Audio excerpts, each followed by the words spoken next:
Chapter 32 One day when I was busy with my books and Mr. Pocket, I received a note by the post, the mere outside of which threw me into a great flutter, for, though I had never seen the handwriting in which it was addressed, I divined whose hand it was. It had no set beginning, as Dear Mr. Pip, or Dear Pip, or Dear Sir, or Dear anything, but ran thus: I am to come to London the day after tomorrow by the midday coach. I believe it was settled you should meet me. At all events, Miss Havisham has that impression, and I write in obedience to it. She sends you her regard. Yours, Estella. If there had been time, I should probably have ordered several suits of clothes for this occasion, but as there was not, I was fain to be content with those I had. My appetite vanished instantly, and I knew no peace or rest until the day arrived.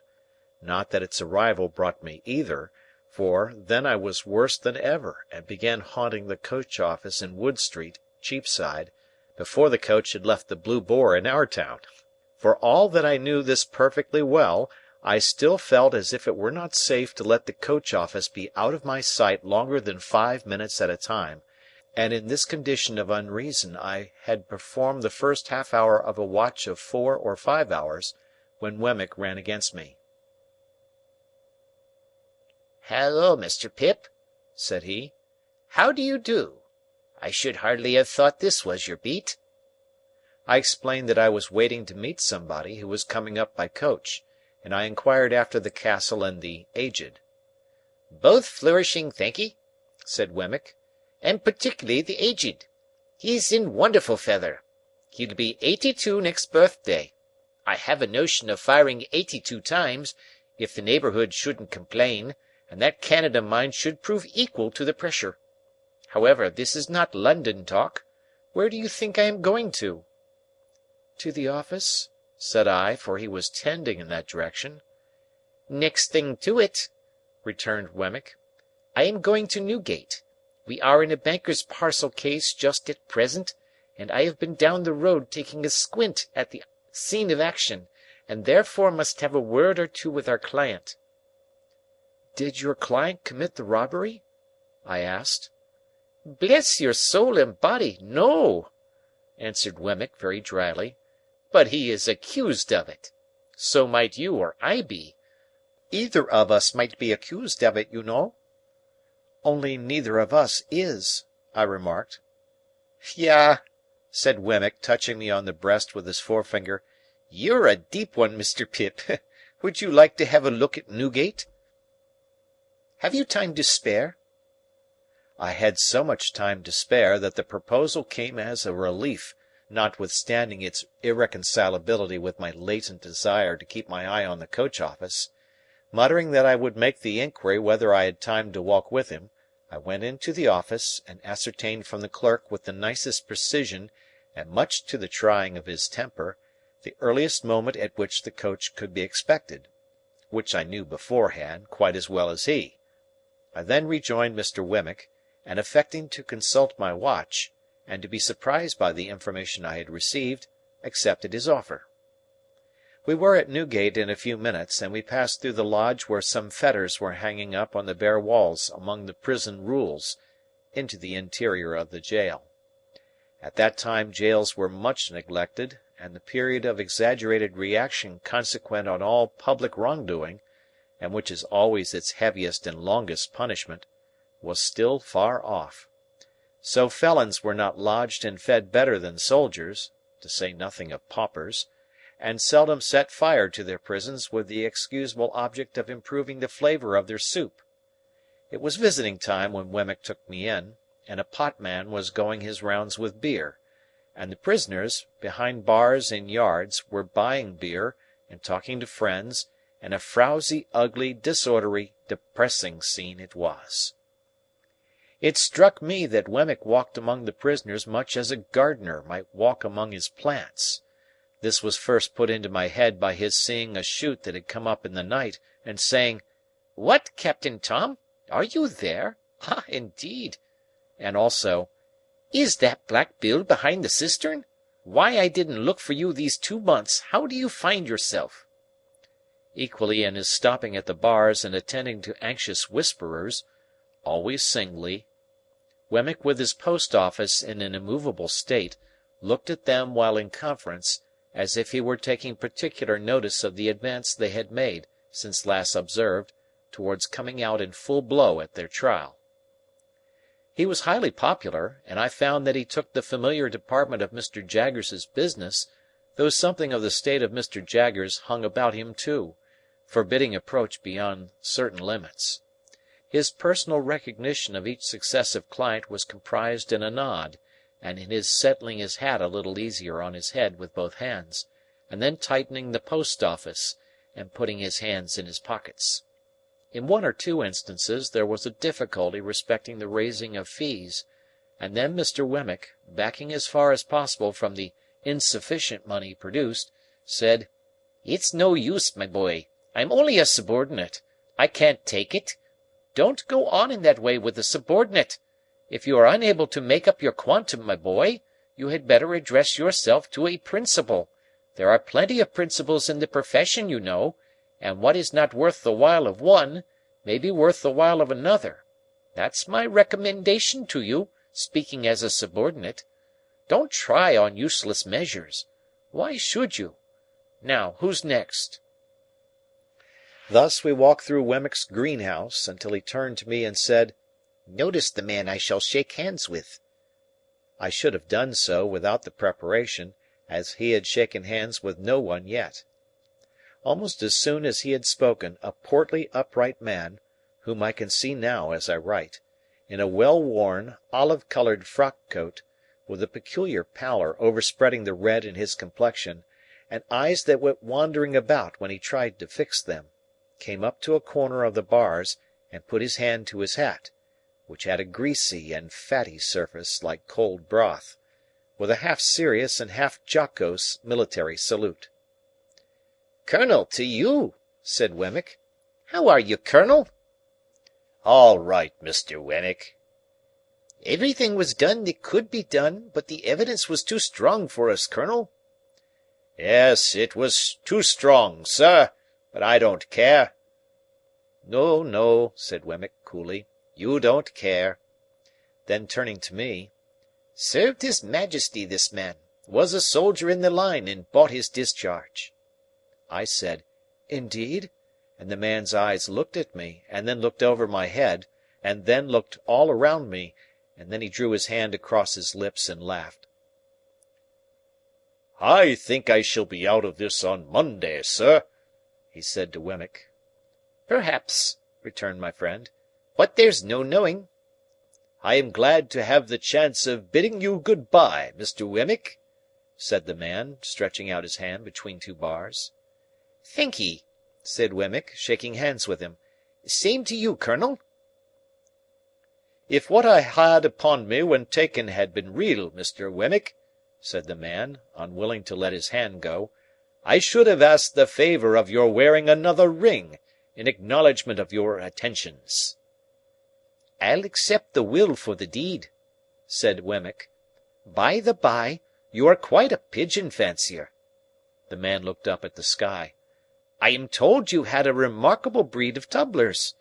Could you commission any friend of yours to bring me a pair, of you've no further use for 'em?" "It shall be done, sir." "All right," said Wemmick. "They shall be taken care of. Good afternoon, Colonel. Good-bye." They shook hands again, and as we walked away, Wemmick said to me, "A coiner. A very good workman. The Recorder's report is made to-day, and he is sure to be executed on Monday. Still, you see, as far as it goes, a pair of pigeons are portable property, all the same." With that he looked back and nodded at this dead plant, and then cast his eyes about him in walking out of the yard, as if he were considering what other pot would go best in its place. As we came out of the prison through the lodge, I found that the great importance of my guardian was appreciated by the turnkeys, no less than by those whom they held in charge. "Well, Mr. Wemmick," said the turnkey who kept us between the 2 studded and spiked lodge gates, and who carefully locked one before he unlocked the other, What's Mr. Jaggers going to do with that waterside murder? Is he going to make it manslaughter, or what's he going to make of it?" "Why don't you ask him?" returned Wemmick. "Oh, yes, I dare say," said the turnkey. "Now that's the way with them up here, Mr. Pip," remarked Wemmick, turning to me with his post-office elongated. "They don't mind what they ask of me, the subordinate, but you'll never catch 'em asking any questions of my principal." "Is this young gentleman one of the prentices or articled ones of your office?" asked the turnkey, with a grin at Mr. Wemmick's humour. "There he goes again, you see," said Wemmick. "I told you so. Ask another question of the subordinate before his first is dry. Well, supposing Mr. Pip is one of them?" "Why, then," said the turnkey, grinning again, "he knows what Mr. Jaggers is." "Yah!" cried Wemmick, suddenly hitting out at the turnkey in a facetious way. "You're dumb as one of your own keys when you have to do with my principal, you know you are. Let us out, you old fox, or I'll get him to bring an action against you for false imprisonment." The turnkey laughed and gave us good day, and stood laughing at us over the spikes of the wicket when we descended the steps into the street. "Mind you, Mr. Pip," said Wemmick, gravely in my ear, as he took my arm to be more confidential, "I don't know that Mr. Jaggers does a better thing than the way in which he keeps himself so high. He's always so high. His constant height is of a piece with his immense abilities. That colonel durst no more take leave of him than that turnkey durst ask him his intentions respecting a case. Then, between his height and them, he slips in his subordinate, don't you see, and so he has them soul and body." I was very much impressed, and not for the first time, by my guardian's subtlety. To confess the truth, I very heartily wished, and not for the first time, that I had had some other guardian of mightier abilities. Mr. Wemmick and I parted at the office in Little Britain, where suppliants for Mr. Jaggers' notice were lingering about as usual, and I returned to my watch in the street of the coach-office, with some 3 hours on hand. I consumed the whole time in thinking how strange it was that I should be encompassed by all this taint of prison and crime, that, in my childhood out on our lonely marshes on a winter evening, I should have first encountered it, that it should have reappeared on 2 occasions, starting out like a stain that was faded but not gone, that it should in this new way pervade my fortune and advancement.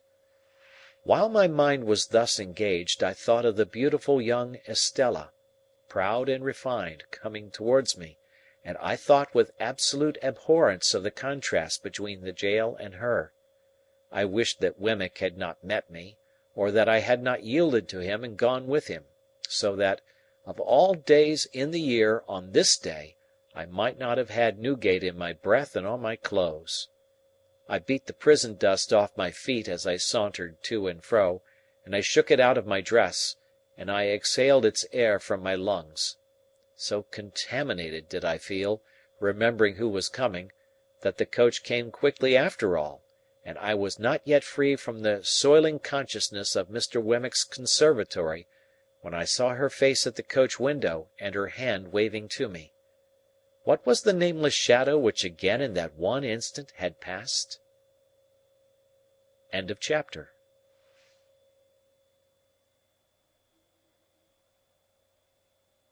Chapter 33.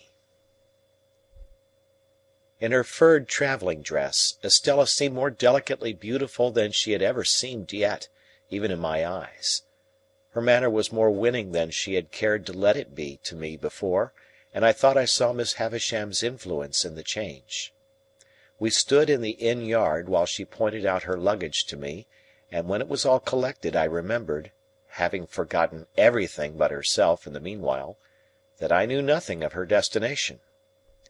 "I am going to Richmond," she told me.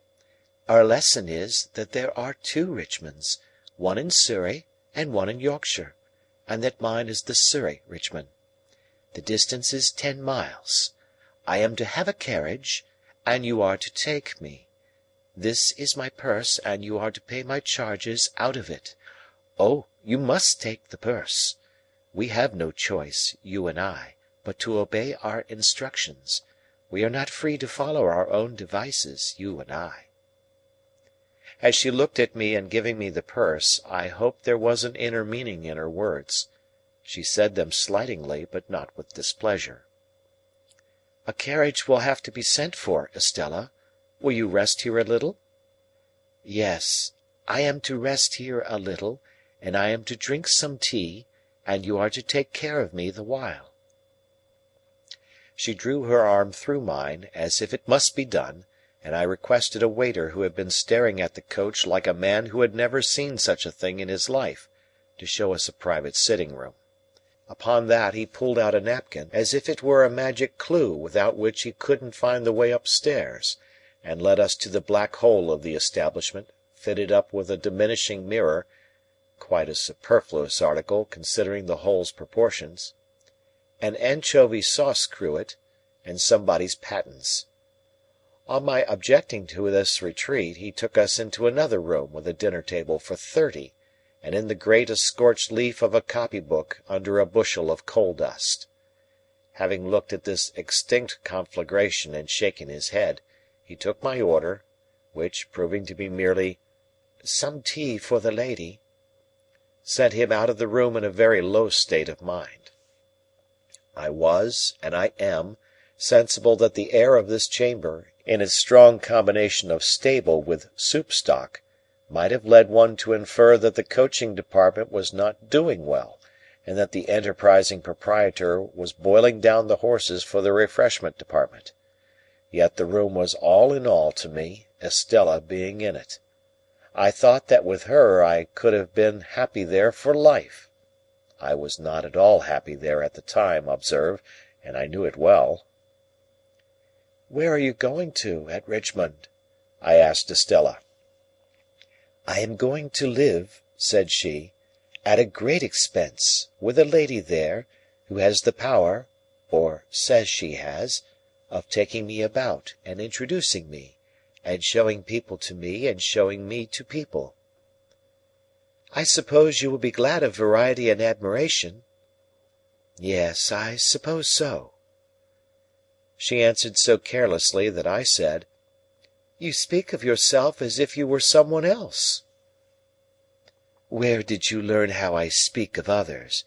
Come, come," said Estella, smiling delightfully, "you must not expect me to go to school with you. I must talk in my own way. How do you thrive with Mr. Pocket?" "I live quite pleasantly there, at least." It appeared to me that I was losing a chance. "At least," repeated Estella. "As pleasantly as I could anywhere, away from you." "You silly boy," said Estella quite composedly. "How can you talk such nonsense? Your friend Mr. Matthew, I believe, is superior to the rest of his family." "Very superior indeed. He is nobody's enemy." "Don't add but his own," interposed Estella, "for I hate that class of man. But he really is disinterested and above small jealousy and spite, I have heard." "I am sure I have every reason to say so." "You have not every reason to say so of the rest of his people," said Estella, nodding at me with an expression of face that was at once grave and rallying, "for they beset Miss Havisham with reports and insinuations to your disadvantage. They watch you, misrepresent you, write letters about you, anonymous sometimes, and you are the torment and the occupation of their lives. You can scarcely realize to yourself the hatred those people feel for you." "They do me no harm, I hope?" Instead of answering, Estella burst out laughing. This was very singular to me, and I looked at her in considerable perplexity. When she left off, and she had not laughed languidly, but with real enjoyment, I said, in my diffident way with her, "I hope I may suppose that you would not be amused if they did me any harm." "No, you may be sure of that," said Estella. "You may be certain that I laugh because they fail.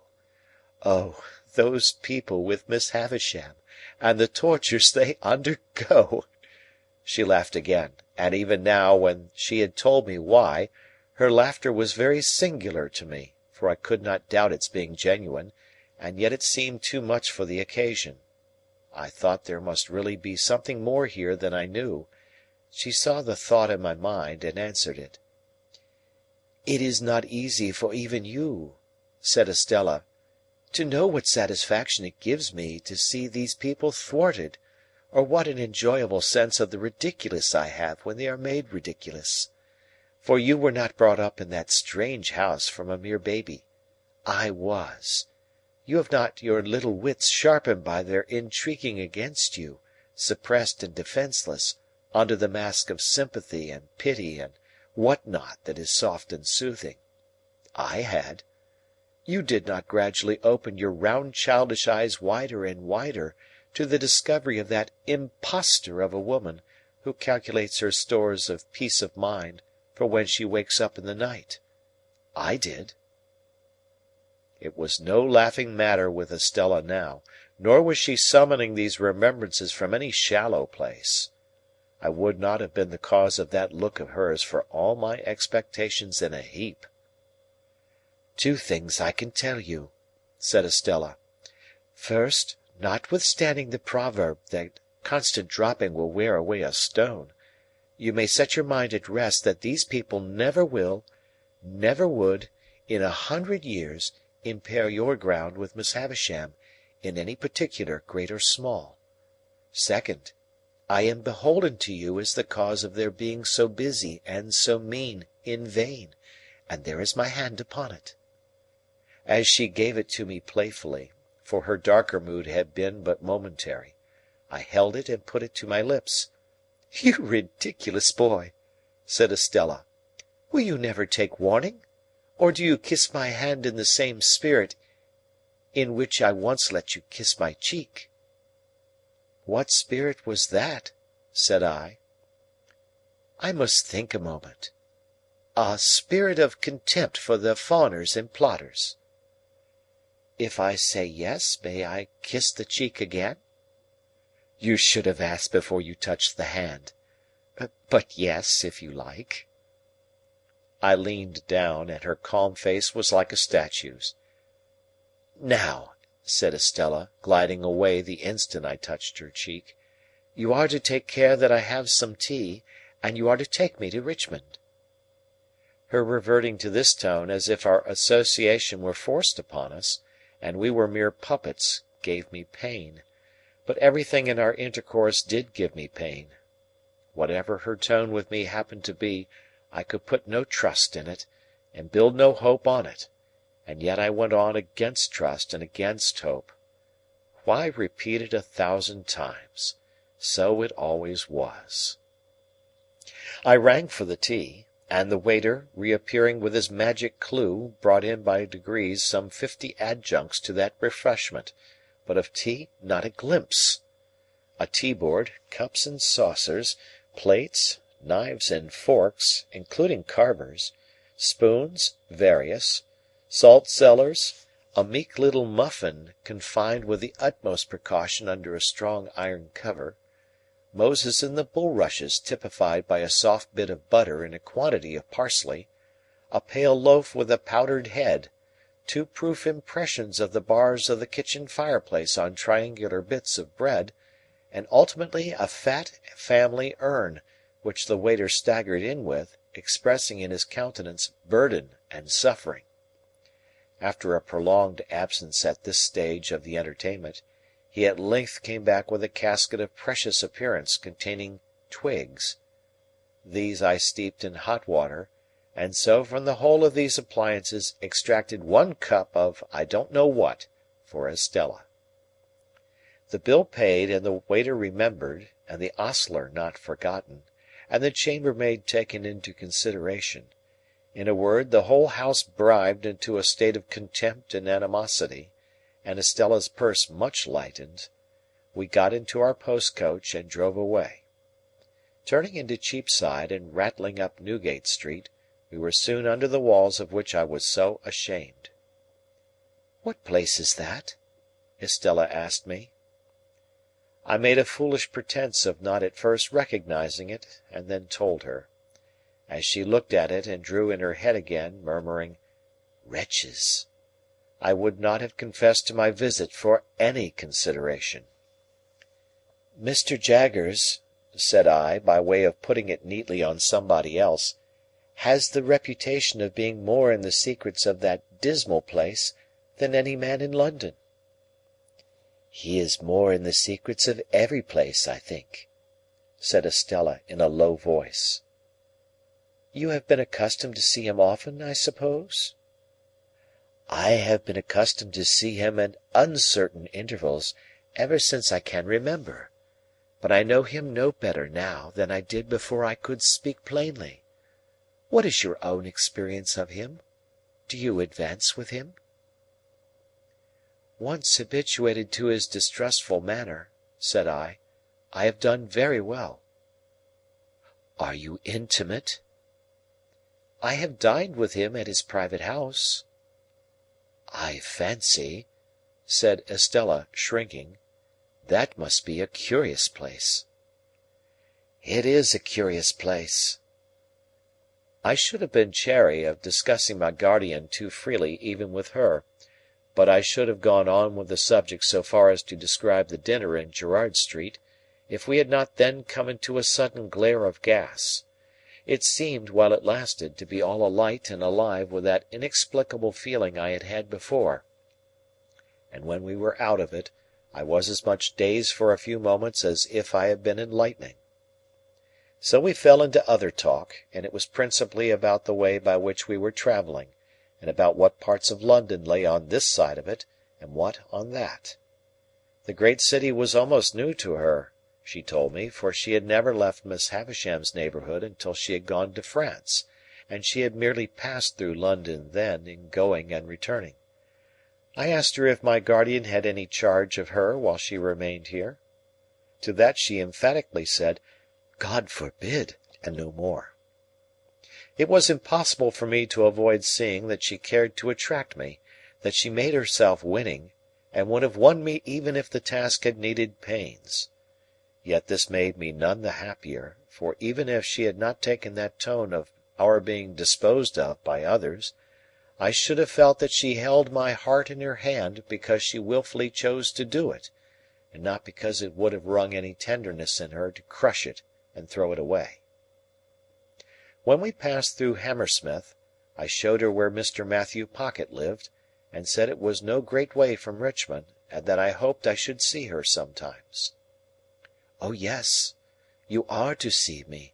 You are to come when you think proper. You are to be mentioned to the family. Indeed, you are already mentioned." I inquired was it a large household she was going to be a member of. "No, there are only two, mother and daughter.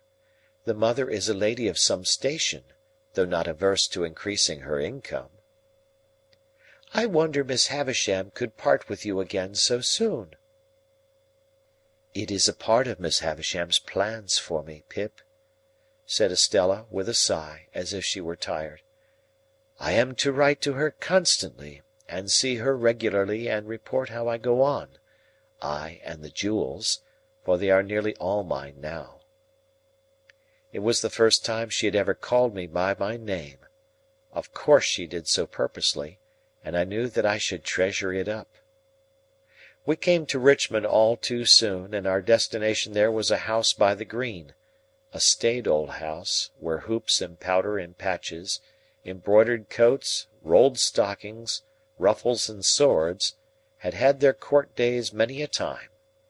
Some ancient trees before the house were still cut into fashions as formal and unnatural as the hoops and wigs and stiff skirts, but their own allotted places in the great procession of the dead were not far off, and they would soon drop into them and go the silent way of the rest. A bell with an old voice, which I dare say in its time had often said to the house, "Here is the green farthingale, here is the diamond-hilted sword, here are the shoes with red heels and the blue solitaire," sounded gravely in the moonlight, and two cherry-coloured maids came fluttering out to receive Estella. The doorway soon absorbed her boxes, and she gave me her hand and a smile, and said good night, and was absorbed likewise. And still I stood looking at the house, thinking how happy I should be if I lived there with her, and knowing that I never was happy with her, but always miserable. I got into the carriage to be taken back to Hammersmith, and I got in with a bad heartache, and I got out with a worse heartache. At our own door, I found little Jane Pocket coming home from a little party escorted by her little lover, and I envied her little lover, in spite of his being subject to Flopson. Mr. Pocket was out lecturing, for he was a most delightful lecturer on domestic economy, and his treatises on the management of children and servants were considered the very best textbooks on those themes; but Mrs. Pocket was at home, and was in a little difficulty on account of the baby's having been accommodated with a needle-case to keep him quiet during the unaccountable absence, with a relative in the Foot Guards, of Millers. And more needles were missing than it could be regarded as quite wholesome for a patient of such tender years either to apply externally or to take as a tonic. Mr. Pocket being justly celebrated for giving most excellent practical advice, and for having a clear and sound perception of things and a highly judicious mind, I had some notion in my heartache of begging him to accept my confidence.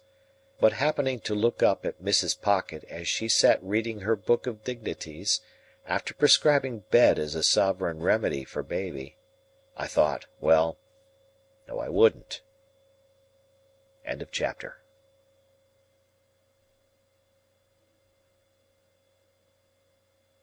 Chapter 34. As I had grown accustomed to my expectations, I had insensibly begun to notice their effect upon myself and those around me.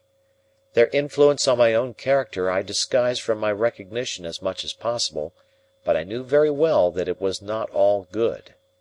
I lived in a state of chronic uneasiness respecting my behaviour to Joe. My conscience was not by any means comfortable about Biddy. When I woke up in the night, like Camilla, I used to think, with a weariness on my spirits, that I should have been happier and better if I had never seen Miss Havisham's face, and had risen to manhood content to be partners with Joe in the honest old forge. Many a time of an evening, when I sat alone looking at the fire, I thought, after all, there was no fire like the forge fire and the kitchen fire at home. Yet Estella was so inseparable from all my restlessness and disquiet of mind, that I really fell into confusion as to the limits of my own part in its production. That is to say, supposing I had had no expectations, and yet had had Estella to think of, I could not make out to my satisfaction that I should have done much better. Now, concerning the influence of my position on others, I was in no such difficulty, and so I perceived, though dimly enough perhaps, that it was not beneficial to anybody, and above all that it was not beneficial to Herbert. My lavish habits led his easy nature into expenses that he could not afford, corrupted the simplicity of his life, and disturbed his peace with anxieties and regrets.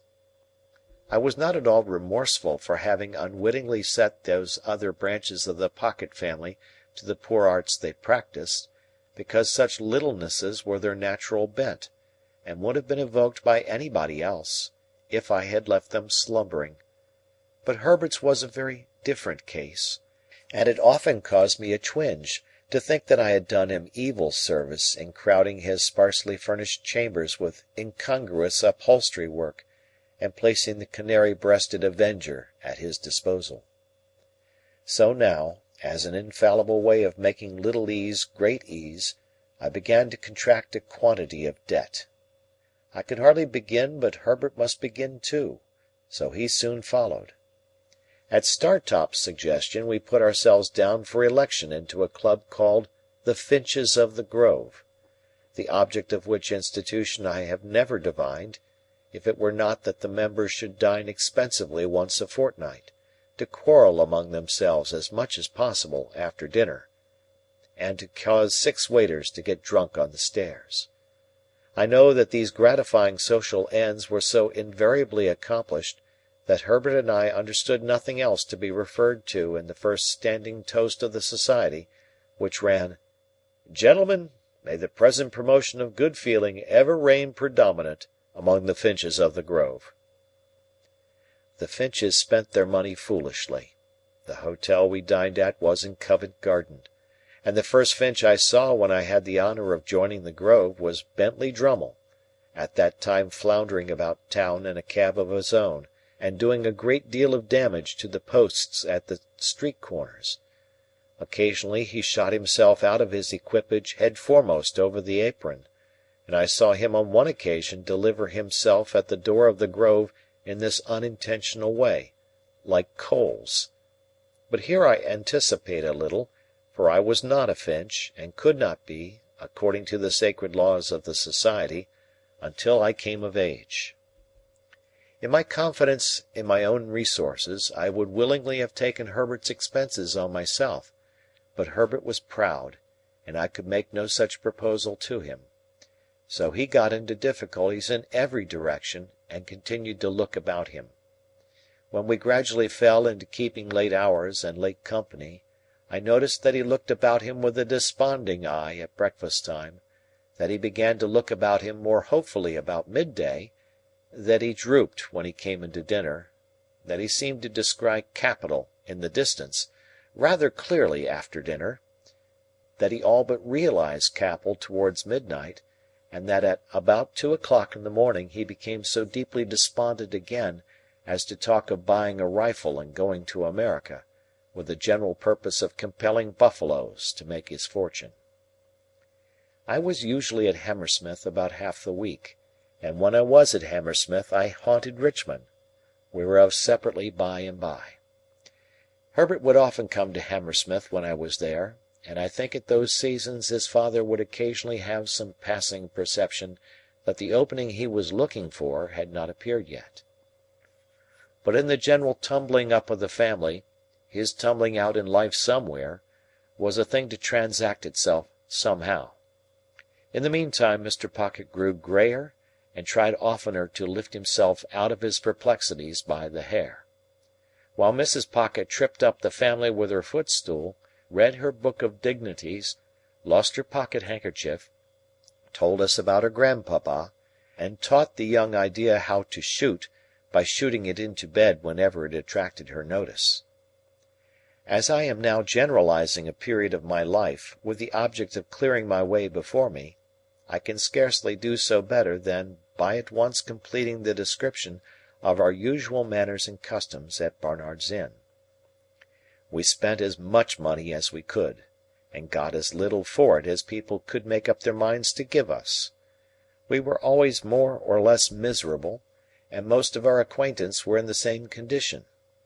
There was a gay fiction among us that we were constantly enjoying ourselves, and a skeleton truth that we never did. To the best of my belief, our case was in the last aspect a rather common one. Every morning, with an air ever new, Herbert went into the city to look about him. I often paid him a visit in the dark back room in which he consorted with an ink jar, a hat peg, a coal box, a string box, an almanac, a desk and stool, and a ruler, and I do not remember that I ever saw him do anything else but look about him. If we all did what we undertake to do, as faithfully as Herbert did, we might live in a republic of the virtues. He had nothing else to do, poor fellow, except at a certain hour of every afternoon to go to Lloyd's, in observance of a ceremony of seeing his principal, I think. He never did anything else in connection with Lloyd's that I could find out, except come back again. When he felt his case unusually serious, and that he positively must find an opening, he would go on 'change at a busy time, and walk in and out, in a kind of gloomy country dance figure, among the assembled magnates. For, said Herbert to me, coming home to dinner on one of those special occasions, "I find the truth to be, Handel, that an opening won't come to one, but one must go to it. So I have been." If we had been less attached to one another, I think we must have hated one another regularly every morning. I detested the chambers beyond expression at that period of repentance, and could not endure the sight of the Avenger's livery, which had a more expensive and a less remunerative appearance then than at any other time in the 24 hours. As we got more and more into debt, breakfast became a hollower and hollower form, and, being on one occasion at breakfast time threatened, by letter, with legal proceedings, not unwholly unconnected, as my local paper might put it, with jewellery, I went so far as to seize the Avenger by his blue collar and shake him off his feet, so that he was actually in the air like a booted Cupid, for presuming to suppose that we wanted a roll. At certain times, meaning at uncertain times, for they depended on our humour, I would say to Herbert, as if it were a remarkable discovery, "My dear Herbert, we are getting on badly." "My dear Handel," Herbert would say to me in all sincerity, "if you will believe me, those very words were on my lips by a strange coincidence." "Then, Herbert," I would respond, "let us look into our affairs." We always derived profound satisfaction from making an appointment for this purpose. I always thought this was business. This was the way to confront the thing. This was the way to take the foe by the throat. And I know Herbert thought so too. We ordered something rather special for dinner, with a bottle of something similarly out of the common way, in order that our minds might be fortified for the occasion, and we might come well up to the mark. Dinner over, we produced a bundle of pens, a copious supply of ink, and a goodly show of writing and blotting paper, for there was something very comfortable in having plenty of stationery. I would then take a sheet of paper, and write across the top of it in a neat hand the heading, "Memorandum of Pip's Debts," with Barnard's Inns and the date very carefully added. Herbert would also take a sheet of paper, and write across it with similar formalities, "Memorandum of Herbert's Debts." Each of us would then refer to a confused heap of papers at his side, which had been thrown into drawers, worn into holes in pockets, half burnt in lighting candles, stuck for weeks into the looking-glass, and otherwise damaged. The sound of our pens going refreshed us exceedingly, insomuch that I sometimes found it difficult to distinguish between this edifying business proceeding and actually paying the money. In point of meritorious character, the two things seemed about equal. When we had written a little while, I would ask Herbert how he got on. Herbert probably would have been scratching his head in a most rueful manner at the sight of his accumulating figures. "They are mounting up, Handel," Herbert would say. "Upon my life, they are mounting up." "Be firm, Herbert," I would retort, plying my own pen with great assiduity. "Look the thing in the face. Look into your affairs. Stare them out of countenance." "So I would, Handel, only they are staring me out of countenance." However, my determined manner would have its effect, and Herbert would fall to work again. After a time he would give up once more, on the plea that he had not got Cobb's bill, or Lobb's, or Nobb's, as the case might be. "Then, Herbert, estimate. Estimate it in round numbers, and put it down." "What a fellow of resource you are!" my friend would reply, with admiration. "Really your business powers are very remarkable." I thought so too. I established with myself on these occasions the reputation of a first-rate man of business, prompt, decisive, energetic, clear, cool-headed. When I had got all my responsibilities down upon my list, I compared each with the bill and ticked it off. My self-approval when I ticked an entry was quite a luxurious sensation. When I had no more ticks to make, I folded all my bills up uniformly, docketed each on the back, and tied the whole into a symmetrical bundle. Then I did the same for Herbert, who modestly said he had not my administrative genius, and felt that I had brought his affairs into a focus for him. My business habits had one other bright feature, which I called leaving a margin.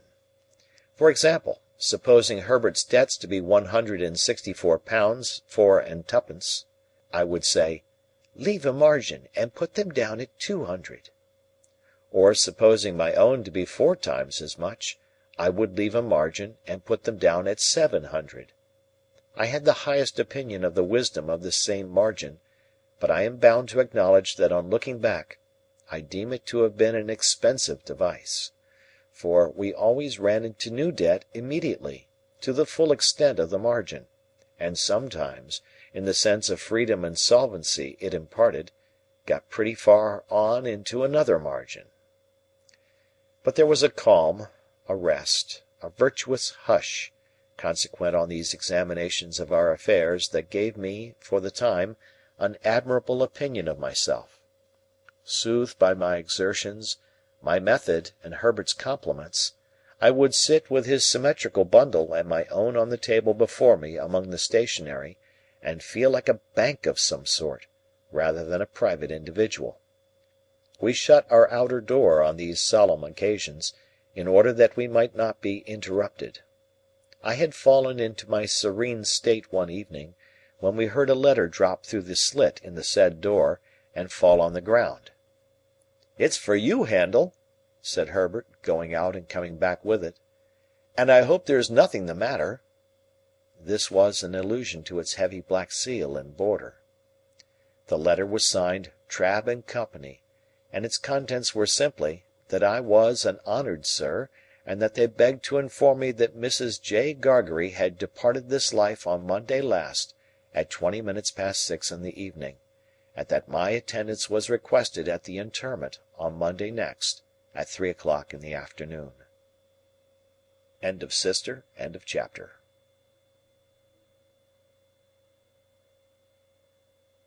Chapter 35.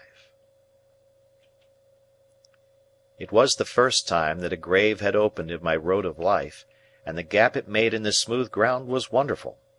The figure of my sister in her chair by the kitchen fire haunted me night and day. That the place could possibly be without her was something my mind seemed unable to compass, and whereas she had seldom or never been in my thoughts of late, I had now the strangest ideas that she was coming towards me in the street, or that she would presently knock at the door. In my rooms, too, with which she had never been at all associated, there was at once the blankness of death, and a perpetual suggestion of the sound of her voice or the turn of her face or figure, as if she were still alive and I had been often there.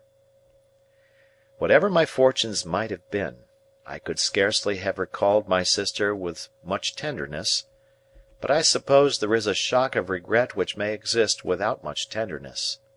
Under its influence, and perhaps to make up for the want of the softer feeling, I was seized with a violent indignation against the assailant from whom she had suffered so much, and I felt that on sufficient proof I could have revengefully pursued Orlick, or any one else, to the last extremity. Having written to Joe, to offer him consolation, and to assure him that I would come to the funeral, I passed the intermediate days in the curious state of mind I have glanced at.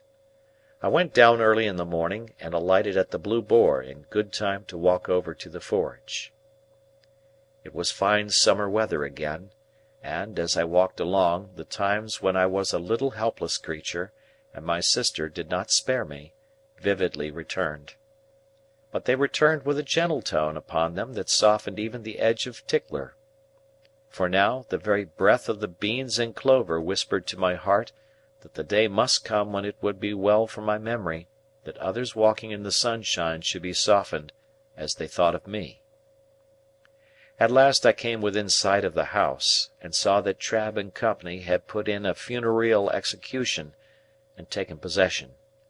2 dismally absurd persons, each ostentatiously exhibiting a crutch done up in a black bandage, as if that instrument could possibly communicate any comfort to anybody, were posted at the front door, and in one of them I recognized a post-boy discharged from the Boar for turning a young couple into a saw-pit on their bridal morning, in consequence of intoxication rendering it necessary for him to ride his horse clasped round the neck with both arms.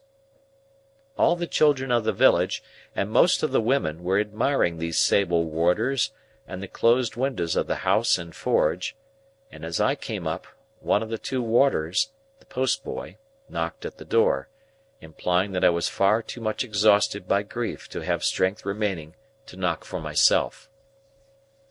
Another sable warder, a carpenter who had once eaten 2 geese for a wager, opened the door, and showed me into the best parlour. Here Mr. Trabb had taken unto himself the best table, and had got all the leaves up, and was holding a kind of black bazaar, with the aid of a quantity of black pins. At the moment of my arrival, he had just finished putting somebody's hat into black long clothes, like an African baby, so he held out his hand for mine. But I, misled by the action, and confused by the occasion, shook hands with him with every testimony of warm affection. Poor dear Joe, entangled in a little black cloak tied in a large bow under his chin, was seated apart at the upper end of the room, where, as chief mourner, he had evidently been stationed by Trabb. When I bent down and said to him, "Dear Joe, how are you?" he said, "Pip, old chap, you knowed her when she was a fine figure of a—" and clasped my hand and said no more. Biddy, looking very neat and modest in her black dress, went quietly here and there, and was very helpful. When I had spoken to Biddy, as I thought it not a time for talking, I went and sat down near Joe, and there began to wonder in what part of the house she, my sister, was. The air of the parlour being faint with the smell of sweet cake, I looked about for the table of refreshment. It was scarcely visible until one had got accustomed to the gloom, but there was a cut-up plum cake upon it, and there were cut-up oranges, and sandwiches, and biscuits, and 2 decanters that I knew very well as ornaments, but had never been used in all my life, one full of port and one of sherry. Standing at this table, I became conscious of the servile Pumblechook in a black cloak and several yards of hatband, who was alternately stuffing himself and making obsequious movements to catch my attention. The moment he succeeded, he came over to me, breathing sherry and crumbs, and said in a subdued voice, "May I, dear sir?" and did. I then descried Mr. and Mrs. Hubble, the last named in a decent speechless paroxysm in a corner. We were all going to follow, and were all in course of being tied up separately, by Trabb, into ridiculous bundles. "Which I mean to say, Pip," Joe whispered me, as we were being what Mr. Trabb called formed in the parlour, 2 and 2, and it was dreadfully like a preparation for some grim kind of dance, "which I mean to say, sir, as I would in preference have carried her to the church myself, along with 3 or 4 friendly ones what come to it with swilling hearts and arms, but it were considered what the neighbours would look down on such, and would be of opinions as it were wanting in respect." "Pocket-handkerchiefs out, all!" cried Mr. Trabb at this point, in a depressed business-like voice. "Pocket-handkerchiefs out! We are ready." So we all put our pocket-handkerchiefs to our faces, as if our noses were bleeding, and filed out 2 and 2, Joe and I, Biddy and Pumblechook, Mr. and Mrs. Hubble. The remains of my poor sister had been brought round by the kitchen door, and, it being a point of undertaking ceremony that the 6 bearers must be stifled and blinded under a horrible black velvet housing with a white border, the whole looked like a blind monster with 12 human legs, shuffling and blundering along, under the guidance of 2 keepers, the postboy and his comrade. The neighbourhood, however, highly approved of these arrangements, and we were much admired as we went through the village, the more youthful and vigorous part of the community making dashes now and then to cut us off, and lying in wait to intercept us at points of vantage. At such times the more exuberant among them called out in an excited manner on our emergence round some corner of expectancy, "Here they come! Here they are!" and we were all but cheered. In this progress I was much annoyed by the abject Pumblechook, who, being behind me, persisted all the way as a delicate attention in arranging my streaming hatband and smoothing my cloak. My thoughts were further distracted by the excessive pride of Mr. and Mrs. Hubble, who were surpassingly conceited and vainglorious in being members of so distinguished a procession.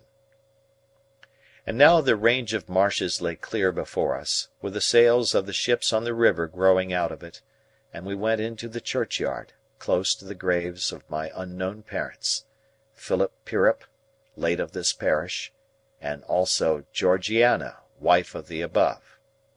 And there my sister was laid quietly in the earth, while the larks sang high above it, and the light wind strewed it with beautiful shadows of clouds and trees. Of the conduct of the worldly-minded Pumblechook while this was doing, I desire to say no more than it was all addressed to me, and that even when those noble passages were read which remind humanity how it brought nothing into the world and can take nothing out, and how it fleeth like a shadow and never continueth long in one stay, I heard him cough a reservation of the case of a young gentleman who came unexpectedly into large property. When we got back, he had the hardihood to tell me that he wished my sister could have known I had done her so much honour, and to hint that she would have considered it reasonably purchased at the price of her death. After that, he drank all the rest of the sherry, and Mr. Hubble drank the port, and the two talked, which I have since observed to be customary in such cases, as if they were of quite another race from the deceased, and were notoriously immortal. Finally, he went away with Mr. and Mrs. Hubble, to make an evening of it, I felt sure, and to tell the Jolly Bargeman that he was the founder of my fortunes and my earliest benefactor. When they were all gone, and when Trabb and his men, but not his boy, I looked for him, had crammed their mummery into bags, and were gone too, the house felt wholesomer. Soon afterwards, Biddy, Joe, and I had a cold dinner together, but we dined in the best parlour, not in the old kitchen, and Joe was so exceedingly particular what he did with his knife and fork and the salt cellar and what not, that there was great restraint upon us. But after dinner, when I made him take his pipe, and when I had loitered with him about the forge, and when we sat down together on the great block of stone outside it, we got on better. I noticed that after the funeral Joe changed his clothes so far as to make a compromise between his Sunday dress and working dress, in which the dear fellow looked natural and like the man he was. He was very much pleased by my asking if I might sleep in my own little room, and I was pleased too, for I felt that I had done rather a great thing in making the request. When the shadows of evening were closing in, I took an opportunity of getting into the garden with Biddy for a little talk. "Biddy," said I think you might have written to me about these sad matters." "Do you, Mr. Pip?" said Biddy. "I should have written if I had thought that." "Don't suppose that I mean to be unkind, Biddy, when I say I consider that you ought to have thought that." "Do you, Mr. Pip?" She was so quiet, and had such an orderly, good, and pretty way with her, that I did not like the thought of making her cry again. After looking a little at her downcast eyes as she walked beside me, I gave up that point. "I suppose it will be difficult for you to remain here now, Biddy dear?" "Oh, I can't do so, Mr. Pip," said Biddy, in a tone of regret but still of quiet conviction. "I have been speaking to Mrs. Hubble, and I am going to her to-morrow. I hope we shall be able to take some care of Mr. Gargery together until he settles down." "How are you going to live, Biddy? If you want any How am I going to live?" repeated Biddy, striking in with a momentary flush upon her face. "I'll tell you, Mr. Pip. I am going to try to get the place of mistress in the new school nearly finished here.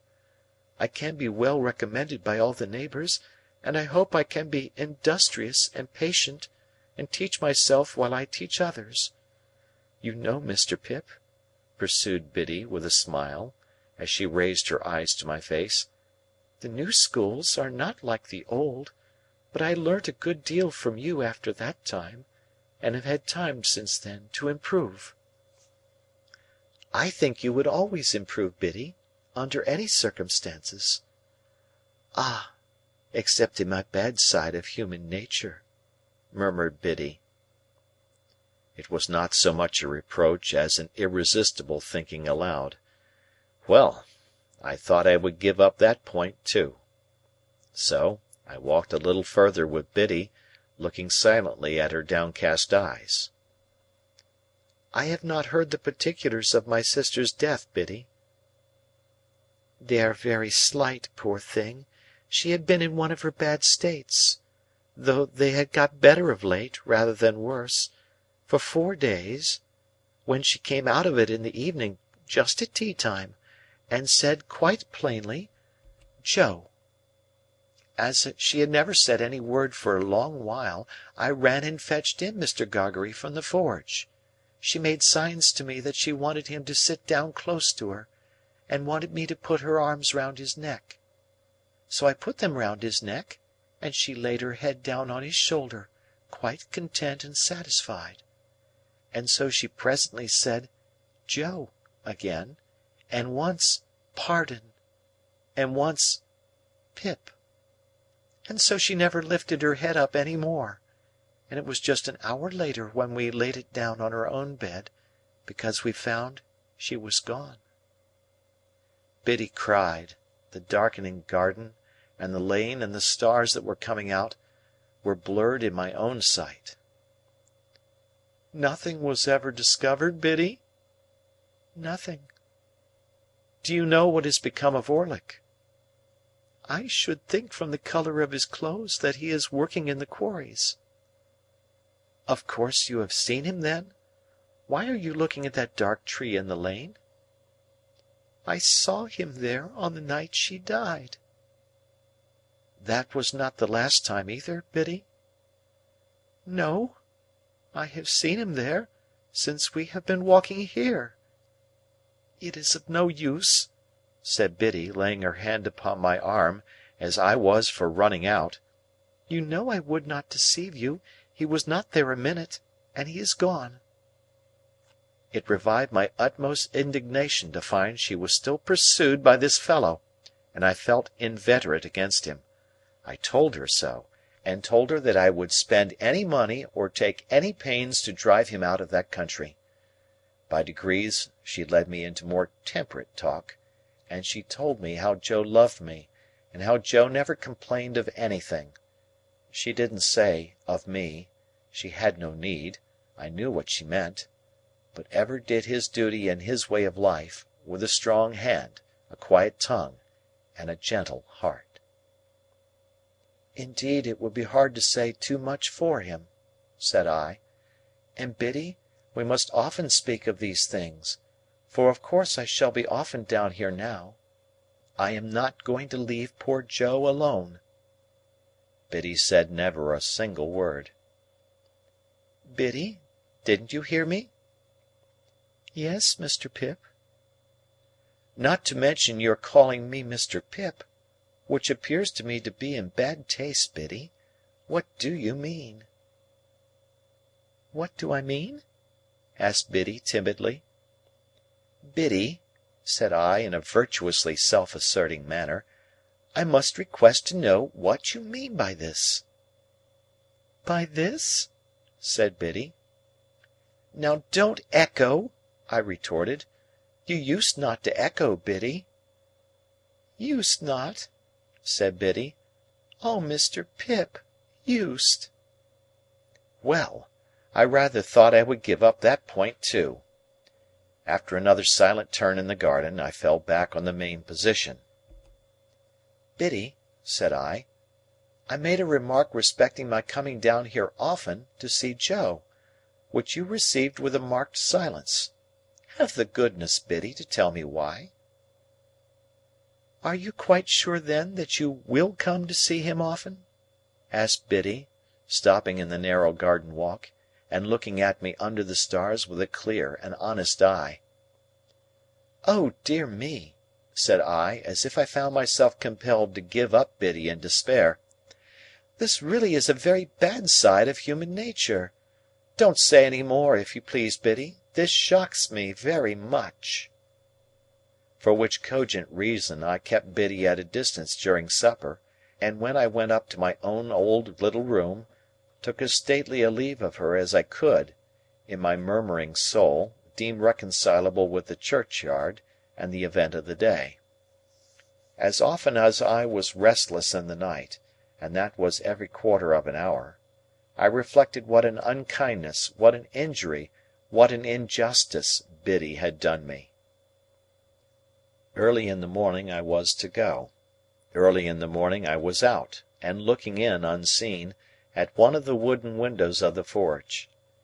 There I stood, for minutes, looking at Joe, already at work with a glow of health and strength upon his face that made it show as if the bright sun of the life in store for him were shining on it. "Good-bye, dear Joe. No, don't wipe it off. For God's sake, give me your blackened hand. I shall be down soon and often." "Never too soon, sir," said Joe, "and never too often, Pip." Biddy was waiting for me at the kitchen door with a mug of new milk and a crust of bread. "Biddy," said I, when I gave her my hand at parting, "I am not angry, but I am hurt." "No, don't be hurt," she pleaded quite pathetically. "Let only me be hurt, if I have been ungenerous." Once more the mists were rising as I walked away. If they disclosed to me, as I suspect they did, that I should not come back, and that Biddy was quite right, all I can say is, they were quite right too. End of chapter.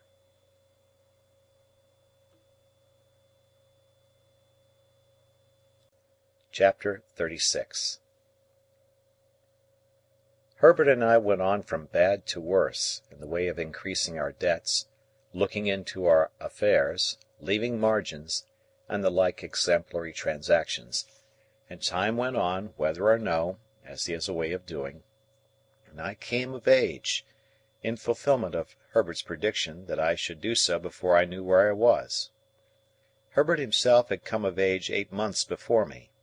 As he had nothing else than his majority to come into, the event did not make a profound sensation in Barnard's Inn, but we had looked forward to my 21st birthday with a crowd of speculations and anticipations, for we had both considered that my guardian could hardly help saying something definite on that occasion. I had taken care to have it well understood in Little Britain when my birthday was.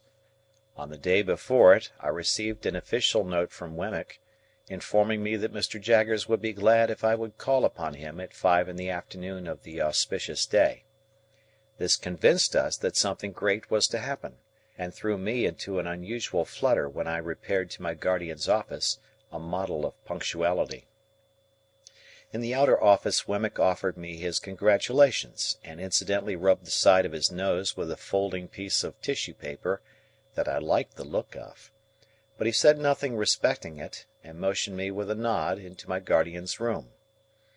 It was November, and my guardian was standing before his fire, leaning his back against the chimney-piece, with his hands under his coat-tails. "Well, Pip," said he, "I must call you Mr. Pip to-day. Congratulations, Mr. Pip." We shook hands. He was always a remarkably short shaker, and I thanked him. "Take a chair, Mr. Pip," said my guardian. As I sat down, and he preserved his attitude and bent his brows at his boots, I felt at a disadvantage, which reminded me of that old time when I had been put upon a tombstone. The 2 ghastly casts on the shelf were not far from him, and their expression was as if they were making a stupid apoplectic attempt to attend to the conversation. "Now, my young friend," my guardian began, as if I were a witness in the box, "I am going to have a word or two with you." "If you please, sir." "What do you suppose," said Mr. Jaggers, bending forward to look at the ground, and then throwing his head back to look at the ceiling, "What do you suppose you are living at the rate of?" At the rate of, sir? At, repeated Mr. Jaggers, still looking at the ceiling, the rate of. And then looked all round the room, and paused with his pocket handkerchief in his hand, halfway to his nose. I had looked into my affairs so often that I had thoroughly destroyed any slight notion I might ever have had of their bearings. Reluctantly, I confessed myself quite unable to answer the question. This reply seemed agreeable to Mr. Jaggers, who said, "I thought so," and blew his nose with an air of satisfaction. "Now, I have asked you a question, my friend," said Mr. Jaggers. "Have you anything to ask me?" Of course it would be a great relief to me to ask you several questions, sir, but I remember your prohibition. "Ask one," said Mr. Jaggers. Is my benefactor to be made known to me today? "No. Ask another." Is that confidence to be imparted to me soon? "Waive that, a moment," said Mr. Jaggers, "and ask another." I looked about me, but there appeared to be now no possible escape from the inquiry. Have I anything to receive, sir? On that, Mr. Jaggers said triumphantly, "I thought we should come to it," and called to Wemmick to give him that piece of paper. Wemmick appeared, handed it in, and disappeared. "Now, Mr. Pip," said Mr. Jaggers, "attend if you please. You have been drawing pretty freely here. Your name occurs pretty often in Wemmick's cash book. But you are in debt, of course?" I am afraid I must say yes, sir. "You know you must say yes, don't you?" said Mr. Jaggers. Yes, sir. "I don't ask you what you owe, because you don't know, and if you did know you wouldn't tell me, you would say less. Yes, yes, my friend," cried Mr. Jaggers, waving his forefinger to stop me as I made a show of protesting. "It's likely enough that you think you wouldn't, but you would. You'll excuse me, but I know better than you. Now, take this piece of paper in your hand. You have got it? Very good. Now, unfold it and tell me what it is." This is a bank note, said I, for £500. "That is a bank note," repeated Mr. Jaggers, "for £500. And a very handsome sum of money too, I think. You consider it so?" How could I do otherwise? "Ah! But answer the question," said Mr. Jaggers. Undoubtedly. "You consider it undoubtedly a handsome sum of money. Now, that handsome sum of money, Pip, is your own. It is a present to you on this day, in earnest of your expectations. And at the rate of that handsome sum of money per annum, and at no higher rate, you are to live until the donor of the whole appears. That is to say, you will now take your money affairs entirely into your own hands, and you will draw from Wemmick £125 per quarter, until you are in communication with the fountain-head, and no longer with the mere agent. As I have told you before, I am the mere agent. I execute my instructions, and I am paid for doing so. I think them injudicious, but I am not paid for giving any opinion on their merits." I was beginning to express my gratitude to my benefactor for the great liberality with which I was treated, when Mr. Jaggers stopped me.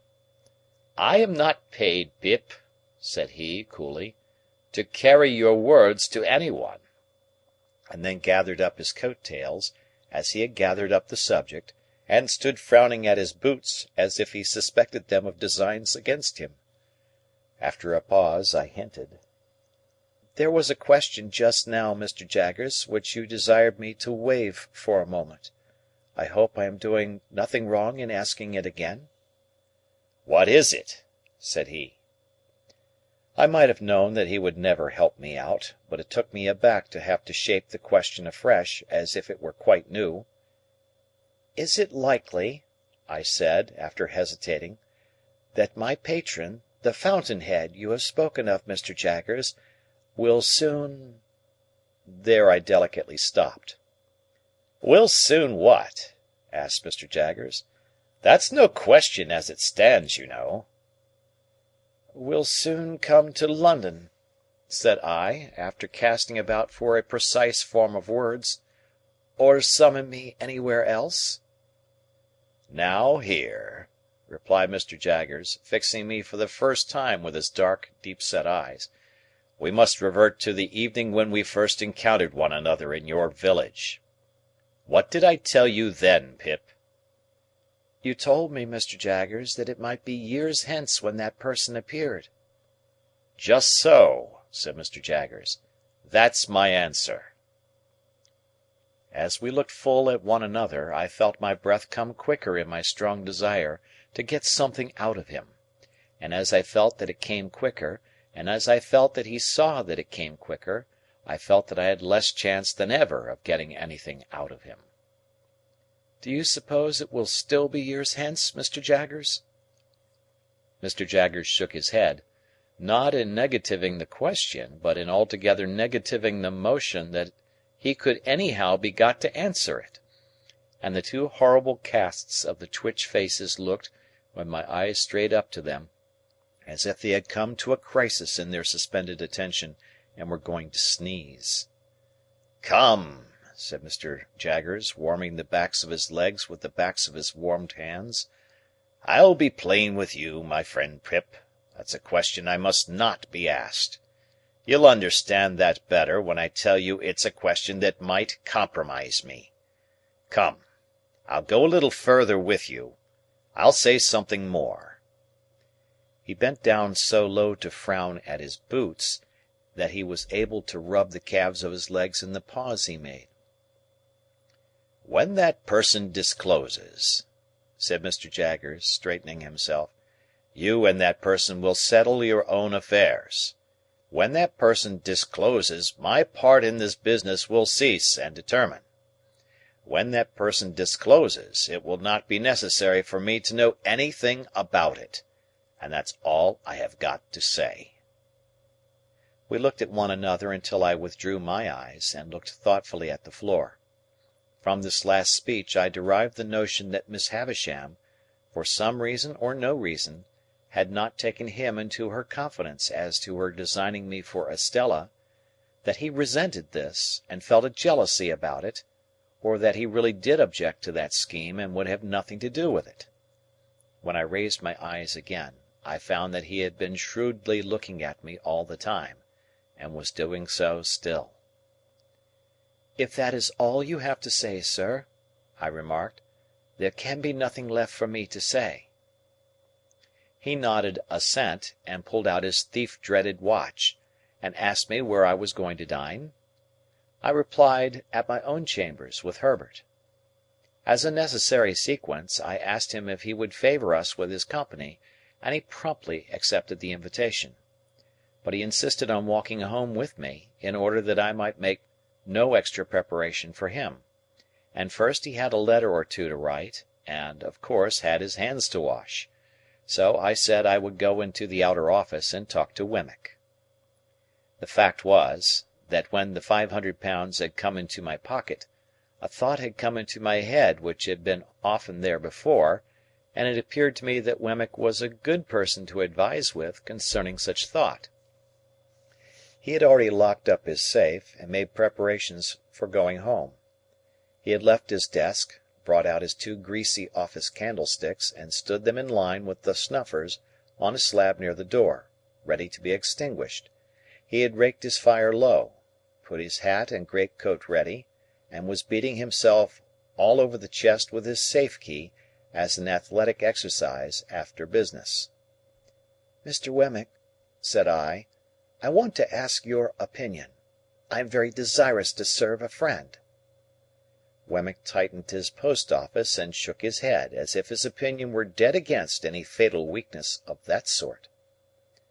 "This friend," I pursued, "is trying to get on in commercial life, but has no money, and finds it difficult and disheartening to make a beginning. Now I want somehow to help him to a beginning." "With money down?" said Wemmick, in a tone drier than any sawdust.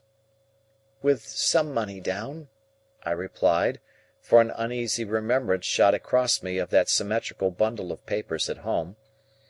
"With some money down, and perhaps some anticipation of my expectations." "Mr. Pip," said Wemmick, "I should like just to run over with you on my fingers, if you please, the name of the various bridges up as high as Chelsea Reach. Let's see. There's London, 1. Southwark, 2. Blackfriars, 3. Waterloo, 4. Westminster, 5.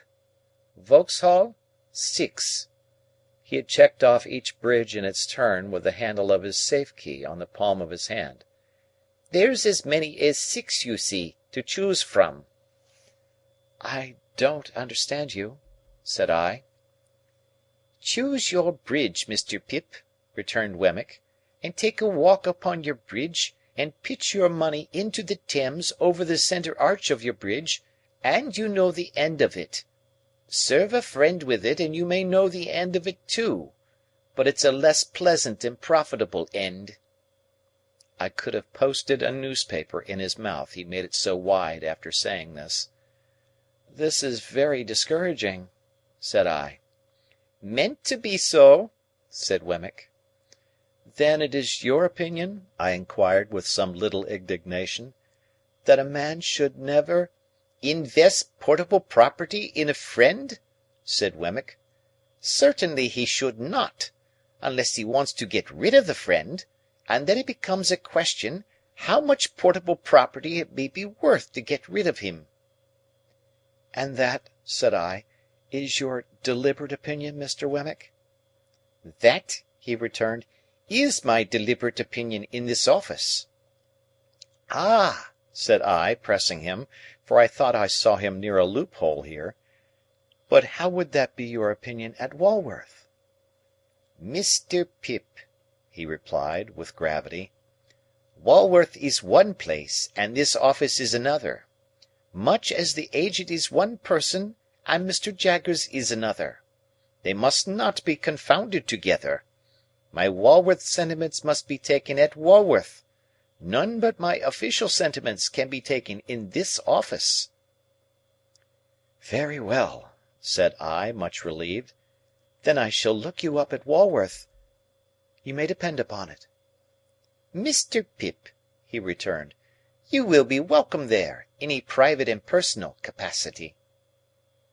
We had held this conversation in a low voice, well knowing my guardian's ears to be the sharpest of the sharp.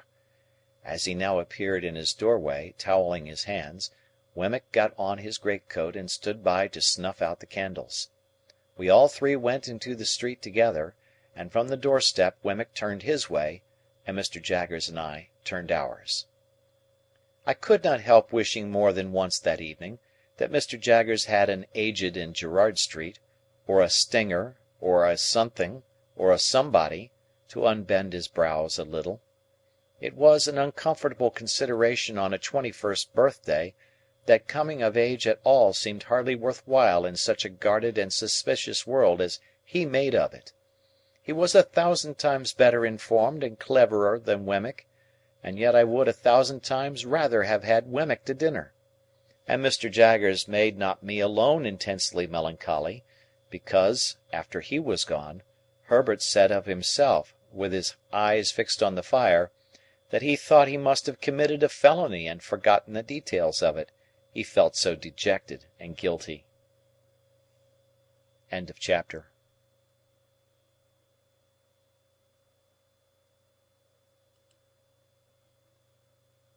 Chapter 37.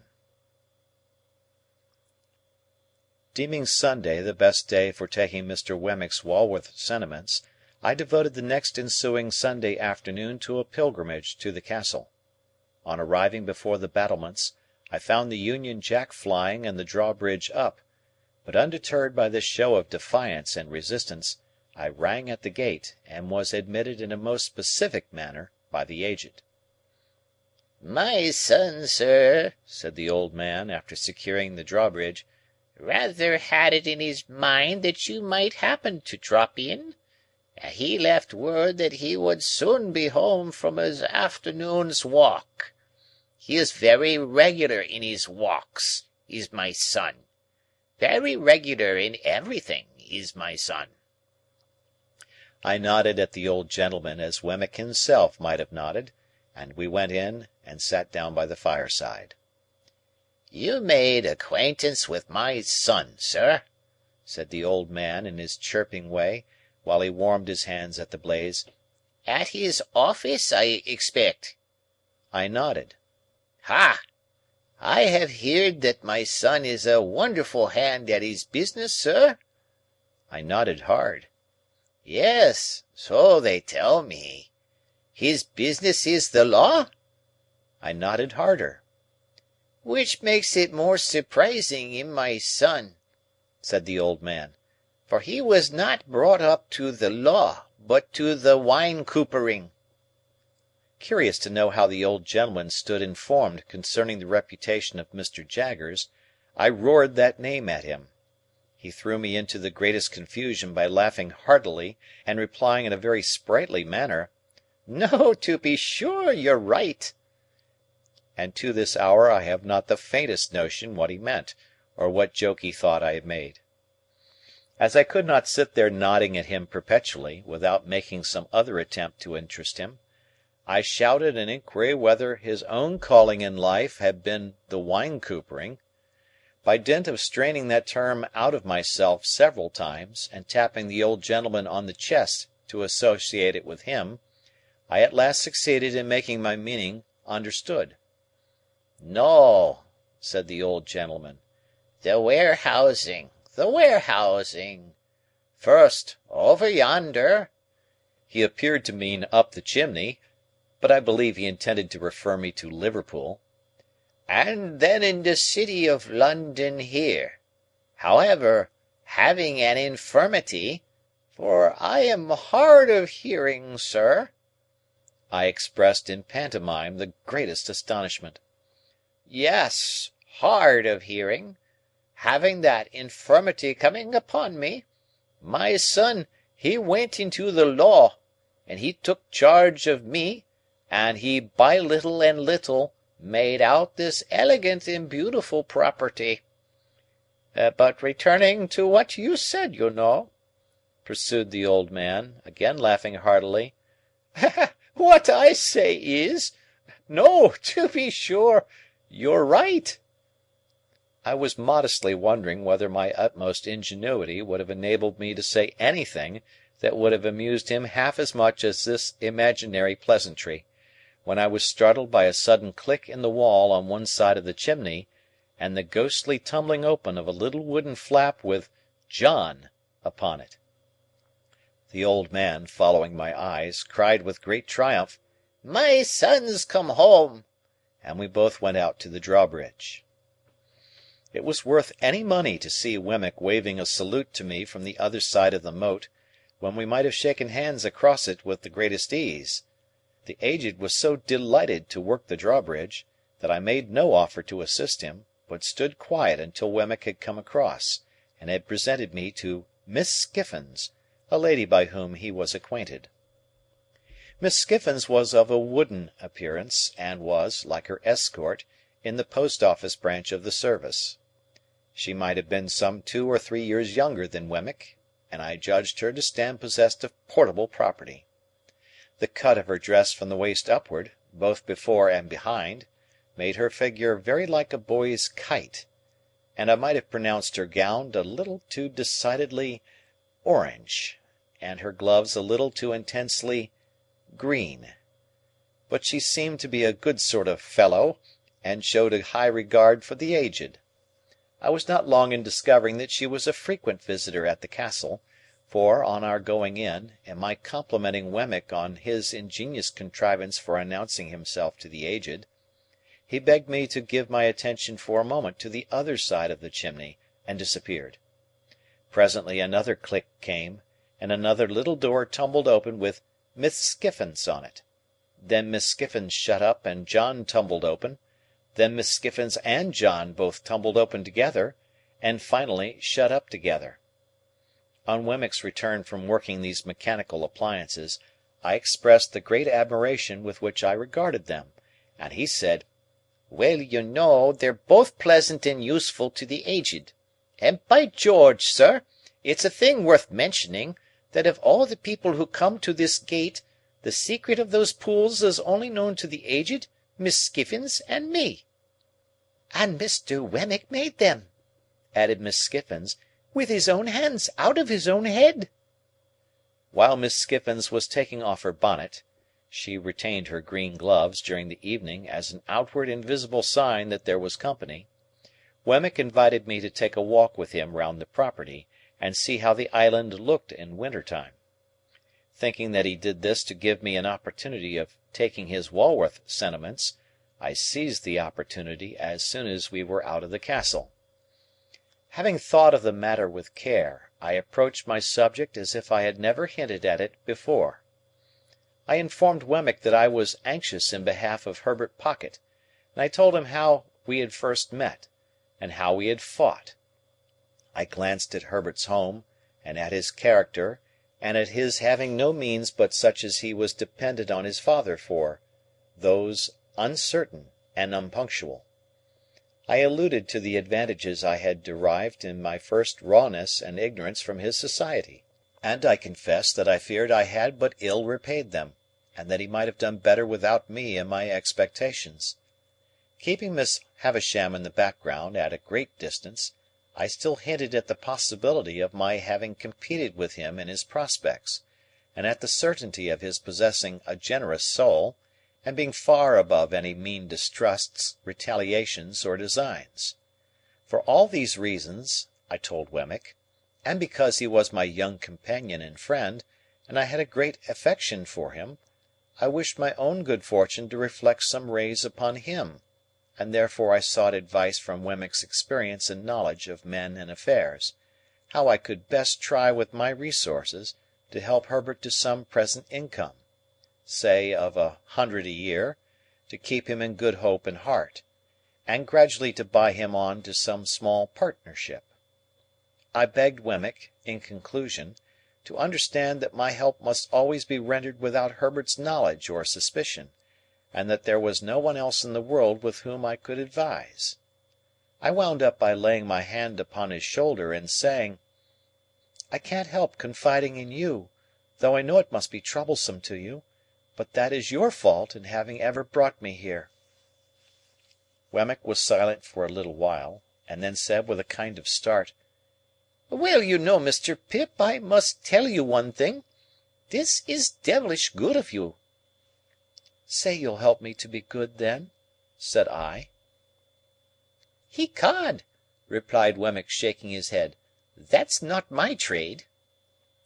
"Nor is this your trading place," said I. "You are right," he returned. "You hit the nail on the head.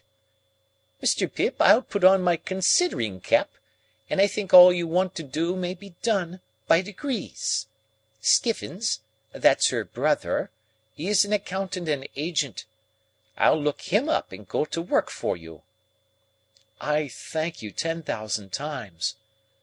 "On the contrary," said he, "I thank you, for though we are strictly in our private and personal capacity, still it may be mentioned that there are Newgate cobwebs about, and it brushes them away."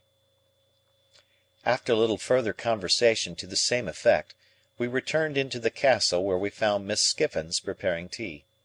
The responsible duty of making the toast was delegated to the Aged, and that excellent old gentleman was so intent upon it that he seemed to me in some danger of melting his eyes. It was no nominal meal that we were going to make, but a vigorous reality. The Aged prepared such a haystack of buttered toast that I could scarcely see him over it, as it simmered on an iron stand hooked on to the top bar, while Miss Skiffins brewed such a jorum of tea that the pig in the back premises became strongly excited, and repeatedly expressed his desires to participate in the entertainment. The flag had been struck, and the gun had been fired, at the right moment of time, and I felt as snugly cut off from the rest of Walworth as if the moat were 30 feet wide by as many deep.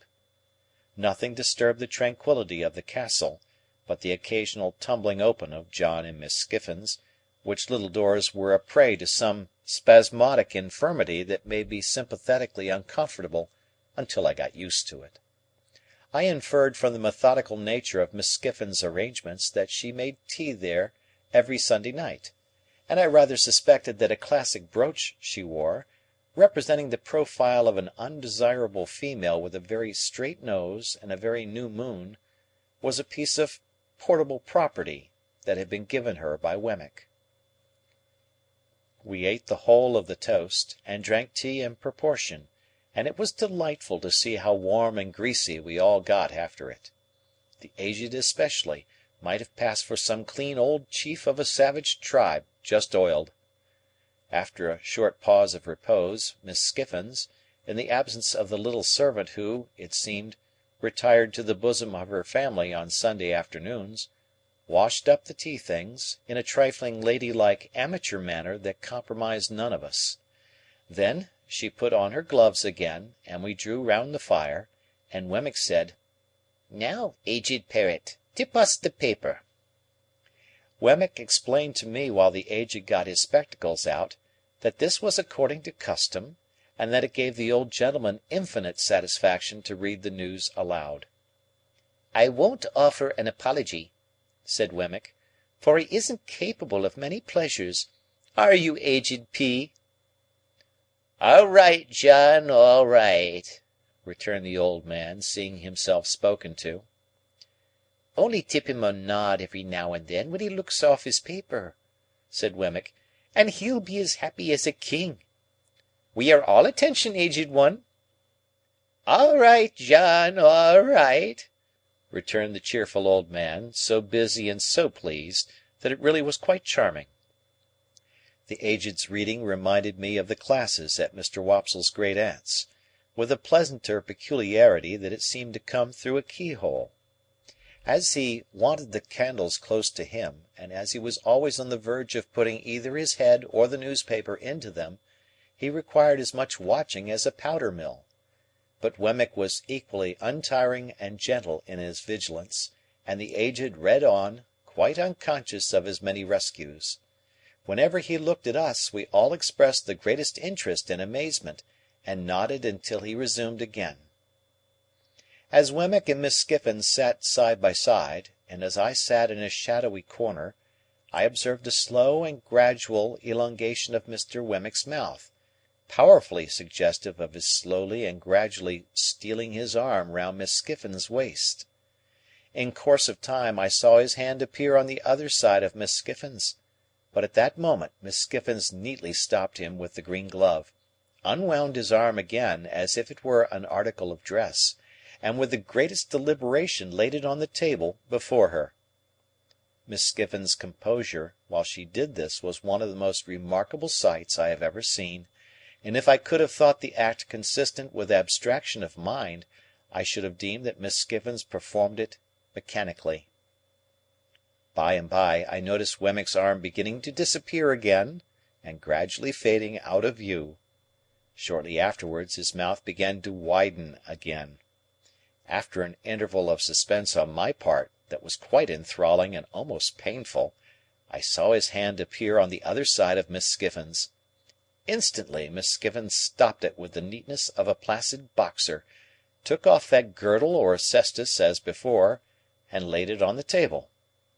Taking the table to represent the path of virtue, I am justified in stating that during the whole time of the Aged's reading, Wemmick's arm was straying from the path of virtue and being recalled to it by Miss Skiffins. At last, the Aged read himself into a light slumber. This was the time for Wemmick to produce a little kettle, a tray of glasses, and a black bottle with a porcelain-topped cork, representing some clerical dignitary of a rubicund and social aspect. With the aid of these appliances we all had something warm to drink, including the Aged, who was soon awake again. Miss Skiffins mixed, and I observed that she and Wemmick drank out of one glass. Of course I knew better than to offer to see Miss Skiffins home, and, under the circumstances, I thought I had best go first, which I did, taking a cordial leave of the Aged, and having passed a pleasant evening. Before a week was out, I received a note from Wemmick, dated Walworth, stating that he hoped he had made some advance in that matter appertaining to our private and personal capacities, and that he would be glad if I could come and see him again upon it. So I went out to Walworth again, and yet again, and yet again, and I saw him by appointment in the city several times, but never held any communication with him on the subject in or near Little Britain. The upshot was, that we found a worthy young merchant or shipping broker, not long established in business, who wanted intelligent help, and who wanted capital, and who in due course of time and receipt would want a partner. Between him and me, secret articles were signed of which Herbert was the subject, and I paid him half of my £500 down, and engaged for sundry other payments. Some, to fall due at certain dates out of my income, some, contingent on my coming into my property. Miss Skiffin's brother conducted the negotiation. Wemmick pervaded it throughout, but never appeared in it. The whole business was so cleverly managed that Herbert had not the least suspicion of my hand being in it. I shall never forget the radiant face with which he came home one afternoon, and told me, as a mighty piece of news, of his having fallen in with one Clarriker, the young merchant's name, and of Clarriker's having shown an extraordinary inclination towards him, and of his belief that the opening had come at last. Day by day, as his hopes grew stronger and his face brighter, he must have thought me a more and more affectionate friend, for I had the greatest difficulty in restraining my tears of triumph when I saw him so happy. At length, the thing being done, and he having that day entered Clarriker's house, and he having talked to me for a whole evening in a flush of pleasure and success, I did really cry in good earnest when I went to bed, to think that my expectations had done some good to somebody. A great event in my life, the turning point of my life, now opens on my view. But, before I proceed to narrate it, and before I pass on to all the changes it involved, I must give one chapter to Estella. It is not much to give to the theme that so long filled my heart. End of chapter.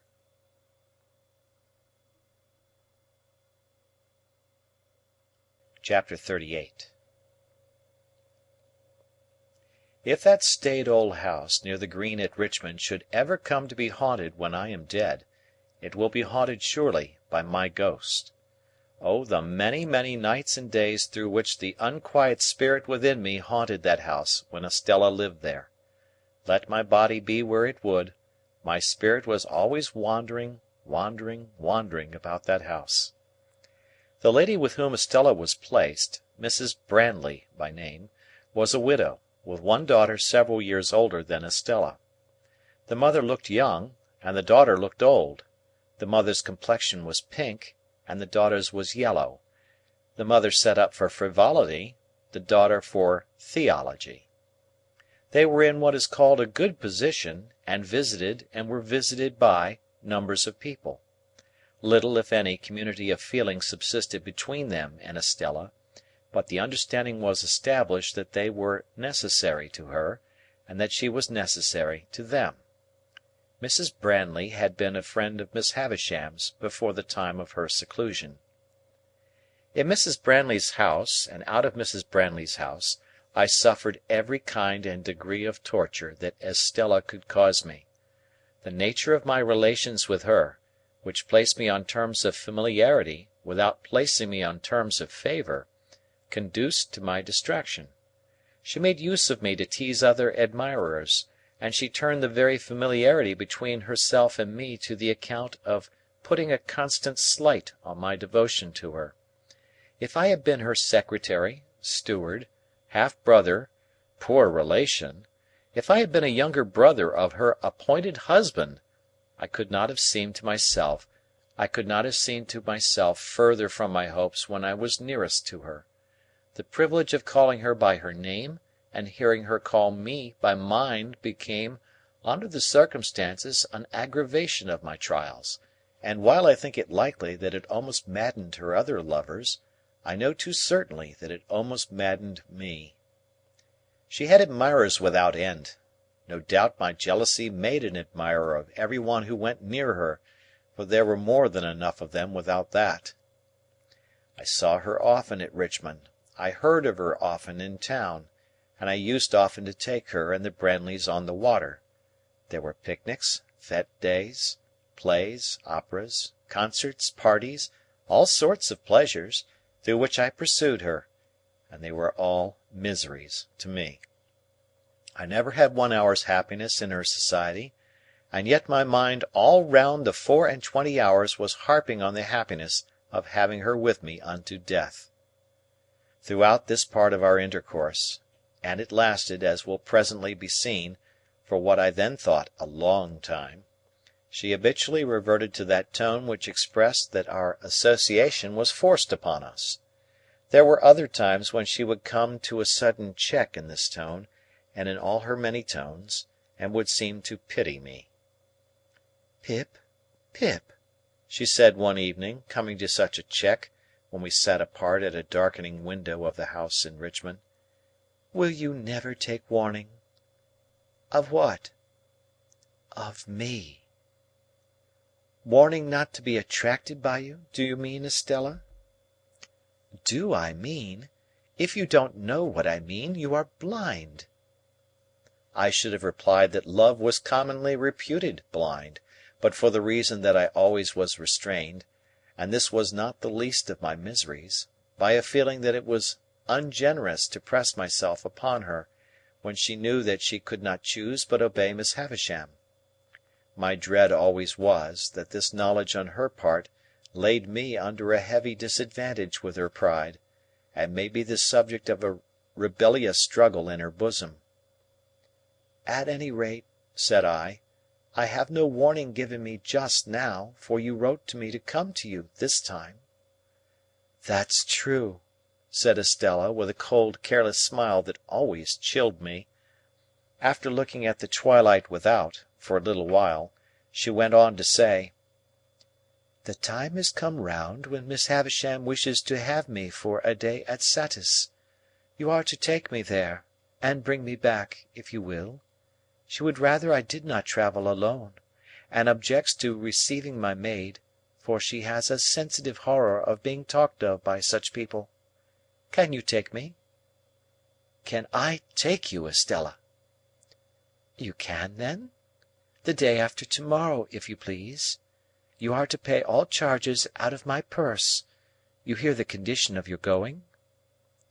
"And must obey," said I. This was all the preparation I received for that visit, or for others like it.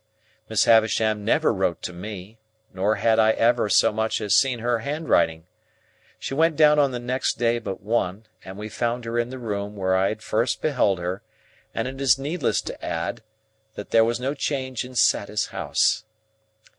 She was even more dreadfully fond of Estella than she had been when I last saw them together. I repeat the word advisedly, for there was something positively dreadful in the energy of her looks and embraces. She hung upon Estella's beauty, hung upon her words, hung upon her gestures, and sat mumbling her own trembling fingers while she looked at her, as though she were devouring the beautiful creature she had reared.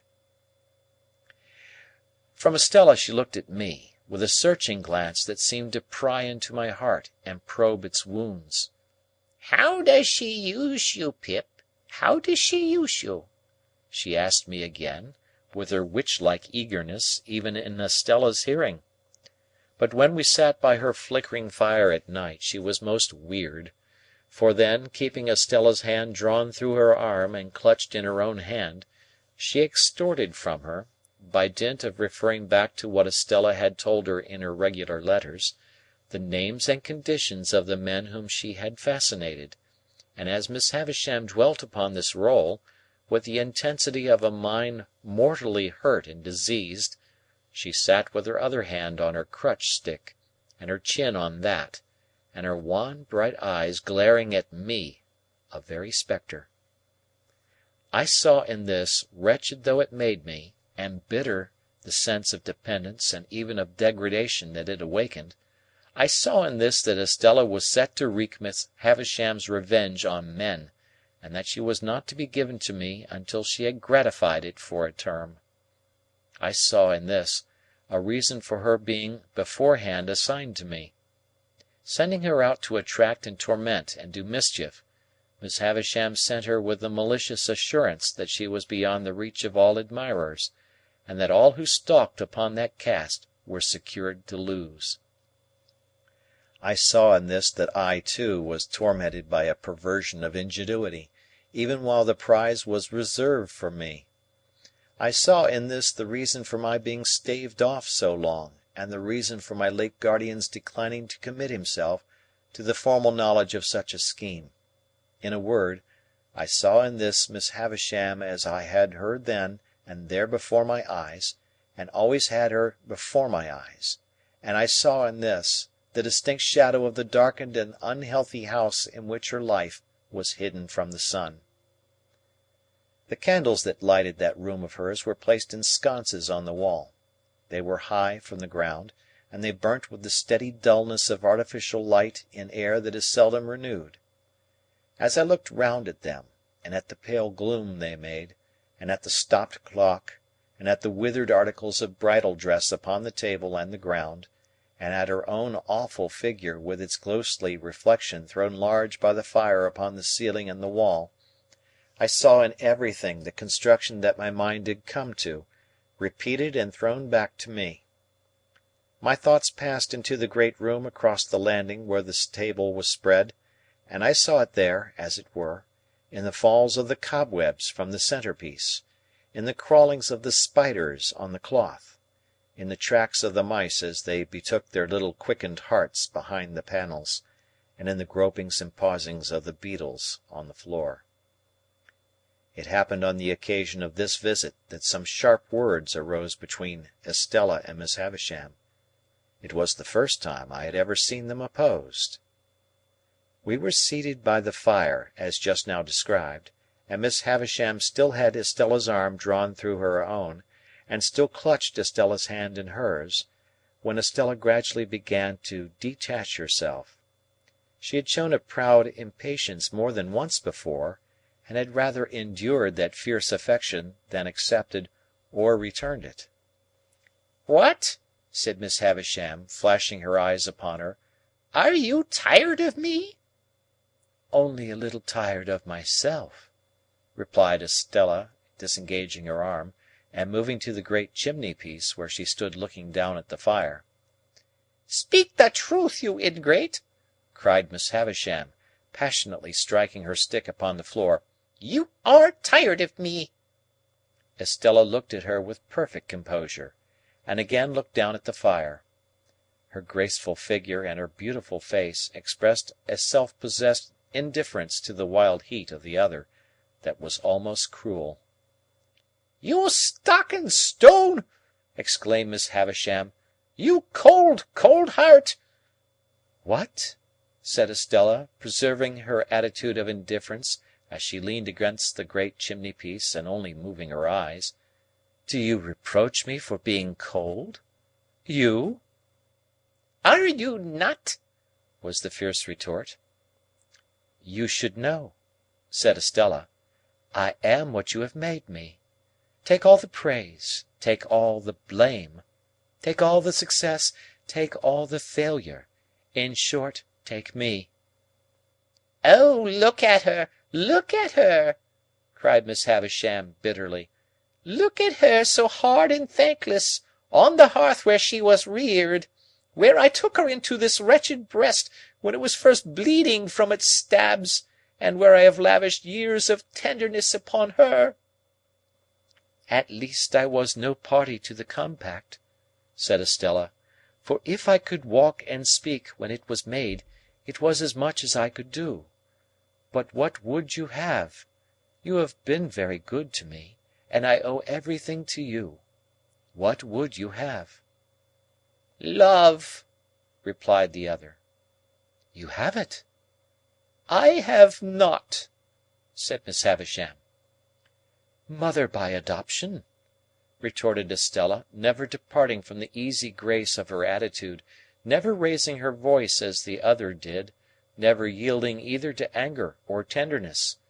"Mother by adoption, I have said that I owe everything to you. All I possess is freely yours. All that you have given me is at your command to have again. Beyond that I have nothing. And if you ask me to give you what you never gave me, my gratitude and duty cannot do impossibilities." "Did I never give her love?" cried Miss Havisham, turning wildly to me. "Did I never give her a burning love, inseparable from jealousy at all times, and from sharp pain, while she speaks thus to me? Let her call me mad! Let her call me mad!" "Why should I call you mad?" returned Estella. "I, of all people. Does any one live who knows what set purposes you have, half as well as I do? Does any one live who knows what a steady memory you have, half as well as I do? I who have sat on this same hearth, on the little stool that is even now beside you there, learning your lessons and looking up into your face, when your face was strange and frightened me." "Soon forgotten," moaned Miss Havisham. "Time soon forgotten." "No, not forgotten," retorted Estella. "Not forgotten, but treasured up in my memory. When have you found me false to your teaching? When have you found me unmindful of your lessons? When have you found me giving admission here," she touched her bosom with her hand, "to anything that you excluded? Be just to me." "So proud, so proud!" moaned Miss Havisham, pushing away her grey hair with both her hands. "Who taught me to be proud?" returned Estella. "Who praised me when I learnt my lesson?" "So hard, so hard!" moaned Miss Havisham with her former action. "Who taught me to be hard?" returned Estella. "Who praised me when I learnt my lesson?" "But to be proud and hard to me!" Miss Havisham quite shrieked, as she stretched out her arms. "Estella! Estella! Estella! To be proud and hard to me!" Estella looked at her for a moment with a kind of calm wonder, but was not otherwise disturbed. When the moment was past, she looked down at the fire again. "I cannot think," said Estella, raising her eyes after a silence, "why you should be so unreasonable when I come to see you after a separation. I have never forgotten your wrongs and their causes. I have never been unfaithful to you or your schooling. I have never shown any weakness that I could charge myself with." "Would it be weakness to return my love?" exclaimed Miss Havisham. "But yes, yes, yes, she would call it so." "I begin to think," said Estella in a musing way after another moment of calm wonder, "that I almost understand how this comes about. If you had brought up your adopted daughter wholly in the dark confinement of these rooms, and had never let her know that there was such a thing as the daylight by which she had never once seen your face, if you had done that, and then, for a purpose, had wanted her to understand the daylight and know all about it, you would have been disappointed and angry?" Miss Havisham, with her head in her hands, sat making a low moaning and swaying herself on her chair, but gave no answer. "Or," said Estella, "which is a nearer case, if you had taught her from the dawn of her intelligence, with your utmost energy and might, that there was such a thing as daylight, but that it was made to be her enemy and destroyer, and she must always turn against it, for it had blighted you and would else blight her.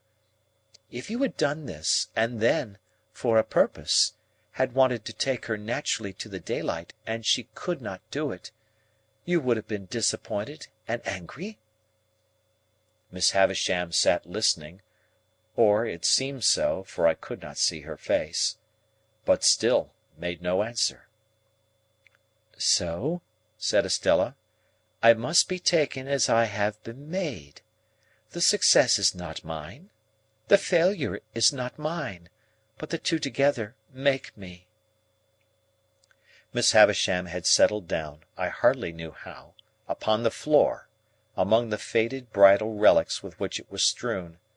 I took advantage of the moment—I had sought one from the first—to leave the room, after beseeching Estella's attention to her with a movement of my hand. When I left, Estella was yet standing by the great chimney piece, just as she had stood throughout. Miss Havisham's grey hair was all adrift upon the ground, among the other bridal wrecks, and was a miserable sight to see. It was with a depressed heart that I walked in the starlight for an hour and more, about the courtyard, and about the brewery, and about the ruined garden. When I at last took courage to return to the room, I found Estella sitting at Miss Havisham's knee, taking up some stitches in one of those old articles of dress that were dropping to pieces, and of which I have often been reminded since by the faded tatters of old banners that I have seen hanging up in cathedrals. Afterwards, Estella and I played at cards as of yore, only we were skilful now, and played French games, and so the evening wore away, and I went to bed. I lay in that separate building across the courtyard. It was the first time I had ever lain down to rest in Satis House, and sleep refused to come near me. 1,000 Miss Havishams haunted me. She was on this side of my pillow, on that, at the head of the bed, at the foot, behind the half-opened door of the dressing-room, in the dressing-room, in the room overhead, in the room beneath, everywhere. At last, when the night was slow to creep on towards 2 o'clock, I felt that I absolutely could no longer bear the place as a place to lie down in, and that I must get up. I therefore got up and put on my clothes, and went out across the yard into the long stone passage, designing to gain the outer courtyard and walk there for the relief of my mind.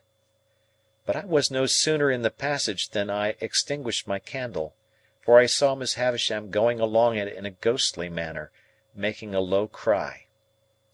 I followed her at a distance, and saw her go up the staircase. She carried a bare candle in her hand, which she had probably taken from one of the sconces in her own room, and was a most unearthly object by its light. Standing at the bottom of the staircase, I felt the mildewed air of the feast chamber, without seeing her open the door, and I heard her walking there, and so across into her own room, and so across again into that, never ceasing the low cry. After a time, I tried in the dark both to get out and to go back, but I could do neither until some streaks of day strayed in and showed me where to lay my hands. During the whole interval, whenever I went to the bottom of the staircase, I heard her footstep, saw her light pass above, and heard her ceaseless low cry. Before we left next day, there was no revival of the difference between her and Estella, nor was it ever revived on any similar occasion, and there were 4 similar occasions, to the best of my remembrance. Nor did Miss Havisham's manner towards Estella in any wise change, except that I believed it to have something like fear infused among its former characteristics. It is impossible to turn this leaf of my life without putting Bentley Drummle's name upon it, or I would, very gladly.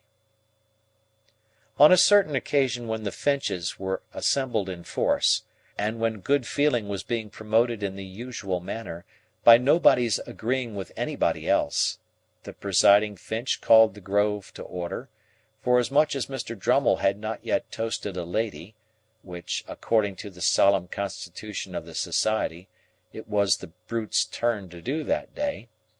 I thought I saw him leer in an ugly way at me while the decanters were going round, but as there was no love lost between us, that might easily be.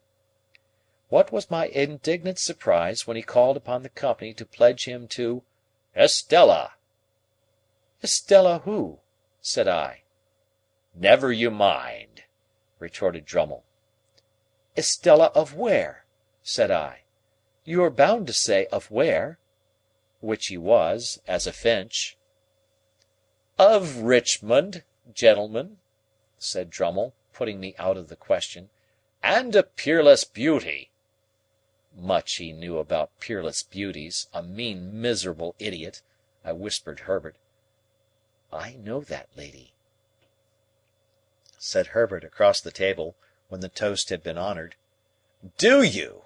said Drummle. "And so do I," I added, with a scarlet face. "Do you?" said Drummle. "O Lord!" This was the only retort, except glass or crockery, that the heavy creature was capable of making; but I became as highly incensed by it as if it had been barbed with wit, and I immediately rose in my place, and said that I could not but regard it as being like the Honourable Finch's impudence to come down to that grove (we always talked about coming down to that grove, as a neat parliamentary turn of expression), down to that grove, proposing a lady of whom he knew nothing. Mr. Drummle, upon this, starting up, demanded what I meant by that, whereupon I made him the extreme reply that I believed he knew where I was to be found.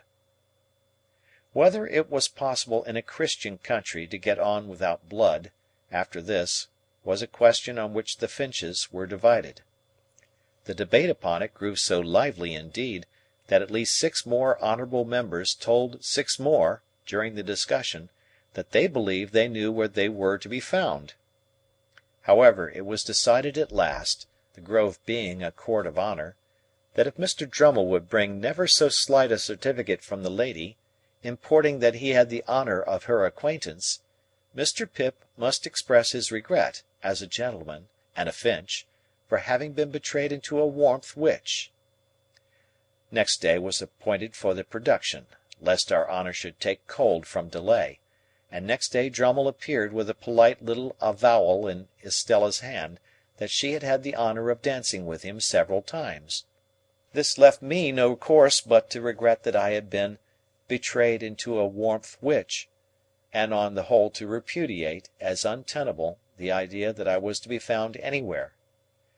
Drummle and I then sat snorting at one another for an hour, while the grove engaged in indiscriminate contradiction, and finally the promotion of good feeling was declared to have gone ahead at an amazing rate. I tell this lightly, but it was no light thing to me, for I cannot adequately express what pain it gave me to think that Estella should show any favour to a contemptible, clumsy, sulky booby, so very far below the average. To the present moment, I believe it to have been referable to some pure fire of generosity and disinterestedness in my love for her, that I could not endure the thought of her stooping to that hound. No doubt I should have been miserable whomsoever she had favoured, but a worthier object would have caused me a different kind and degree of distress. It was easy for me to find out, and I did soon find out, that Drummle had begun to follow her closely, and that she allowed him to do it. A little while, and he was always in pursuit of her, and he and I crossed one another every day.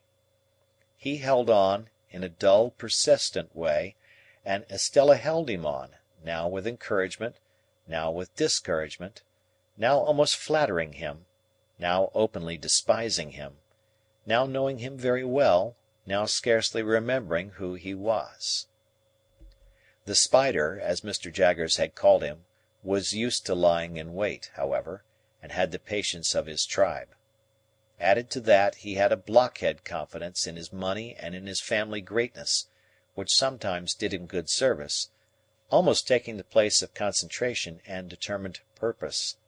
So the Spider, doggedly watching Estella, outwatched many brighter insects, and would often uncoil himself and drop at the right nick of time.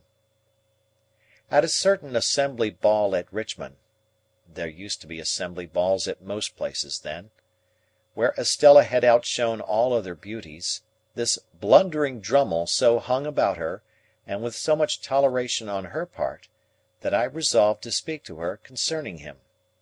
I took the next opportunity, which was when she was waiting for Mrs. Blandley to take her home, and was sitting apart among some flowers, ready to go.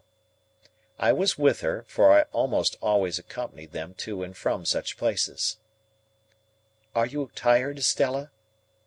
"Rather, Pip." "You should be." "Say rather, I should not be, for I have my letter to Satis House to write, before I go to sleep." "Recounting to-night's triumph?" said I. "Surely a very poor one, Estella." "What do you mean? I didn't know there had been any." "Estella," said I, "do look at that fellow in the corner yonder, who is looking over here at us." "Why should I look at him?" returned Estella, with her eyes on me instead. "What is there in that fellow in the corner yonder, to use your words, that I need look at?" "Indeed, that is the very question I want to ask you," said I, "for he has been hovering about you all night." "Moths and all sorts of ugly creatures," replied Estella, with a glance towards him, "hover about a lighted candle. Can the candle help it?" "No," I returned, "but cannot the Estella help it?" "Well," said she, laughing after a moment, "perhaps. Yes, anything you like." "But, Estella, do hear me speak. It makes me wretched that you should encourage a man so generally despised as Drummle. You know he is despised." "Well?" said she. "You know he is as ungainly within as without, a deficient, ill-tempered, lowering, stupid fellow." "Well?" said she. "You know he has nothing to recommend him but money, and a ridiculous roll of addle-headed predecessors, now don't you?" "Well?" said she again, and each time she said it she opened her lovely eyes the wider. To overcome the difficulty of getting past that monosyllable, I took it from her, and said, repeating it with emphasis, "Well, then, that is why it makes me wretched."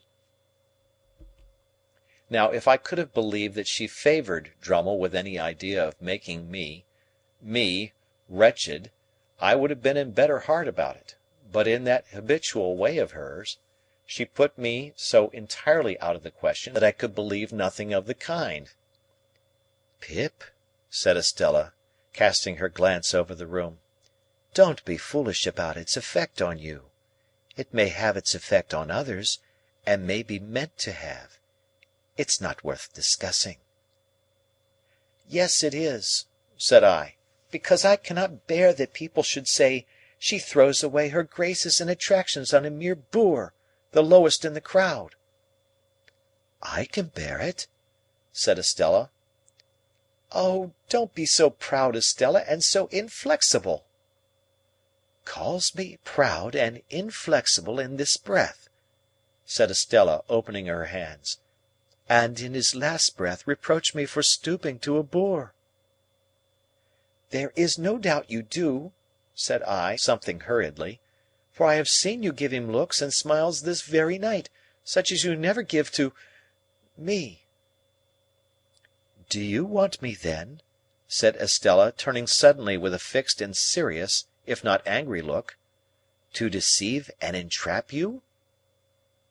"Do you deceive and entrap him, Estella?" "Yes, and many others. All of them but you. Here is Mrs. Brandley. I'll say no more."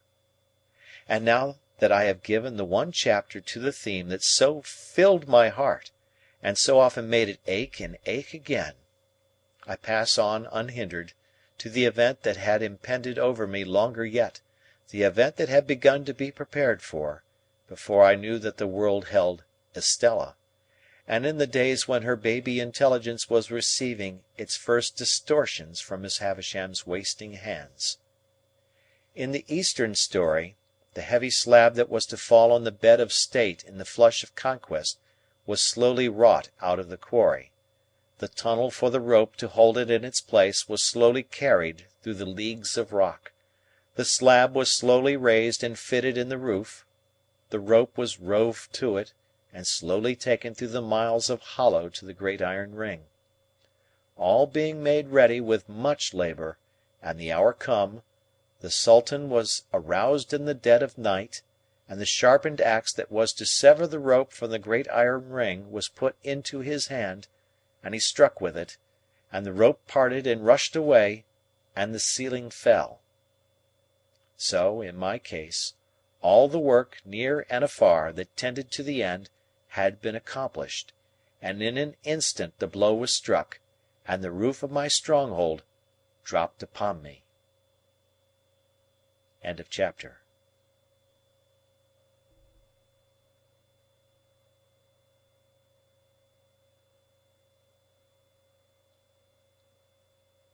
Chapter 39.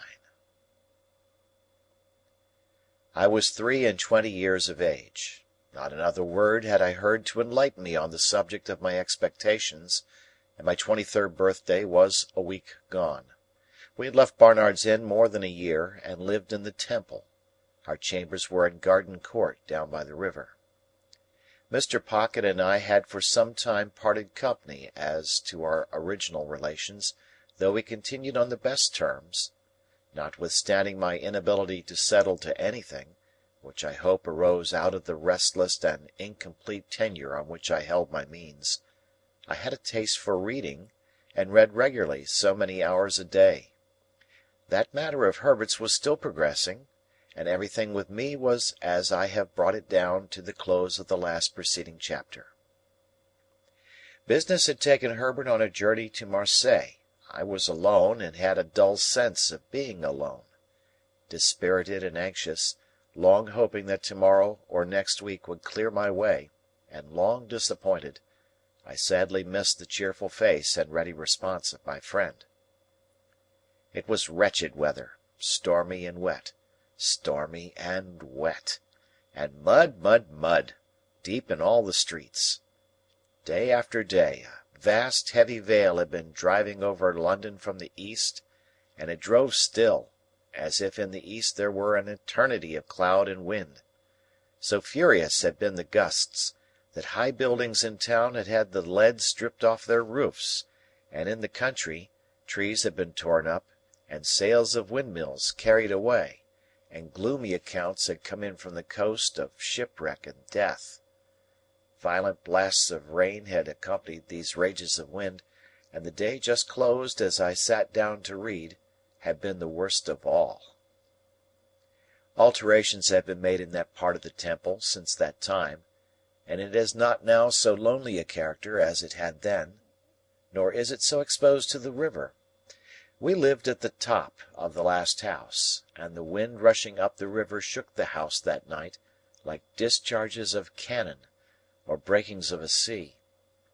When the rain came with it and dashed against the windows, I thought, raising my eyes to them as they rocked, that I might have fancied myself in a storm-beaten lighthouse. Occasionally, the smoke came rolling down the chimney as though it could not bear to go out into such a night, and when I set the doors open and looked down the staircase lamps were blown out, and when I shaded my face with my hands and looked through the black windows, opening them ever so little was out of the question in the teeth of such wind and rain, I saw that the lamps in the court were blown out, and that the lamps on the bridges and the shore were shuddering, and that the coal-fires and barges on the river were being carried away before the wind, like red-hot splashes in the rain. I read with my watch upon the table, purposing to close my book at 11 o'clock. As I shut it, St. Paul's, and all the many church clocks in the city, some leading, some accompanying, some following, struck that hour. The sound was curiously flawed by the wind, and I was listening, and thinking how the wind assailed and tore it, when I heard a footstep on the stair. What nervous folly made me start, and awfully connect it with the footstep of my dead sister, matters not. It was past in a moment, and I listened again and heard the footstep stumble in coming on. Remembering then that the staircase lights were blown out, I took up my reading lamp and went out to the stair-head. Whoever was below had stopped on seeing my lamp, for all was quiet. "There is some one down there, is there not?" I called out, looking down. "Yes," said a voice from the darkness beneath. "What floor do you want?" "The top. Mr. Pip." "That is my name. There's nothing the matter?" "Nothing the matter," returned the voice, and the man came on. I stood with my lamp held out over the stair rail, and he came slowly within its light. It was a shaded lamp, to shine upon a book, and its circle of light was very contracted, so that he was in it for a mere instant, and then out of it. In the instant I had seen a face that was strange to me, looking up with an incomprehensible air of being touched and pleased by the sight of me. Moving the lamp as the man moved, I made out that he was substantially dressed, but roughly, like a voyager by sea; that he had long iron-grey hair; that his age was about 60; that he was a muscular man, strong on his legs, and that he was browned and hardened by exposure to weather. As he ascended the last stair or two, and the light of my lamp included us both, I saw, with a stupid kind of amazement, that he was holding out both his hands to me. "Pray what is your business?" I asked him. "My business?" he repeated, pausing. "Ah, yes. I will explain my business, by your leave." "Do you wish to come in?" "Yes," he replied. "I wish to come in, master." I had asked him the question inhospitably enough, for I resented the sort of bright and gratified recognition that still shone in his face. I resented it, because it seemed to imply that he expected me to respond to it. But I took him into the room I had just left, and having set the lamp on the table, asked him as civilly as I could to explain himself. He looked about him with the strangest air, an air of wondering pleasure, as if he had some part in the things he admired. And he pulled off a rough outer coat and his hat. Then I saw that his head was furrowed and bald, and that the long iron-grey hair grew only on its sides. But I saw nothing that in the least explained him. On the contrary, I saw him next moment once more holding out both his hands to me. "What do you mean?" said I, half expecting him to be mad. He stopped in his looking at me, and slowly rubbed his right hand over his head. "It's disappointing to a man," he said, in a coarse, broken voice, "arter having looked forward so distant and come so fur; but you're not to blame for that. Neither on us is to blame for that. I'll speak in half a minute. Give me half a minute, please."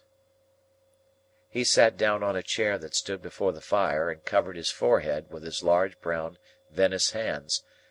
I looked at him attentively then, and recoiled a little from him, but I did not know him. "There's no one nigh," said he, looking over his shoulder. "Is there?" "Why do you, a stranger coming into my rooms at this time of night, ask that question?" said I. "You're a game one," he returned, shaking his head at me with a deliberate affection, at once most unintelligible and most exasperating. "I'm glad you're growed up, a game one. But don't catch hold of me. You'll be sorry arterwards to have done it." I relinquished the intention he had detected, for I knew him. Even yet I could not recall a single feature, but I knew him. If the wind and rain had driven away the intervening years, had scattered all the intervening objects, had swept us to the churchyard where we first stood face to face on such different levels, I could not have known my convict more distinctly than I knew him now as he sat in the chair before the fire. No need to take a file from his pocket and show it to me; no need to take the handkerchief from his neck and twist it round his head; no need to hug himself with both his arms, and take a shivering turn across the room, looking back at me for recognition. I knew him before he gave me one of those aids, though, a moment before, I had not been conscious of remotely suspecting his identity. He came back to where I stood, and again held out both his hands. Not knowing what to do, for in my astonishment I had lost my self-possession, I reluctantly gave him my hands. He grasped them heartily, raised them to his lips, kissed them, and still held them. "You acted noble, my boy," said he. "Noble, Pip, and I have never forgot it." At a change in his manner, as if he were even going to embrace me, I laid a hand upon his breast and put him away. "Stay," said I. "Keep off. If you are grateful to me for what I did when I was a little child, I hope you have shown your gratitude by mending your way of life. If you have come here to thank me, it was not necessary. Still, however you have found me out, there must be something good in the feeling that has brought you here, and I will not repulse you, but surely you must understand that I—" My attention was so attracted by the singularity of his fixed look at me, that the words died away on my tongue. "You was a saying," he observed, when we had confronted one another in silence, "that surely I must understand. What surely must I understand?" "That I cannot wish to renew that chance intercourse with you of long ago, under these different circumstances. I am glad to believe you have repented and recovered yourself. I am glad to tell you so. I am glad that, thinking I deserved to be thanked, you have come to thank me. But our ways are different ways, none the less. You are wet, and you look weary. Will you drink something before you go?" He had replaced his neckerchief loosely, and had stood, keenly observant of me, biting a long end of it. "I think," he answered, still with the end at his mouth and still observant of me, "that I will drink, I thank you, afore I go." There was a tray ready on a side table. I brought it to the table near the fire, and asked him what he would have. He touched one of the bottles without looking at it or speaking, and I made him some hot rum and water. I tried to keep my hands steady while I did so, but his look at me as he leaned back in his chair, with the long draggled end of his neckerchief between his teeth, evidently forgotten, made my hand very difficult to master.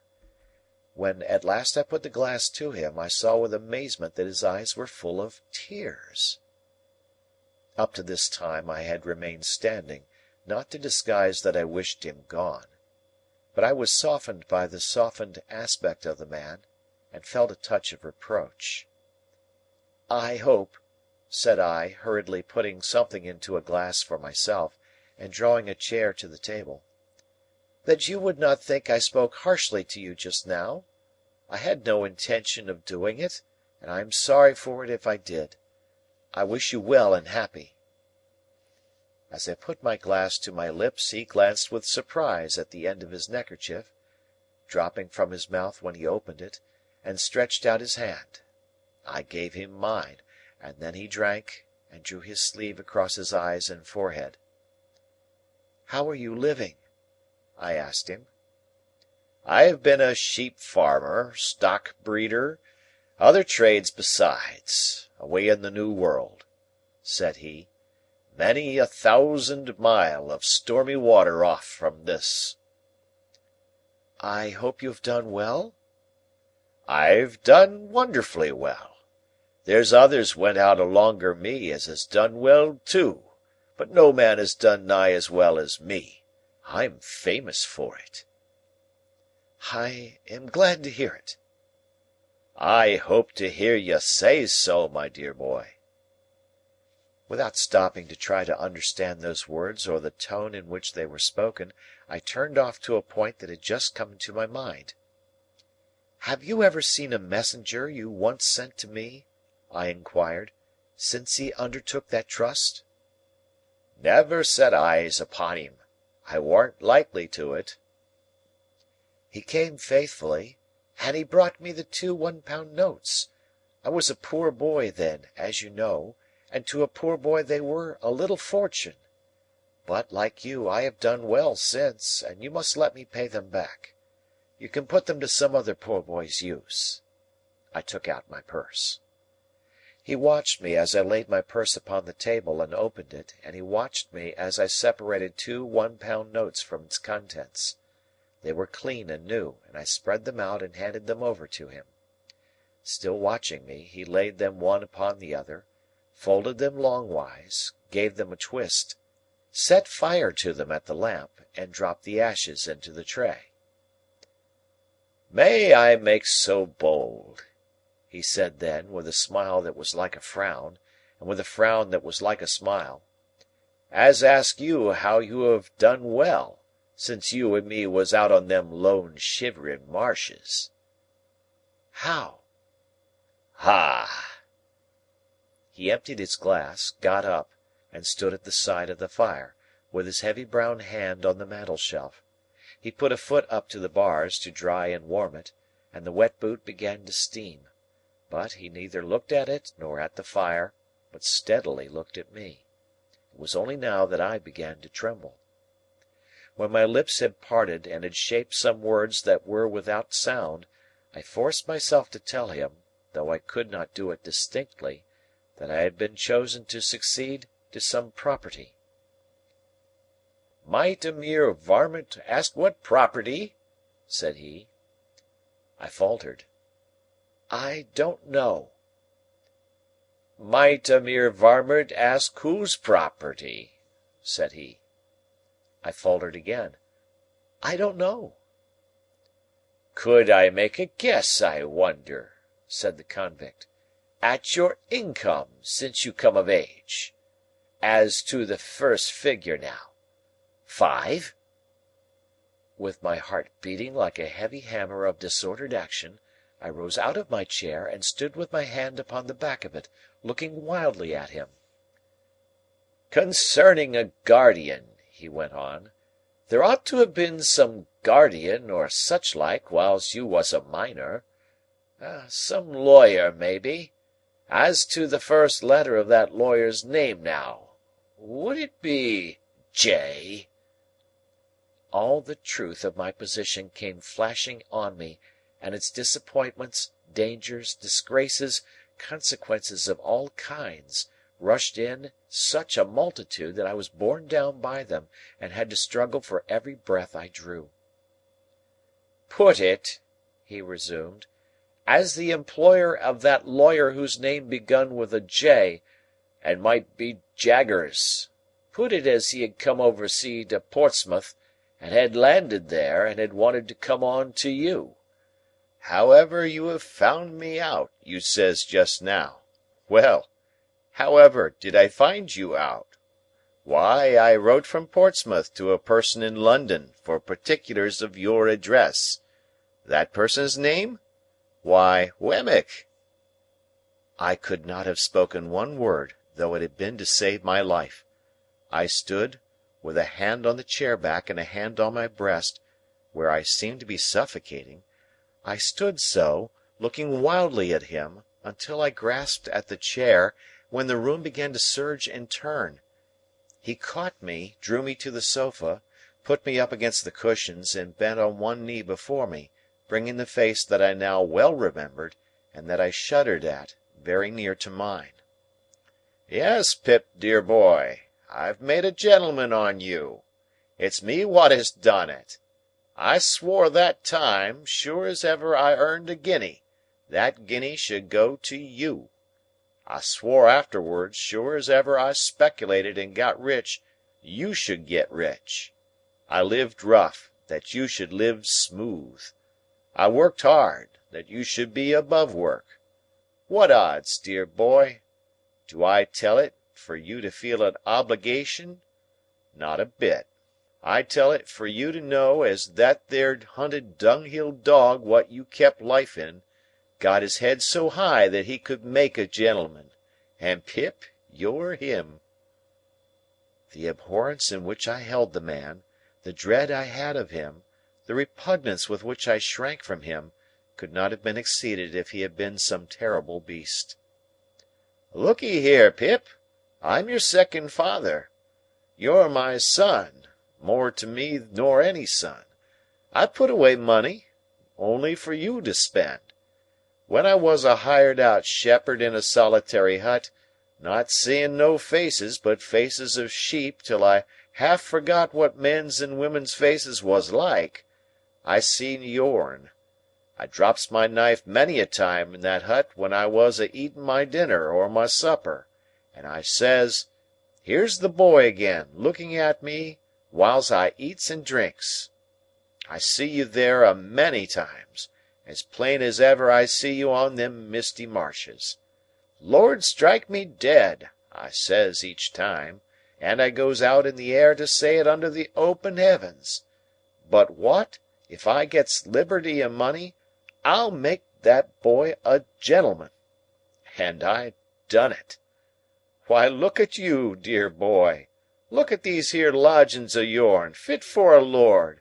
A lord! Ha! You shall show money with lords for wagers, and beat 'em."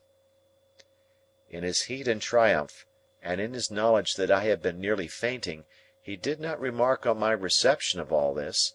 It was the one grain of relief I had. "Look'ee here," he went on, taking my watch out of my pocket and turning towards him a ring on my finger, while I recoiled from his touch as if he had been a snake. "A golden and a beauty. That's a gentleman's, I hope. A diamond all set round with rubies. That's a gentleman's, I hope. Look at your linen. Fine and beautiful. Look at your clothes. Better ain't to be got. And your books, too," turning his eyes round the room, "mounting up on their shelves by hundreds. And you read 'em, don't you? I see you've been a reading of 'em when I come in. Ha, ha, ha! You shall read 'em to me, dear boy. And if they're in foreign languages what I don't understand, I shall be just as proud as if I did." Again he took both my hands and put them to his lips, while my blood ran cold within me. "Don't you mind talking, Pip," said he, after again drawing his sleeve over his eyes and forehead, as the click came in his throat which I well remembered, and he was all the more horrible to me that he was so much in earnest. "You can't do better nor keep quiet, dear boy. You ain't looked slowly forward to this as I have. You wasn't prepared for this as I was. But didn't you never think it might be me?" "Oh, no, no, no," I returned. "Never, never." "Well, you see it was me, and single-handed. Never a soul in it but my own self and Mr. Jaggers." "Was there no one else?" I asked. "No," said he, with a glance of surprise. "Who else should there be? And, dear boy, how good-looking you have growed! There's bright eyes somewheres, eh? Isn't there bright eyes somewheres, what you love the thoughts on? Oh, Estella, Estella! They shall be yourn, dear boy, if money can buy 'em. Not that a gentleman like you, so well set up as you, can't win 'em off of his own game, but money shall back you. Let me finish what I was a-telling you, dear boy. From that there hut, and that there hiring out, I got money left me by my master, which died and had been the same as me, and got my liberty and went for myself. In every single thing I went for you. Lord strike a blight upon it, I says, whatever it was I went for, if it ain't for him. It all prospered wonderful.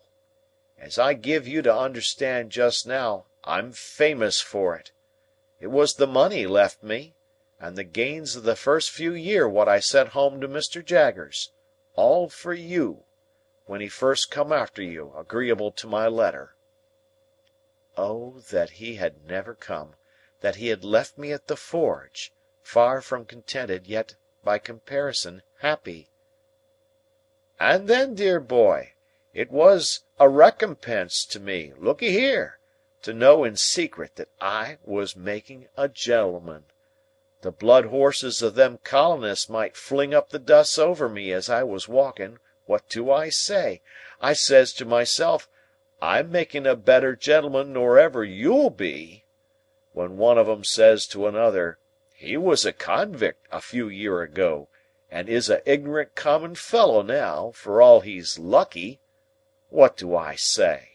I says to myself, If I ain't a gentleman, nor yet ain't got no learning, I'm the owner of such. All of you owns stock and land. Which of you owns a brought-up London gentleman? This way I kept myself a-going, and this way I held steady afore my mind that I would for certain come one day and see my boy and make myself known to him on his own ground." He laid his hand on my shoulder. I shuddered at the thought that for anything I knew his hand might be stained with blood. "It warn't easy, Pip, for me to leave them parts, nor yet it warn't safe. But I held to it, and the harder it was, the stronger I held, for I was determined, and my mind firm made up. At last I done it. Dear boy, I done it." I tried to collect my thoughts, but I was stunned. Throughout, I had seemed to myself to attend more to the wind and the rain than to him. Even now I could not separate his voice from those voices, though those were loud and his was silent. "Where will you put me?" he asked presently. "I must be put somewheres, dear boy." "To sleep?" said I. "Yes, and to sleep long and sound," he answered, "for I've been sea-tossed and sea-washed, months and months." "My friend and companion," said I, rising from the sofa, "is absent. You must have his room." "He won't come back to-morrow, will he?" "No," said I, answering almost mechanically, in spite of my utmost efforts, "not to-morrow."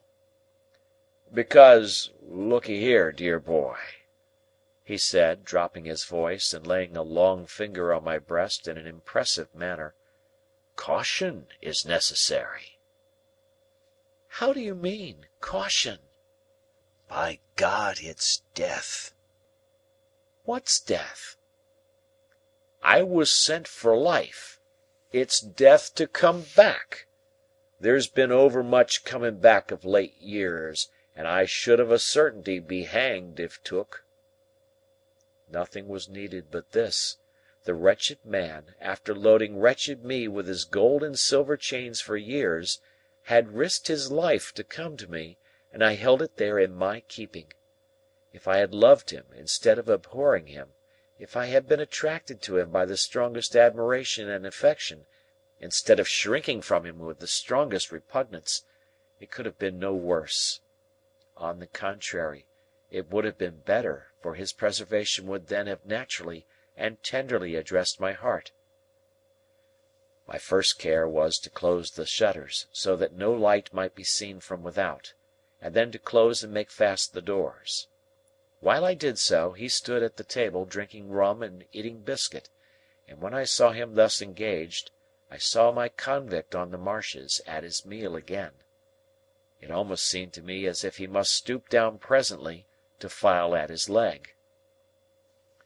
When I had gone into Herbert's room and had shut off any other communication between it and the staircase than through the room in which our conversation had been held, I asked him if he would go to bed. He said yes, but asked me for some of my gentleman's linen to put on in the morning. I brought it out and laid it ready for him, and my blood again ran cold when he again took me by both hands to give me good night. I got away from him, without knowing how I did it, and mended the fire in the room where we had been together, and sat down by it, afraid to go to bed. For an hour or more I remained too stunned to think, and it was not until I began to think that I began fully to know how wrecked I was, and how the ship in which I had sailed was gone to pieces. Miss Havisham's intentions towards me, all a mere dream. Estella not designed for me. I only suffered in Satis House as a convenience, a sting for the greedy relations, a model with a mechanical heart to practise on when no other practice was at hand. Those were the first smarts I had. But sharpest and deepest pain of all, it was for the convict, guilty of I knew not what crimes, and liable to be taken out of those rooms where I sat thinking and hanged at the Old Bailey door, that I had deserted Joe. I would not have gone back to Joe now, I would not have gone back to Biddy now, for any consideration, simply, I suppose, because my sense of my own worthless conduct to them was greater than every consideration. No wisdom on earth could have given me the comfort that I should have derived from their simplicity and fidelity, but I could never, never undo what I had done. In every rage of wind and rush of rain I heard pursuers. Twice I could have sworn there was a knocking and whispering at the outer door. With these fears upon me I began either to imagine or recall that I had had mysterious warnings of this man's approach, that for weeks gone by I had passed faces in the streets which I had thought like his, that these likenesses had grown more numerous as he, coming over the sea, had drawn nearer, that his wicked spirit had somehow sent these messengers to mine, and that now on this stormy night he was as good as his word, and with me. Crowding up with these reflections came the reflection that I had seen him with my childish eyes to be a desperately violent man, that I had heard that other convict reiterate that he had tried to murder him, that I had seen him down in the ditch tearing and fighting like a wild beast. Out of such remembrances I brought into the light of the fire a half-formed terror that it might not be safe to be shut up there with him in the dead of the wild solitary night. This dilated until it filled the room, and impelled me to take a candle and go in and look at my dreadful burden. He had rolled a handkerchief round his head, and his face was set and lowering in his sleep. But he was asleep, and quietly too, though he had a pistol lying on the pillow.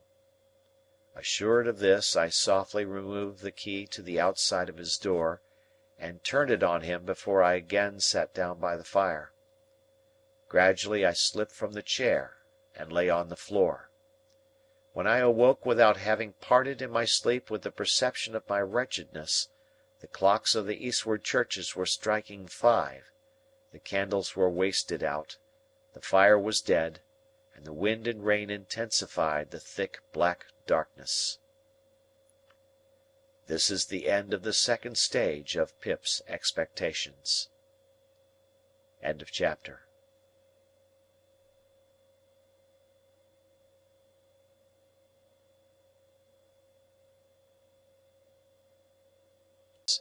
Chapter 40.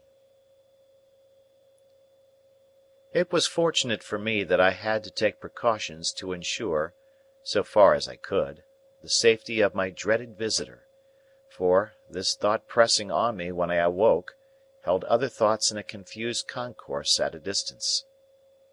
The impossibility of keeping him concealed in the chambers was self-evident. It could not be done, and the attempt to do it would inevitably engender suspicion. True, I had no avenger in my service now, but I was looked after by an inflammatory old female, assisted by an animated rag-bag whom she called her niece, and to keep a room secret from them would be to invite curiosity and exaggeration.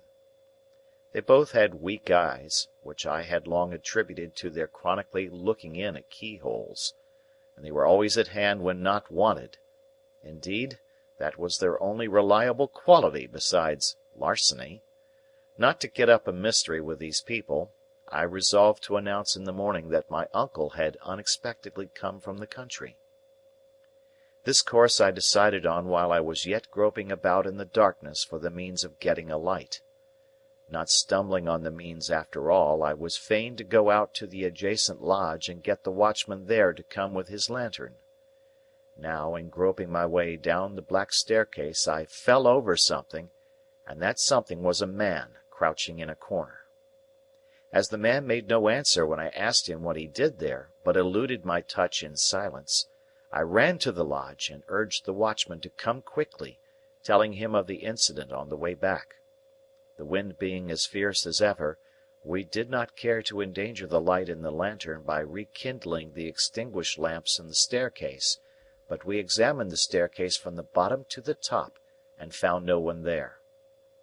It then occurred to me as possible that the man might have slipped into my rooms, so, lighting my candle at the watchman's, and leaving him standing at the door, I examined them carefully, including the room in which my dreaded guest lay asleep. All was quiet, and assuredly no other man was in those chambers. It troubled me that there should have been a lurker on the stairs, on that night of all nights in the year, and I asked the watchman, on the chance of eliciting some hopeful explanation, as I handed him a dram at the door, whether he had admitted at his gate any gentlemen who had perceptibly been dining out? Yes, he said, at different times of the night, 3. One lived in Fountain Court, and the other 2 lived in the lane, and he had seen them all go home. Again, the only other man who dwelt in the house of which my chambers formed a part had been in the country for some weeks, and he certainly had not returned in the night, because we had seen his door with his seal on it as we came upstairs.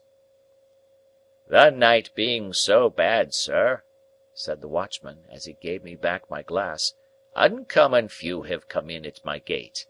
Besides them 3 gentlemen that I have named, I don't call to mind another since about 11 o'clock, when a stranger asked for you."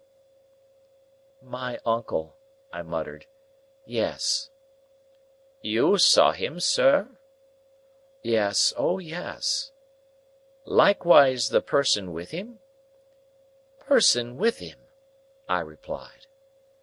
"I judged the person to be with him," returned the watchman. "The person stopped when he stopped to make inquiry of me, and the person took this way when he took this way." "What sort of person?" The watchman had not particularly noticed. He should say, a working person. To the best of his belief, he had a dust-coloured kind of clothes on, under a dark coat. The watchman made more light of the matter than I did, and naturally, not having my reason for attaching weight to it.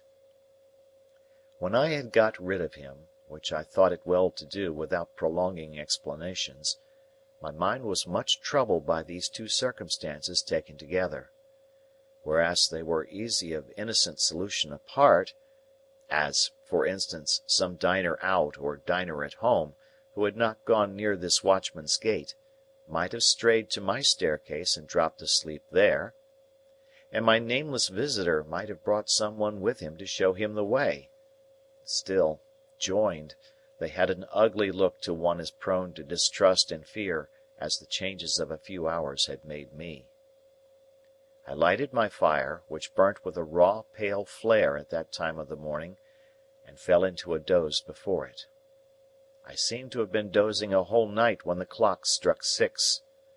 As there was full an hour and a half between me and daylight, I dozed again, now waking up uneasily, with prolix conversations about nothing in my ears, now making thunder of the wind in the chimney, at length falling off into a profound sleep from which the daylight woke me with a start. All this time I had never been able to consider my own situation, nor could I do so yet. I had not the power to attend to it. I was greatly dejected and distressed, but in an incoherent wholesale sort of way. As to forming any plan for the future, I could as soon have formed an elephant. When I opened the shutters and looked out at the wet wild morning, all of a leaden hue, when I walked from room to room, when I sat down again shivering before the fire, waiting for my laundress to appear, I thought how miserable I was, but hardly knew why, or how long I had been so, or on what day of the week I made the reflection, or even who I was that made it.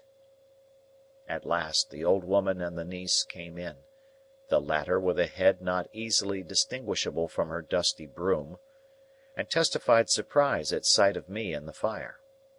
To whom I imparted how my uncle had come in the night and was then asleep, and how the breakfast preparations were to be modified accordingly. Then I washed and dressed while they knocked the furniture about and made a dust, and so, in a sort of dream or sleep-waking, I found myself sitting by the fire again, waiting for him to come to breakfast. By and by his door opened and he came out. I could not bring myself to bear the sight of him, and I thought he had a worse look by daylight. "I do not even know," said I, speaking low as he took his seat at the table, "by what name to call you. I have given out that you are my uncle." "That's it, dear boy. Call me uncle."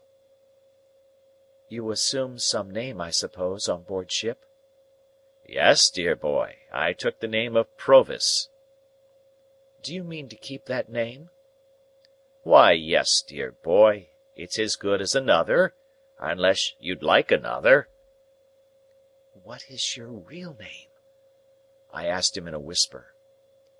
"Magwitch," he answered in the same tone, "christened Abel." "What were you brought up to be?" "A varmint, dear boy." He answered quite seriously, and used the word as if it denoted some profession.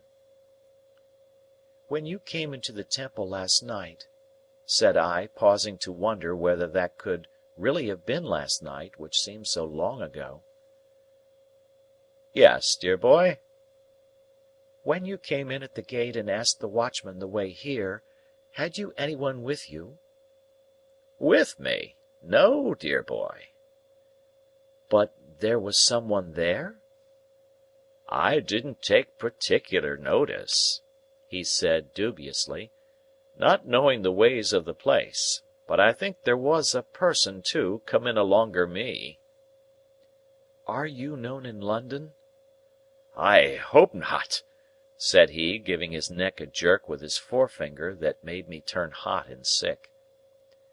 "Were you known in London once?" "Not over and above, dear boy. I was in the provinces mostly." "Were you tried in London?" "Which time?" said he, with a sharp look. "The last time." He nodded. "First knowed Mr. Jaggers that way. Jaggers was for me." It was on my lips to ask him what he was tried for, but he took up a knife, gave it a flourish, and with the words, "And what I done is worked out and paid for," fell to at his breakfast. He ate in a ravenous way that was very disagreeable, and all his actions were uncouth, noisy, and greedy. Some of his teeth had failed him since I saw him eat on the marshes, and as he turned his food in his mouth, and turned his head sideways to bring his strongest fangs to bear upon it, he looked terribly like a hungry old dog. If I had begun with any appetite, he would have taken it away, and I should have sat much as I did, repelled from him by an insurmountable aversion, and gloomily looking at the cloth. "I'm a heavy grubber, dear boy," he said, as a polite kind of apology when he made an end of his meal. "But I always was. If it had been in my constitution to be a lighter grubber, I might have got into lighter trouble. Similarly, I must have my smoke. When I was first hired out as shepherd the other side of the world, it's my belief I should have turned into a molloncolly mad sheep myself if I hadn't to have my smoke." As he said so, he got up from table, and putting his hand into the breast of the pea coat he wore, brought out a short black pipe, and a handful of loose tobacco of the kind that is called negro head. Having filled his pipe, he put the surplus tobacco back again, as if his pocket were a drawer. Then, he took a live coal from the fire with the tongs and lighted his pipe at it, and then turned round on the hearthrug with his back to the fire, and went through his favourite action of holding out both his hands for mine. "Hand this," said he, dandling my hands up and down in his, as he puffed at his pipe, "hand this is the gentleman what I made. The real genuine one. It does me good fur to look at you, Pip. All I stipulate is, to stand by and look at you, dear boy." I released my hands as soon as I could, and found that I was beginning slowly to settle down to the contemplation of my condition. What I was chained to, and how heavily, became intelligible to me, as I heard his hoarse voice, and sat looking up at his furrowed bald head with its iron-grey hair at the sides. I mustn't see my gentleman a-footing it in the mire of the streets. There mustn't be no mud on his boots. My gentleman must have horses, Pip. Horses to ride, and horses to drive, and horses for his servant to ride and drive as well. Shall colonists have their horses? And blood uns, if you please, good Lord. And not my London gentlemen? No, no. We'll show 'em another pair of shoes than that, Pip, won't us?" He took out of his pocket a great thick pocket-book, bursting with papers, and tossed it on the table. "There's something worth spending in that there book, dear boy. It's yourn. All I've got ain't mine, it's yourn. Don't you be afeard on it. There's more where that come from. I've come to the old country for to see my gentleman spend his money like a gentleman. That'll be my pleasure. My pleasure'll be for to see him do it. And blast you all!" he wound up, looking round the room and snapping his fingers once with a loud snap. "Blast you every one, from the judge in his wig to the colonist a-stirring up the dust. I'll show a better gentleman than the whole kit on you put together." "Stop!" said I, almost in a frenzy of fear and dislike. "I want to speak to you. I want to know what is to be done. I want to know how you are to be kept out of danger, how long you are going to stay, what projects you have." "Look'ee here, Pip," said he, laying his hand on my arm in a suddenly altered and subdued manner. "First of all, look'ee here. I forgot myself half a minute ago. What I said was low. That's what it was, low. Look'ee here, Pip. Look over it. I ain't a-going to be low." "First," I resumed, half groaning, "what precautions can be taken against your being recognized and seized?" "No, dear boy," he said in the same tone as before, "that don't go first. Lowness goes first. I ain't took so many year to make a gentleman, not without knowing what's due to him. Look'ee here, Pip. I was low. That's what I was, low. Look over it, dear boy." Some sense of the grimly ludicrous moved me to a fretful laugh as I replied, "I have looked over it. In Heaven's name, don't harp upon it." "Yes, but look'ee here," he persisted. "Dear boy, I ain't come so fur, not fur to be low. Now, go on, dear boy. You was a-saying—" "How are you to be guarded from the danger you have incurred?" "Well, dear boy, the danger ain't so great. Without I was informed again, the danger ain't so much to signify. There's Jaggers, and there's Wemmick, and there's you. Who else is there to inform?" "Is there no chance person who might identify you in the street?" said I. "Well," he returned, "there ain't many. Nor yet I don't intend to advertise myself in the newspaper by the name of A.M. come back from Botany Bay, and years have rolled away, and who's to gain by it? Still, look'ee here, Pip. If the danger had been 50 times as great, I should have come to see you, mind you, just the same." "And how long do you remain?" "How long?" said he, taking his black pipe from his mouth, and dropping his jaw as he stared at me. "I'm not a-going back. I've come for good." "Where are you to live?" said I. "What is to be done with you? Where will you be safe?" "Dear boy," he returned, "there's disguising wigs can be bought for money, and there's hair powder, and spectacles, and black clothes, shorts, and what not. Others has done it safe afore, and what others has done afore others can do again. As to the where and how of living, dear boy, give me your own opinions on it." "You take it smoothly now," said I, "but you were very serious last night, when you swore it was death."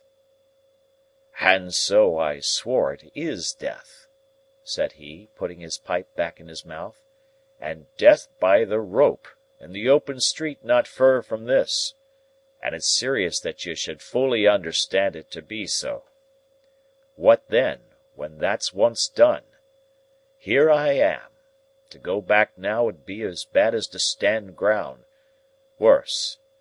Besides, Pip, I'm here, because I've meant it by you, years and years. As to what I dare, I'm an old bird now, as has dared all manner of traps since first he was fledged, and I'm not afeard to perch upon a scarecrow. If there's death hid inside of it, there is, and let him come out, and I'll face him, and then I'll believe in him and not afore. And now let me have a look at my gentleman again." Once more he took me by both hands and surveyed me with an air of admiring proprietorship, smoking with great complacency all the while.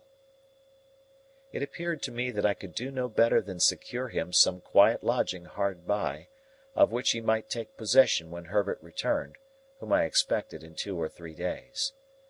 That the secret must be confided to Herbert as a matter of unavoidable necessity, even if I could have put the immense relief I should derive from sharing it with him out of the question, was plain to me.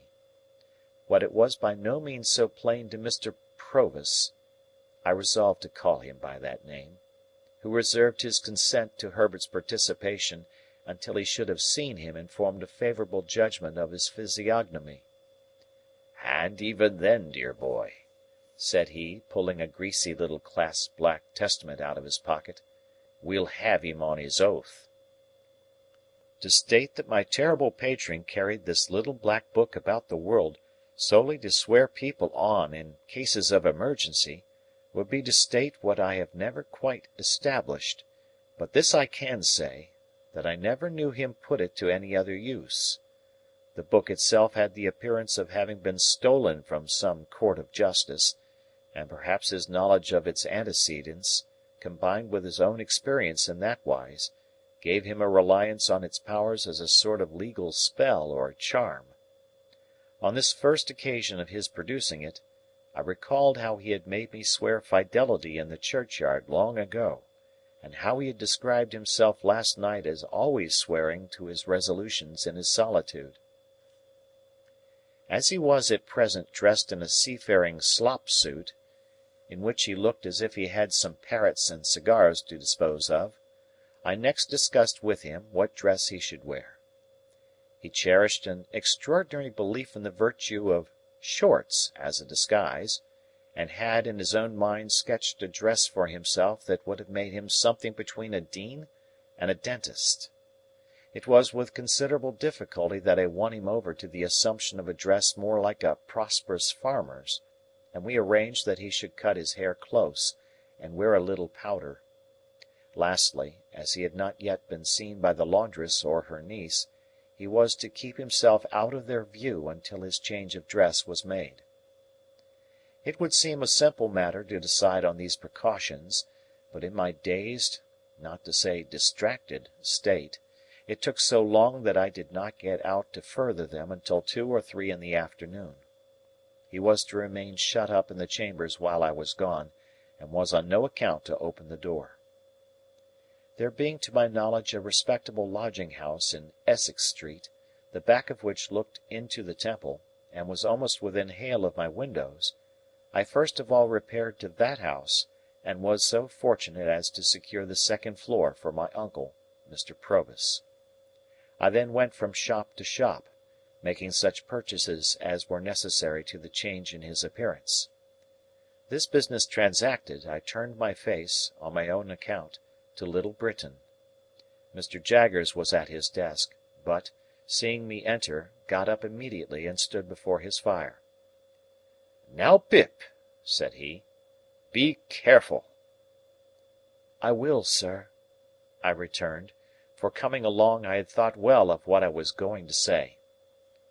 "Don't commit yourself," said Mr. Jaggers, "and don't commit any one. You understand, any one. Don't tell me anything. I don't want to know anything. I am not curious." Of course I saw that he knew the man was come. "I merely want, Mr. Jaggers," said I, "to assure myself that what I have been told is true. I have no hope of its being untrue, but at least I may verify it." Mr. Jaggers nodded. "But did you say told, or informed?" he asked me, with his head on one side, and not looking at me, but looking in a listening way at the floor. "Told would seem to imply verbal communication. You can't have verbal communication with a man in New South Wales, you know." "I will say informed, Mr. Jaggers." "Good." "I have been informed by a person named Abel Magwitch that he is the benefactor so long unbeknown to me." "That is the man," said Mr. Jaggers, "in New South Wales." "And only he?" said I. "And only he," said Mr. Jaggers. "I am not so unreasonable, sir, as to think you at all responsible for my mistakes and wrong conclusions, but I always supposed it was Miss Havisham."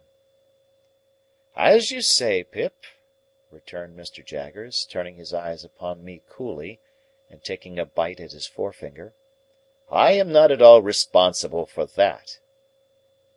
"And yet it looks so like it, sir," I pleaded with a downcast heart. "Not a particle of evidence, Pip," said Mr. Jaggers, shaking his head and gathering up his skirts. "Take nothing on its looks. Take everything on evidence. There's no better rule." "I have no more to say," said I, with a sigh, after standing silent for a little while. "I have verified my information, and there's an end." "And Magwitch, in New South Wales, having at last disclosed himself," said Mr. Jaggers, "you will comprehend, Pip, how rigidly throughout my communication with you I have always adhered to the strict line of fact.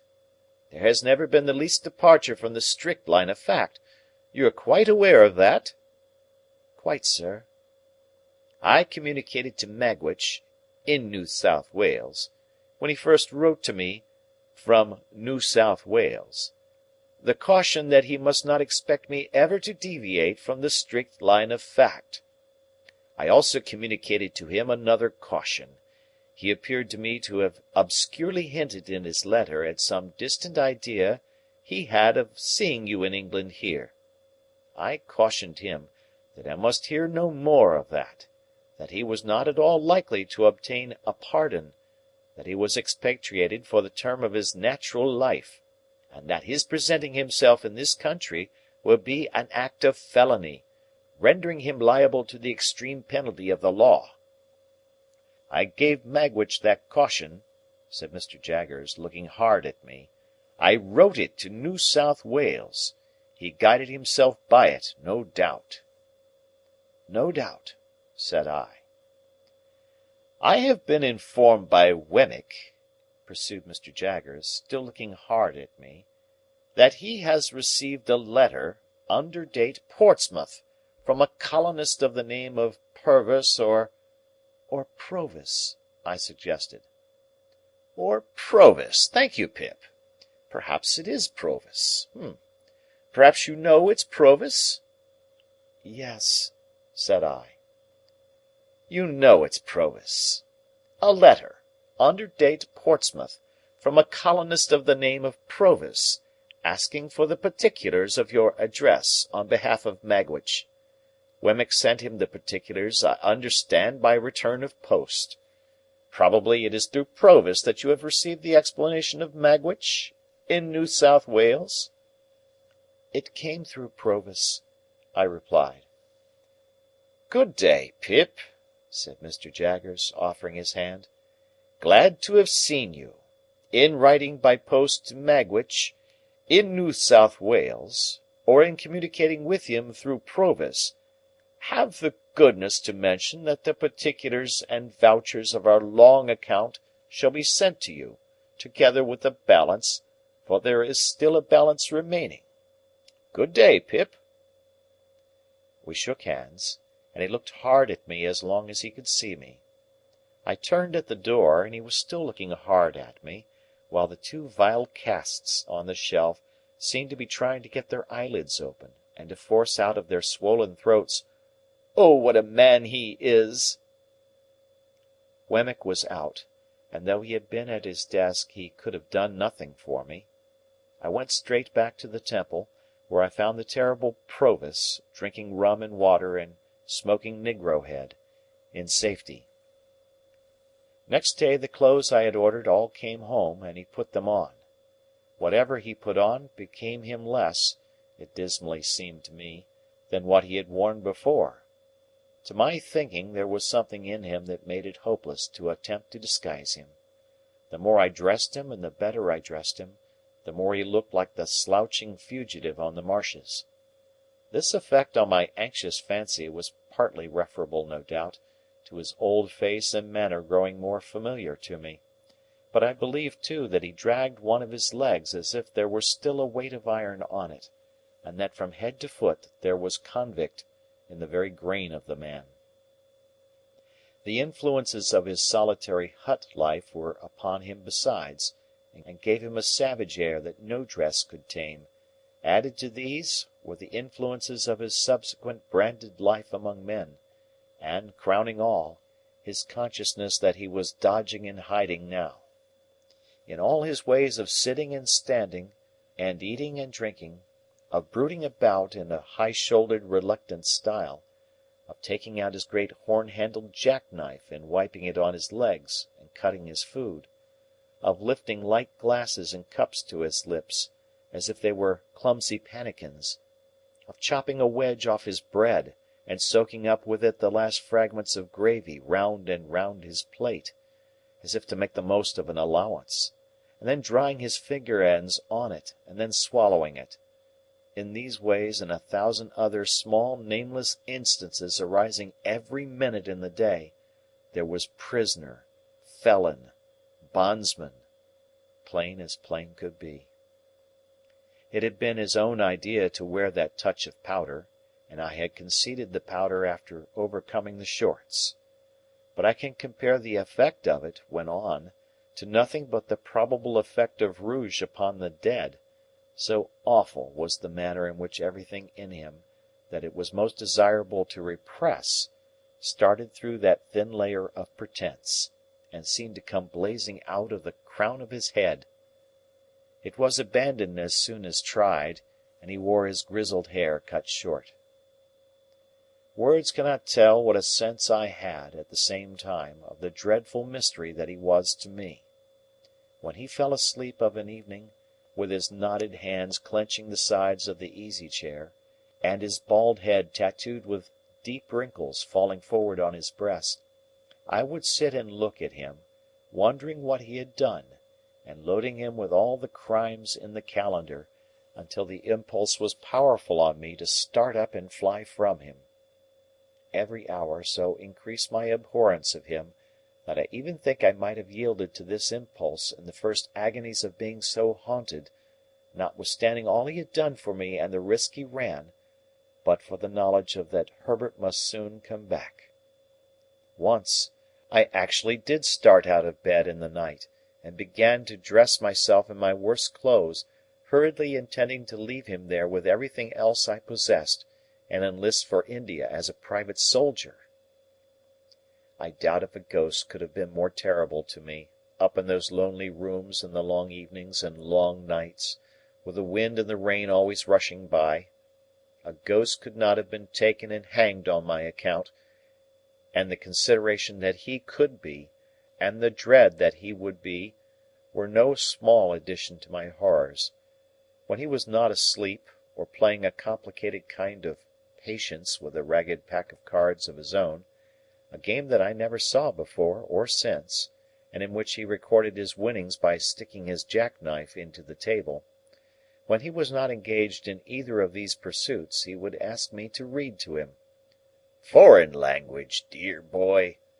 While I complied, he, not comprehending a single word, would stand before the fire surveying me with the air of an exhibitor, and I would see him, between the fingers of the hand with which I shaded my face, appealing in dumb show to the furniture to take note of my proficiency. The imaginary student pursued by the misshapen creature he had impiously made, was not more wretched than I, pursued by the creature who had made me, and recoiling from him with a stronger repulsion, the more he admired me, and the fonder he was of me. This is written of, I am sensible, as if it had lasted a year. It lasted about 5 days. Expecting Herbert all the time, I dared not go out, except when I took Provis for an airing after dark. At length, one evening when dinner was over and I had dropped into a slumber quite worn out, for my nights had been agitated and my rest broken by fearful dreams, I was roused by the welcome footstep on the staircase. Provis, who had been asleep too, staggered up at the noise I made, and in an instant I saw his jackknife shining in his hand. "Quiet! It's Herbert," I said, and Herbert came bursting in with the airy freshness of 600 miles of France upon him.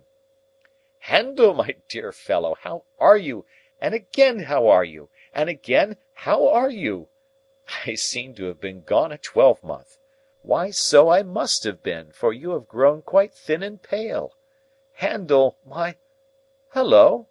I beg your pardon." He was stopped in his running on, and in his shaking hands with me, by seeing Provis. Provis, regarding him with a fixed attention, was slowly putting up his jackknife, and groping in another pocket for something else.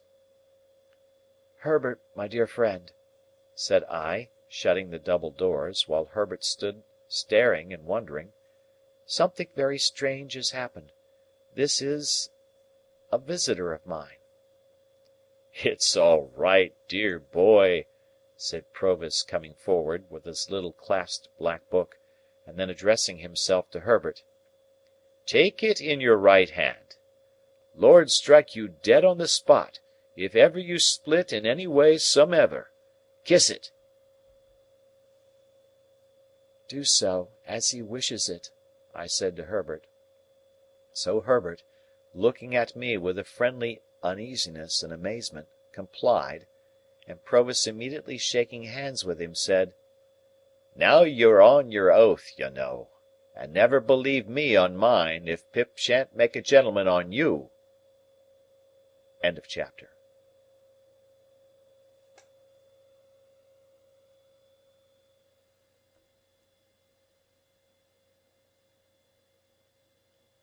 Chapter 41. In vain should I attempt to describe the astonishment and disquiet of Herbert, when he and I and Provis sat down before the fire, and I recounted the whole of the secret. Enough, that I saw my own feelings reflected in Herbert's face, and not least among them, my repugnance towards the man who had done so much for me. What would alone have set a division between that man and us, if there had been no other dividing circumstance, was his triumph in my story. Saving his troublesome sense of having been low on one occasion since his return, on which point he began to hold forth to Herbert, the moment my revelation was finished, he had no perception of the possibility of my finding any fault with my good fortune. His boast that he had made me a gentleman, and that he had come to see me support the character on his ample resources, was made for me quite as much as for himself, and that it was a highly agreeable boast to both of us, and that we must both be very proud of it, was a conclusion quite established in his own mind. "Though look'ee here, Pip's comrade," he said to Herbert, after having discoursed for some time, "I know very well that once since I come back, for half a minute, I've been low. I said to Pip, I knowed as I had been low. But don't you fret yourself on that score. I ain't made Pip a gentleman, and Pip ain't a-going to make you a gentleman, not for me not to know what's due to you both. Dear boy, and Pip's comrade, you two may count upon me always having a genteel muzzle on. Muzzled I have been since that half a minute when I was betrayed into lowness. Muzzled I am at the present time. Muzzled I ever will be." Herbert said, "Certainly," but looked as if there were no specific consolation in this, and remained perplexed and dismayed. We were anxious for the time when he would go to his lodging and leave us together, but he was evidently jealous of leaving us together, and sat late. It was midnight before I took him round to Essex Street, and saw him safely in at his own dark door. When it closed upon him, I experienced the first moment of relief I had known since the night of his arrival. Never quite free from an uneasy remembrance of the man on the stairs, I had always looked about me in taking my guest out after dark, and in bringing him back, and I looked about me now. Difficult as it is in a large city to avoid the suspicion of being watched, when the mind is conscious of danger in that regard, I could not persuade myself that any of the people within sight cared about my movements. The few who were passing passed on their several ways, and the street was empty when I turned back into the Temple. Nobody had come out at the gate with us, nobody went in at the gate with me. As I crossed by the fountain, I saw his lighted back windows looking bright and quiet, and, when I stood for a few moments in the doorway of the building where I lived, before going up the stairs, Garden Court was as still and lifeless as the staircase was when I ascended it. Herbert received me with open arms, and I had never felt before so blessedly what it is to have a friend. When he had spoken some sound words of sympathy and encouragement, we sat down to consider the question, what was to be done? The chair that Provis had occupied still remaining where it had stood, for he had a barrack way with him of hanging about one spot, in an unsettled manner, and going through one round of observances with his pipe and his negro head and his jackknife and his pack of cards, and what not, as if it were all put down for him on a slate. I say his chair remaining where it had stood, Herbert unconsciously took it, but next moment started out of it, pushed it away, and took another. He had no occasion to say after that he had conceived an aversion for my patron, neither had I occasion to confess my own. We interchanged that confidence without shaping a syllable. "What," said I to Herbert when he was safe in another chair, "what is to be done?" "My poor dear Handel," he replied, holding his head, "I am too stunned to think." "So was I, Handel, when the blow first fell. Still, something must be done. He is intent upon various new expenses, horses and carriages and lavish appearances of all kinds. He must be stopped somehow." "You mean that you can't accept—" "How can I?" I interposed, as Herbert paused. "Think of him! Look at him!" An involuntary shudder passed over both of us. "Yet I am afraid the dreadful truth is, Herbert, that he is attached to me, strongly attached to me. Was there ever such a fate?" "My poor dear Handel," Herbert repeated. "Then," said I, "after all, stopping short here, never taking another penny from him, think what I owe him already. Then again I am heavily in debt, very heavily for me, who have now no expectations, and I have been bred to no calling, and I am fit for nothing." "Well, well, well," Herbert remonstrated, "don't say fit for nothing." "What am I fit for? I know only one thing that I am fit for, and that is to go for a soldier. And I might have gone, my dear Herbert, but for the prospect of taking counsel with your friendship and affection." Of course I broke down there. And of course Herbert, beyond seizing a warm grip of my hand, pretended not to know it. "Anyhow, my dear Handel," said he presently, "soldiering won't do. If you were to renounce this patronage and these favours, I suppose you would do so with some faint hope of one day repaying what you have already had. Not very strong, that hope, if you went soldiering. Besides, it's absurd. You would be infinitely better in Clarriker's house, small as it is. I am working up towards a partnership, you know." Poor fellow! He little suspected with whose money. But there is another question," said Herbert. "This is an ignorant, determined man who has long had one fixed idea. More than that, he seems to me—I may misjudge him—to be a man of desperate and fierce character." "I know he is," I returned. "Let me tell you what evidence I have seen of it." And I told him what I had not mentioned in my narrative, of that encounter with the other convict. "See, then," said Herbert, "think of this. He comes here at the peril of his life, for the realization of his fixed idea. In the moment of realization, after all his toil and waiting, you cut the ground from under his feet, destroy his idea, and make his gains worthless to him. Do you see nothing that he might do under the disappointment?" "I have seen it, Herbert, and dreamed of it, ever since the fatal night of his arrival. Nothing has been in my thoughts so distinctly as his putting himself in the way of being taken." "Then you may rely upon it," said Herbert, "that there would be great danger of his doing it. That is his power over you as long as he remains in England, and that would be his reckless course if you forsook him." I was so struck by the horror of this idea, which had weighed upon me from the first, and the working out of which would make me regard myself, in some sort, as his murderer, that I could not rest in my chair, but began pacing to and fro. I said to Herbert, meanwhile, that even if Provis were recognized and taken, in spite of himself, I should be wretched as the cause, however innocently.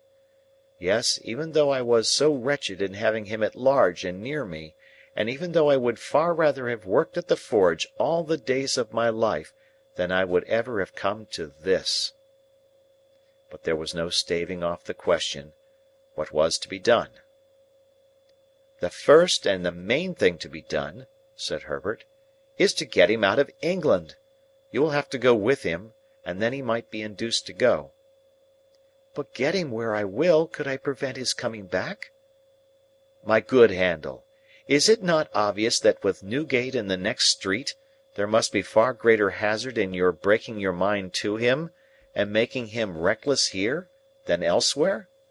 If a pretext to get him away could be made out of that other convict, or out of anything else in his life now—" "There again!" said I, stopping before Herbert with my open hands held out, as if they contained the desperation of the case. "I know nothing of his life.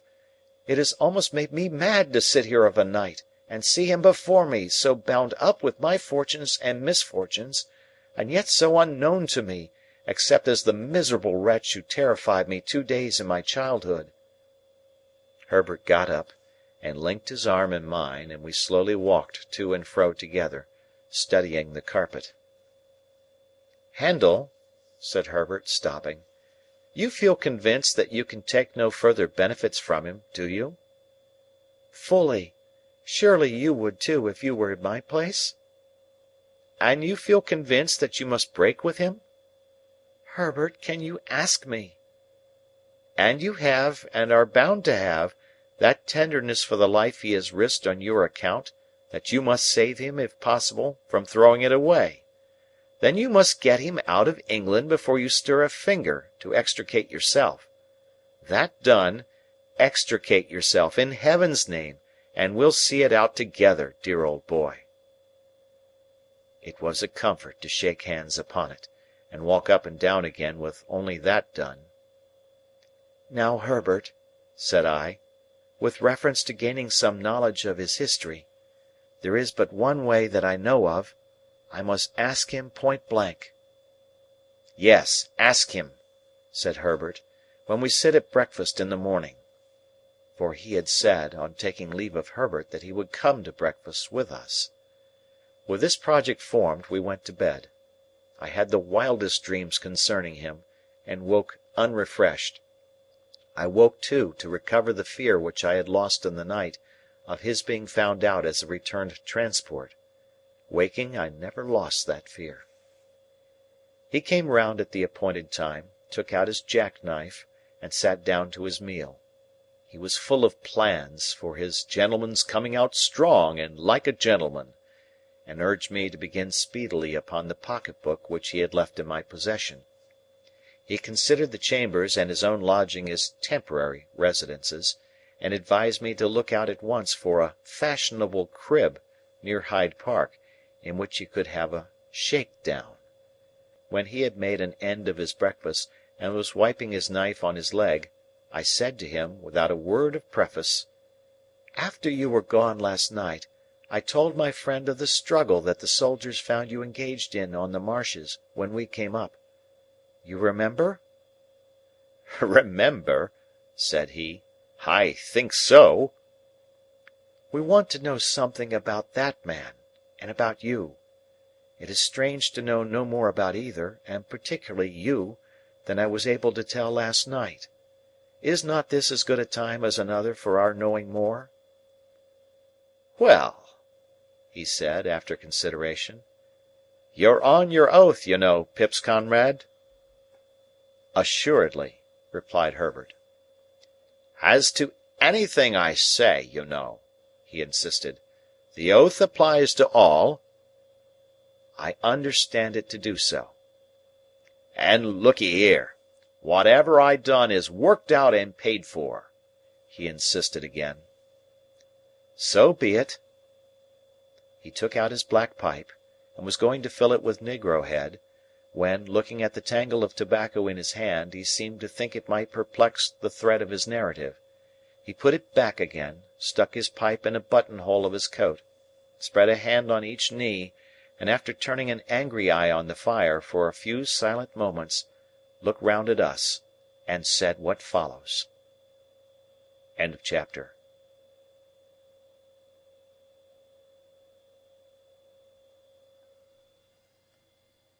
Chapter XLII. Dear boy, and Pip's comrade, I am not a-going for to tell you my life like a song, or a story-book, but to give it to you short and handy, I'll put it once into a mouthful of English. In jail and out of jail, in jail and out of jail, in jail and out of jail. There, you've got it. That's my life pretty much, down to such times as I got shipped off, arter Pip stood my friend. I've been done everything too, pretty well, except hanged. I've been locked up as much as a silver tea-kettle. I've been carted here and carted there, and put out of this town and put out of that town, and stuck in the stocks, and whipped and worried and drove. I've no more notion where I was born than you have, if so much. I first became aware of myself down in Essex, a-thieving turnips for my living. Summun had run away from me, a man, a tinker, and he took the fire with him and left me very cold. I knowed my name to be Magwitch, christened Abel. How did I know it? Much as I knowed the birds' names in the hedges to be chaffinch, sparrer, thrush.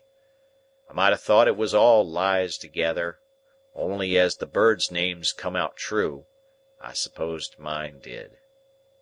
So fur as I could find, there warn't a soul that see young Abel Magwitch, with us little on him as in him, but what caught fright at him, and either drove him off or took him up. I was took up to that extent that I reg'larly growed up took up. This is the way it was, that when I was a ragged little creatur as much to be pitied as ever I see, not that I looked in the glass, for there warn't many insides of furnished houses known to me, I got the name of being hardened. This is a terrible hardened one, they says to prison wisitors, picking out me. May be said to live in jails, this boy. Then they looked at me, and I looked at them, and they measured my head, some on 'em.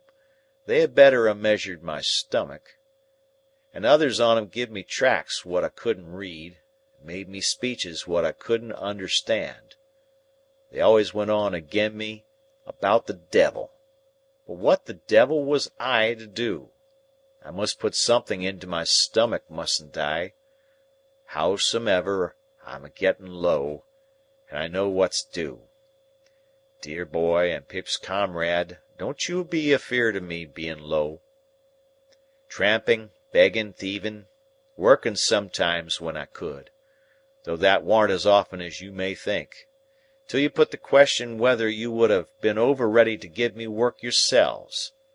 A bit of a poacher, a bit of a labourer, a bit of a waggoner, a bit of a haymaker, a bit of a hawker, a bit of most things that don't pay and lead to trouble.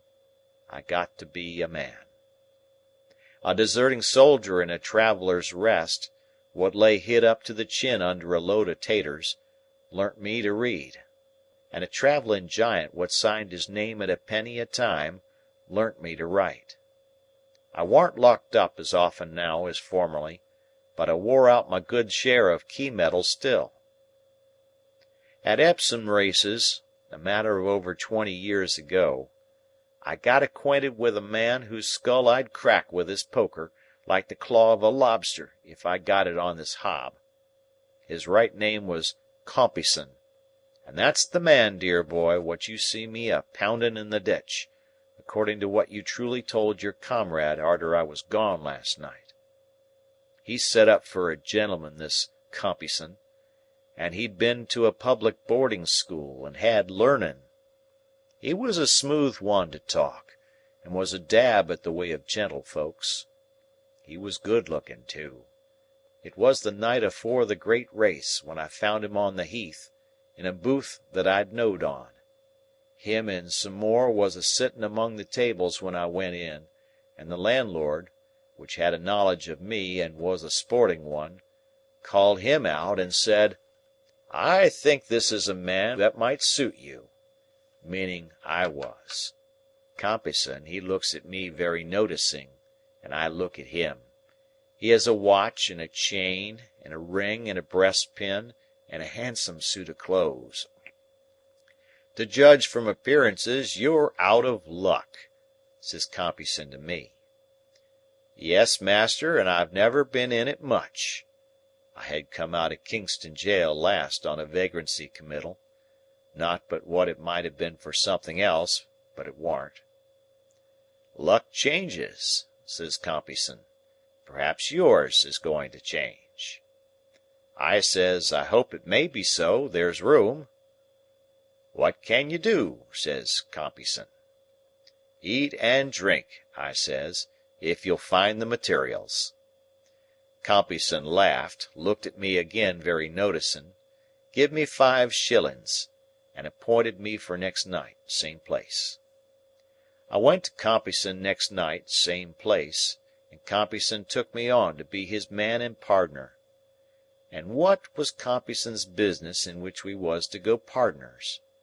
Compeyson's business was the swindling, handwriting forging, stolen bank-note passing, and such like.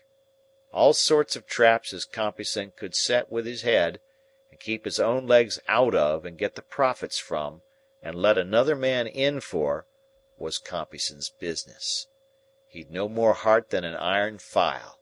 He was as cold as death, and he had the head of the devil aforementioned. There was another in with Compeyson, as was called Arthur, not as being so christened, but as a surname. He was in a decline, and was a shadow to look at. Him and Compeyson had been in a bad thing with a rich lady some years afore, and they'd made a pot of money by it. But Compeyson betted and gamed, and he'd have run through the king's taxes. So, Arthur was a-dying, and a-dying poor, and with the horrors on him, and Compeyson's wife, which Compeyson kicked mostly, was a-having pity on him when she could, and Compeyson was having pity on nothing and nobody.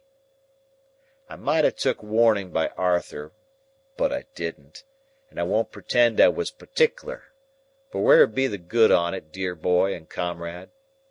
So I begun with Compeyson, and a poor tool I was in his hands.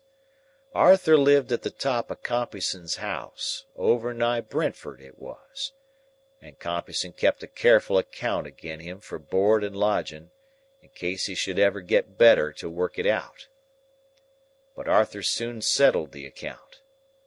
The second or third time as ever I see him, he come a tearing down into Compeyson's parlour late at night, in only a flannel gown, with his hair all in a sweat, and he says to Compeyson's wife, "Sally, she really is upstairs alonger me now, and I can't get rid of her. She's all in white," he says, "with white flowers in her hair, and she's awful mad, and she's got a shroud hanging over her arm, and she says she'll put it on me at 5 in the morning." Says Compeyson, "Why, you fool, don't you know she's got a living body? And how should she be up there, without coming through the door, or in at the window, and up the stairs?" "I don't know how she's there," says Arthur, shaking dreadful with the horrors, "but she's standing in the corner, at the foot of the bed, awful mad, and over where her heart's broke, you broke it, there's drops of blood." Compeyson spoke hearty, but he was always a coward. "Go up alonger this drivelling sick man," he says to his wife, "and Magwitch, lend her a hand, will you?" And he never come nigh himself. Compeyson's wife and me took him up to bed again, and he raved most dreadful. "Why, look at her!" he cries out. "She's a shaking the shroud at me. Don't you see her? Look at her eyes. Ain't it awful to see her so mad?" Next he cries, "She'll put it on me, and then I'm done for. Take it away from her, take it away."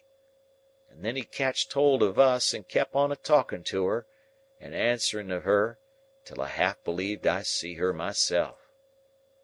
Compeyson's wife, being used to him, give him some liquor to get the horrors off, and by he quieted. "Ho, she's gone. Has her helper been for her?" he says. "Yes," says Compeyson's wife. "Did you tell him to lock her and bar her in?" "Yes." "And to take that ugly thing away from her?" "Yes, yes, all right." "You're a good creature," he says, "and don't leave me whatever you do, and thank you." He rested pretty quiet till it might want a few minutes of 5, and then he starts up with a scream and screams out, "Here she is! She's got the shroud again. She's unfolding it. She's coming out of the corner. She's coming to the bed. Hold me, both on you, one on each side. Don't let her touch me with it. Ha! She missed me that time. Don't let her throw it over my shoulders. Don't let her lift me up to get it round me. She's lifting me up. Keep me down." Then he lifted himself up hard, and was dead. Compeyson took it easy as a good riddance for both sides. Him and me was soon busy, and first he swore me, being ever artful, on my own book, "Dis here little black book, dear boy, what I swore your comrade on." Not to go into the things that Compeyson planned, and I done, which 'ud take a week, I'll simply say to you, dear boy, and Pip's comrade, that man got me into such nets as made me his black slave. I was always in debt to him, always under his thumb, always a working, always a getting into danger. He was younger than me, but he got craft, and he got learning, and he overmatched me 500 times told, and no mercy. My missus as I had the hard time with—stop though, I ain't brought her in. He looked about him in a confused way, as if he had lost his place in the book of his remembrance, and he turned his face to the fire, and spread his hands broader on his knees, and lifted them off and put them on again. "There ain't no need to go into it," he said, looking round once more. "The time with Compeyson was almost as hard a time as ever I had. That's said, all's said. Did I tell you as I was tried, alone, for misdemeanor, while with Compeyson?" I answered, "No." "Well," he said, "I was, and got convicted. As to took up on suspicion, that was twice or three times in the 4 or 5 years that it lasted, but evidence was wanting. At last, me and Compeyson was both committed for felony, on a charge of putting stolen notes in circulation, and there was other charges behind. Compeyson says to me, separate defences, no communication, and that was all. And I was so miserable poor that I sold all the clothes I had, except what hung on my back, afore I could get Jaggers. When we was put in on the dock, I noticed first of all what a gentleman Compeyson looked, with his curly hair, and his black clothes, and his white pocket handkerchief, and what a common sort of wretch I looked. When the prosecution opened and the evidence was put short aforehand, I noticed how heavy it all bore on me, and how light on him. When the evidence was give in the box, I noticed how it was always me that had come forward and could be swore to, how it was always me that the money had been paid to, how it was always me that had seemed to work the thing and get the profit. But when the defence come on, then I see the plan plainer, for, says the counsellor for Compeyson, my lord and gentlemen, here you has afore you, side by side, two persons as your eyes can separate wide. One, the younger, well brought up, who will be spoke to as such. One, the elder, ill brought up, who will be spoke to as such. One, the younger, seldom if ever seen of these here transactions, and only suspected. T'other, the elder, always seen in 'em, and always with his guilt brought home. Can you doubt, if there is but one in it, which is the one, and, if there is two in it, which is much the worst one? And such like. And when it come to character, warn't it Compeyson as had been to the school, and warn't it his schoolfellows as was in this position and in that, and warn't it him as had been knowed by witnesses in such clubs and societies, and nowt to his disadvantage? And warn't it me as had been tried afore, and has been knowed up hill and down dale in bridewells and lock-ups? And when it come to speech-making, warn't it Compeyson as could speak to 'em with his face dropping every now and then into his white pocket handkercher? Ha! And with verses in his speech, too. And warn't it me as could only say, Gentlemen, this man at my side is a most precious rascal. And when the verdict come, warn't it Compeyson as was recommended to mercy on account of good character and bad company, and giving up all the information he could agen me? And warn't it me as got never a word but guilty? And when I says to Compeyson, Once out of this court, I'll smash that face of yourn, ain't it Compeyson as prays the judge to be protected, and gets 2 turnkeys stood betwixt us? And when we're sentenced, ain't it him as gets 7 year, and me 14? And ain't it him as the judge is sorry for, because he might have done so well, and ain't it me as the judge perceives to be an old offender of violent passion, likely to come to worse? He had worked himself into a state of great excitement, but he checked it, took 2 or 3 short breaths, swallowed as often, and stretching out his hand toward me, said in a reassuring manner, I ain't a-going to be low, dear boy. He had so heated himself that he took out his handkerchief and wiped his face and head and neck and hands before he could go on. I had said to Compeyson that I'd smash that face of his, and I swore Lord smash mine to do it. We was in the same prison ship, but I couldn't get at him for long, though I tried. At last I come behind him and hit him on the cheek to turn him round and get a smashing one at him, when I was seen and seized. The black hole of that ship warn't a strong one, to a judge of black holes that could swim and dive. I escaped to the shore, and I was a-hiding among the graves there, envying them as was in 'em and all over, when I first seen my boy. He regarded me with a look of affection that made him almost abhorrent to me again, though I had felt great pity for him. "By my boy, I was give to understand as Compeyson was out on them marshes too. Upon my soul, I half believe he escaped in his terror, to get quit of me, not knowing it was me as had got ashore. I hunted him down. I smashed his face.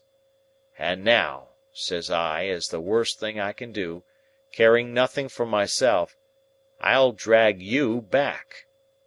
And I'd have swum off, towing him by the hair, if it had come to that, and I'd have got him aboard without the soldiers. Of course he'd much the best of it to the last. His character was so good. He had escaped when he had made half wild by me and my murderous intentions, and his punishment was light. I was put in irons, brought to trial again, and sent for life. I didn't stop for life, dear boy, and Pip's comrade, being here." He wiped himself again, as he had done before, and then slowly took his tangle of tobacco from his pocket, and plucked his pipe from its buttonhole, and slowly filled it, and began to smoke. "Is he dead?" I asked, after a silence. "Is who dead, dear boy?" "Compeyson." "He hopes I am, if he's alive, you may be sure," with a fierce look. "I never heerd no more of him." Herbert had been writing with his pencil in the cover of a book. He softly pushed the book over to me, as Provis stood smoking with his eyes on the fire, and I read in it: "Young Havisham's name was Arthur. Compeyson is the man who professed to be Miss Havisham's lover." I shut the book, and nodded slightly to Herbert, and put the book by, but we neither of us said anything, and both looked at Provis as he stood smoking by the fire. End of chapter.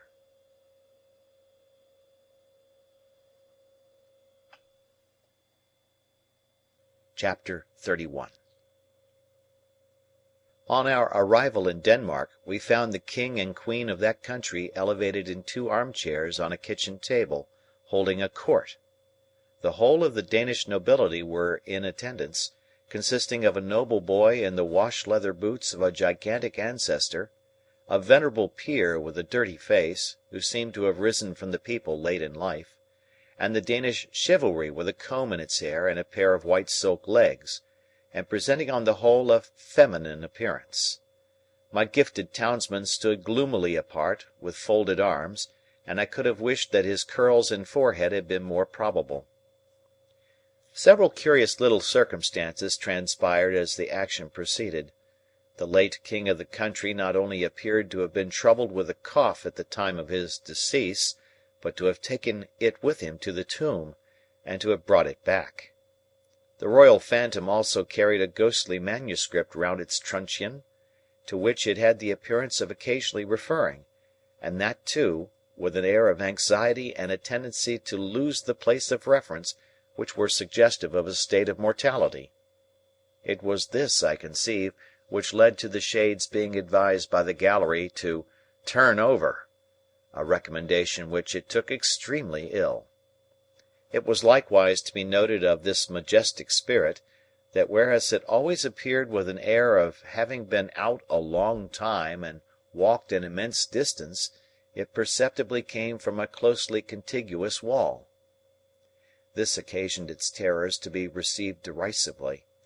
The Queen of Denmark, a very buxom lady, though no doubt historically brazen, was considered by the public to have too much brass about her, her chin being attached to her diadem by a broad band of that metal, as if she had a gorgeous toothache, her waist being encircled by another, and each of her arms by another, so that she was openly mentioned as the kettle-drum. The noble boy in the ancestral boots was inconsistent, representing himself, as it were in one breath, as an able seaman, a strolling actor, a grave-digger, a clergyman, and a person of the utmost importance at a court fencing match, on the authority of whose practice I, and nice discrimination the finest strokes were judged. This gradually led to a want of toleration for him, and even, on his being detected in holy orders and declining to perform the funeral service, to the general indignation taking the form of nuts.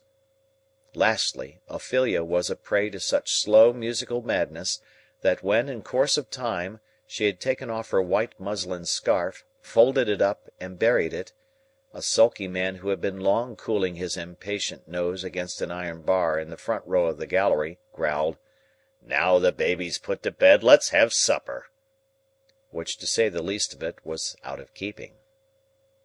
Upon my unfortunate townsman all these incidents accumulated with playful effect. Whenever that undecided prince had to ask a question or state a doubt, the public helped him out with it. As, for example, on the question whether 'twas nobler in the mind to suffer, some roared yes, and some no, and some inclining to both opinions said toss up for it, and quite a debating society arose. When he asked what should such fellows as he do crawling between earth and heaven, he was encouraged with loud cries of "Hear, hear!" When he appeared with his stocking disordered, its disorder expressed, according to usage, by one very neat fold in the top, which I suppose to be always got up with a flat iron, a conversation took place in the gallery respecting the paleness of his leg, and whether it was occasioned by the turn the ghost had given him.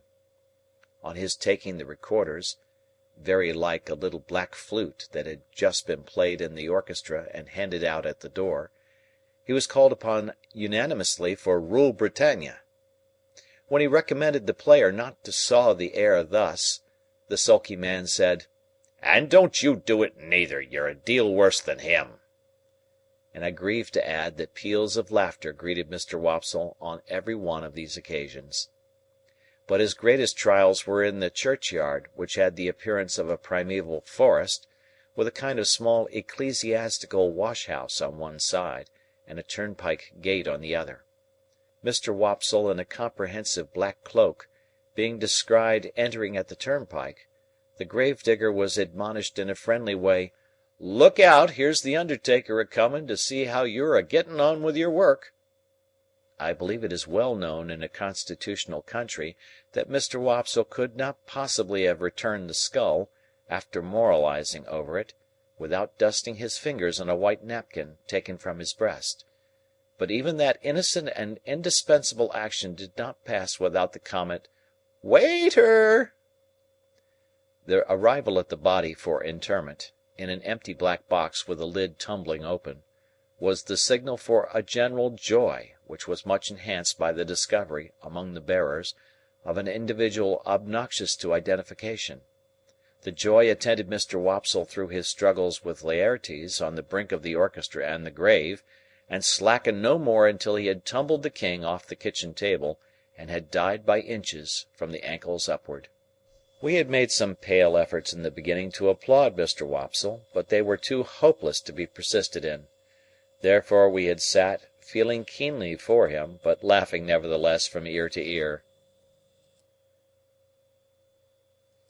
I laughed in spite of myself all the time, the whole thing was so droll, and yet I had a latent impression that there was something decidedly fine in Mr. Wopsle's elocution, not for old association's sake, I am afraid, but because it was very slow, very dreary, very uphill and downhill, and very unlike any way in which any man, in any natural circumstances of life or death, ever expressed himself about anything.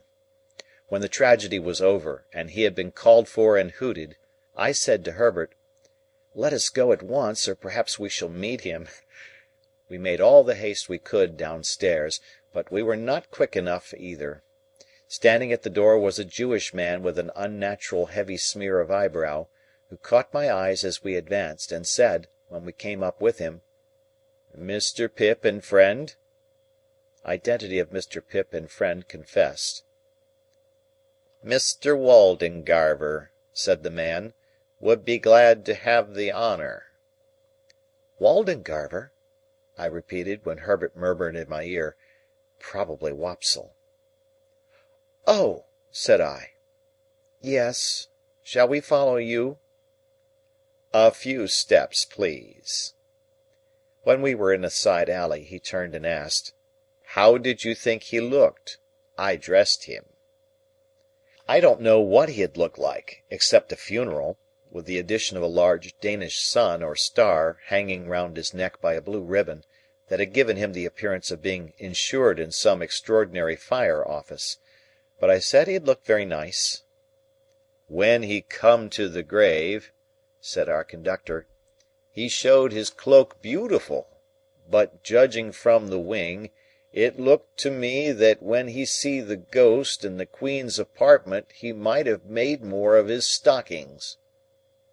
I modestly assented, and we all fell through a little dirty swing door, into a sort of hot packing case immediately behind it. Here Mr. Wopsle was divesting himself of his Danish garments, and here there was just room for us to look at him over one another's shoulders, by keeping the packing case door, or lid, wide open. "Gentlemen," said Mr. Wopsle, "I am proud to see you. I hope, Mr. Pip, you will excuse my sending round. I had the happiness to know you in former times, and the drama has ever had a claim which has ever been acknowledged on the noble and the affluent." Meanwhile, Mr. Waldengarver, in a frightful perspiration, was trying to get himself out of his princely sables. "Skin the stockings off, Mr. Waldengarver," said the owner of that property, "or you'll bust 'em. Bust 'em, and you'll bust 35 shillings. Shakespeare never was complimented with a finer pair. Keep quiet on your chair now, and leave 'em to me." With that he went upon his knees, and began to flay his victim, who, on the first stocking coming off, would certainly have fallen over backward with his chair, but for there being no room to fall anyhow. I had been afraid until then to say a word about the play, but then Mr. Waldengarver looked up at us complacently and said, "Gentlemen, how did it seem to you to go in front?" Herbert said from behind, at the same time poking me, "Capitally!" So I said, "Capitally." "How did you like my reading of the character, gentlemen?" said Mr. Waldengarver, almost if not quite with patronage. Herbert said from behind, again poking me, "Massive and concrete." So I said boldly, as if I had originated it, and must beg to insist upon it, "Massive and concrete." "I am glad to have your approbation, gentlemen," said Mr. Waldengarver, with an air of dignity, in spite of his being ground against the wall at the time, and holding on by the seat of the chair. "But I'll tell you one thing, Mr. Waldengarver," said the man who was on his knees, "in which you're out in your reading. Now mind, I don't care who says contrairy, I tell you so. You're out in your reading of Hamlet when you get your legs in profile. The last Hamlet as I dressed made the same mistakes in his reading at rehearsal, till I got him to put a large red wafer on each of his shins, and then at that rehearsal, which was the last, I went in front, sir, to the back of the pit, and whenever his reading brought him into profile, I called out, 'I don't see no wafers,' and at night his reading was lovely." Mr. Waldengarver smiled at me, as much as to say, "A faithful dependent, I overlook his folly," and then said aloud, "My view is a little classic and thoughtful for them here, but they will improve, they will improve." Herbert and I said together, "Oh, no doubt they would improve." "Did you observe, gentlemen," said Mr. Waldengarver, "that there was a man in the gallery who endeavoured to cast derision on the service? I mean the representation?" We basely replied that we rather thought we had noticed such a man. I added, "He was drunk, no doubt." "Oh, dear no, sir," said Mr. Wopsle. "Not drunk. His employer would see to that, sir. His employer would not allow him to be drunk." "You know his employer?" said I. Mr. Wopsle shut his eyes and opened them again, performing both ceremonies very slowly. "You must have observed, gentlemen," said he, An ignorant and a blatant ass, with a rasping throat and a countenance expressive of low malignity, who went through, I will not say sustained, the role, if I may use a French expression, of Claudius, King of Denmark. That is his employer, gentlemen. Such is the profession." Without distinctly knowing whether I should have been more sorry for Mr. Wopsle if he had been in despair, I was so sorry for him as it was, that I took the opportunity of his turning round to have his braces put on (which jostled us out at the doorway) to ask Herbert what he thought of having him home to supper. Herbert said he thought it would be kind to do so, therefore I invited him, and he went to Barnard's with us, wrapped up to the eyes, and we did our best for him, and he sat until 2 o'clock in the morning, reviewing his success and developing his plans. I forget in detail what they were, but I have a general recollection that he was to begin with reviving the drama, and to end with crushing it, inasmuch as his decease would leave it utterly bereft and without a chance or hope. Miserably I went to bed after all, and miserably thought of Estella, and miserably dreamed that my expectations were all cancelled, and that I had to give my hand in marriage to Herbert's Clara, or play Hamlet to Miss Havisham's ghost, before 20,000 people, without knowing 20 words of it. End of chapter.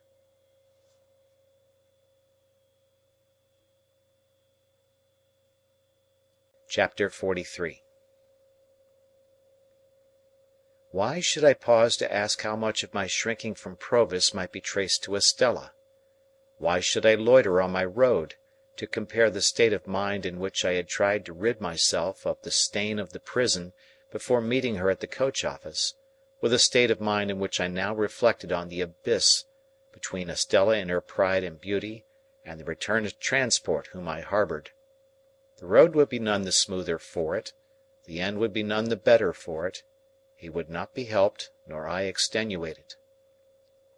A new fear had been engendered in my mind by his narrative, or rather his narrative had given form and purpose to the fear that was already there. If Compeyson were alive and should discover his return, I could hardly doubt the consequence. That Compeyson stood in mortal fear of him, neither of the two could know much better than I, and that any such man as that man had been described to be would hesitate to release himself for good from a dreaded enemy by the safe means of becoming an informer, was scarcely to be imagined. Never had I breathed, and never would I breathe, or so I resolved, a word of Estella to Provis. But I said to Herbert that, before I could go abroad, I must see both Estella and Miss Havisham. This was when we were left alone on the night of the day when Provis told us his story. I resolved to go out to Richmond next day, and I went. On my presenting myself at Mrs. Brandley's, Estella's maid was called to tell that Estella had gone into the country. Where? To Satis House, as usual. Not as usual, I said, for she had never yet gone there without me. When was she coming back? There was an air of reservation in the answer which increased my perplexity, and the answer was, that her maid believed she was only coming back at all for a little while. I could make nothing of this, except that it was meant that I should make nothing of it, and I went home again in complete discomfiture. Another night consultation with Herbert after Provis was gone home (I always took him home, and always looked well about me) led us to the conclusion that nothing should be said about going abroad until I came back from Miss Havisham's. In the meantime, Herbert and I were to consider separately what it would be best to say, whether we should devise any pretence of being afraid that he was under suspicious observation, or whether I, who had never yet been abroad, should propose an expedition. We both knew that I had but to propose anything, and he would consent. We agreed that his remaining many days in his present hazard was not to be thought of. Next day I had the meanness to feign that I was under a binding promise to go down to Joe, but I was capable of almost any meanness towards Joe or his name. Provis was to be strictly careful while I was gone, and Herbert was to take the charge of him that I had taken. I was to be absent only one night, and on my return the gratification of his impatience for my starting as a gentleman on a greater scale was to be begun. It occurred to me then, and as I afterwards found to Herbert also, that he might be best got away across the water on that pretence, as to make purchases or the like. Having thus cleared the way for my expedition to Miss Havisham's, I set off by the early morning coach before it was yet light, and was out on the open country road when the day came creeping on, halting and whimpering and shivering, and wrapped in patches of cloud and rags of mist, like a beggar. When we drove up to the Blue Boar after a drizzly ride, whom should I see come out under the gateway, toothpick in hand, to look at the coach, but Bentley Drummle. As he pretended not to see me, I pretended not to see him. It was a very lame pretence on both sides, the lamer because we both went into the coffee-room, where he had just finished his breakfast, and where I ordered mine. It was poisonous to me to see him in the town, for I very well knew why he had come there. Pretending to read a smeary newspaper long out of date, which had nothing half so legible in its local news as the foreign matter of coffee, pickles, fish sauces, gravy, melted butter, and wine with which it was sprinkled all over, as if it had taken the measles in a highly irregular form, I sat at my table while he stood before the fire. By degrees it became an enormous injury to me that he stood before the fire. And I got up, determined to have my share of it. I had to put my hand behind his legs for the poker when I went up to the fireplace to stir the fire, but still pretended not to know him. "Is this a cut?" said Mr. Drummle. "Oh," said I, poker in hand, "it's you, is it? How do you do? I was wondering who it was who kept the fire off." With that I poked tremendously, and having done so, planted myself side by side with Mr. Drummle, my shoulders squared and my back to the fire. "You have just come down," said Mr. Drummle, edging me a little away with his shoulder. "Yes," said I, edging him a little away with my shoulder. "Beastly place," said Drummle. "Your part of the country, I think?" "Yes," I assented. "I am told it's very like your Shropshire." "Not in the least like it," said Drummle. Here Mr. Drummle looked at his boots and I looked at mine, and then Mr. Drummle looked at my boots and I looked at his. "Have you been here long?" I asked, determined not to yield an inch of the fire. "Long enough to be tired of it," returned Drummle, pretending to yawn, but equally determined. "Do you stay here long?" "Can't say," answered Mr. Drummle. "Do you?" "Can't say," said I. I felt here, through a tingling in my blood, that if Mr. Drummle's shoulder had claimed another hair's breadth of room, I should have jerked him into the window; equally, that if my own shoulder had urged a similar claim, Mr. Drummle would have jerked me into the nearest box. He whistled a little. So did I.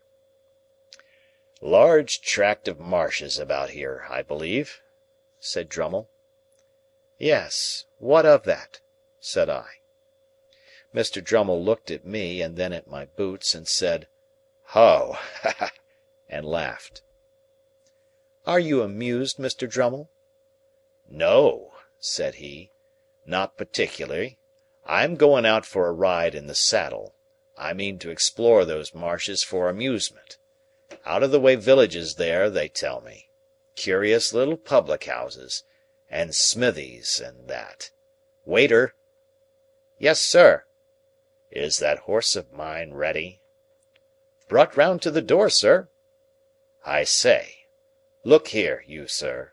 The lady won't ride to-day, the weather won't do." "Very good, sir." "And I don't dine because I'm going to dine at the lady's." "Very good, sir."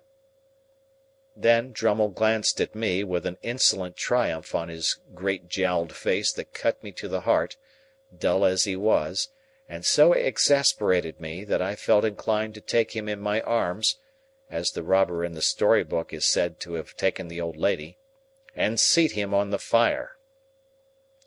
One thing was manifest to both of us, and that was, that until relief came, neither of us could relinquish the fire. There we stood, well squared up before it, shoulder to shoulder and foot to foot, with our hands behind us, not budging an inch. The horse was visible outside in the drizzle at the door. My breakfast was put on the table. Drummle's was cleared away. The waiter invited me to begin. I nodded. We both stood our ground. "Have you been to the Grove since?" said Drummle. "No," said I. "I had quite enough of the Finches the last time I was there." "Was that when we had a difference of opinion?" "Yes," I replied, very shortly. "Come, come. They let you off easily enough," sneered Drummle. "You shouldn't have lost your temper." "Mr. Drummle," said I, "you are not competent to give advice on that subject. When I lose my temper—not that I admit having done so on that occasion—I don't throw glasses." "I do," said Drummle. After glancing at him once or twice, in an increased state of smouldering ferocity, I said, "Mr. Drummle, I did not seek this conversation, and I don't think it an agreeable one." "I am sure it's not," said he, superciliously over his shoulder. "I don't think anything about it." "And therefore," I went on, "with your leave I will suggest that we hold no kind of communication in future." "Quite my opinion," said Drummle, "and what I should have suggested myself, or done, more likely, without suggesting. But don't lose your temper. Have you lost enough without that?" "What do you mean, sir?" "Waiter!" said Drummle, by way of answering me. The waiter reappeared. "Look here, you sir. You quite understand that the young lady don't ride to-day, and that I dine at the young lady's?" "Quite so, sir." When the waiter had felt my fast-cooling teapot with the palm of his hand, and had looked imploringly at me, and had gone out, Drummle, careful not to move the shoulder next me, took a cigar from his pocket and bit the end off, but showed no sign of stirring. Choking and boiling as I was, I felt that we could not go a word further without introducing Estella's name, which I could not endure to hear him utter, and therefore I looked stonily at the opposite wall, as if there were no one present, and forced myself to silence. How long we might have remained in this ridiculous position it is impossible to say, but for the incursion of 3 thriving farmers, laid on by the waiter, I think, who came into the coffee-room unbuttoning their greatcoats and rubbing their hands, and before whom, as they charged at the fire, we were obliged to give way. I saw him through the window, seizing his horse's mane, and mounting in his blundering brutal manner, and sidling and backing away. I thought he was gone, when he came back, asking for a light for the cigar in his mouth, which he had forgotten. A man in a dust-coloured dress appeared with what was wanted. I could not have said from where, whether from the inn-yard or the street or where not. And as Drummle leaned down from the saddle and lighted his cigar and laughed, with a jerk of his head towards the coffee-room windows, the slouching shoulders and ragged hair of this man whose back was toward me reminded me of Orlick. Too heavily out of sorts to care much at the time whether it were he or no, or after all to touch the breakfast, I washed the weather and the journey from my face and hands, and went out to the memorable old house that it would have been so much the better for me never to have entered, never to have seen. End of chapter.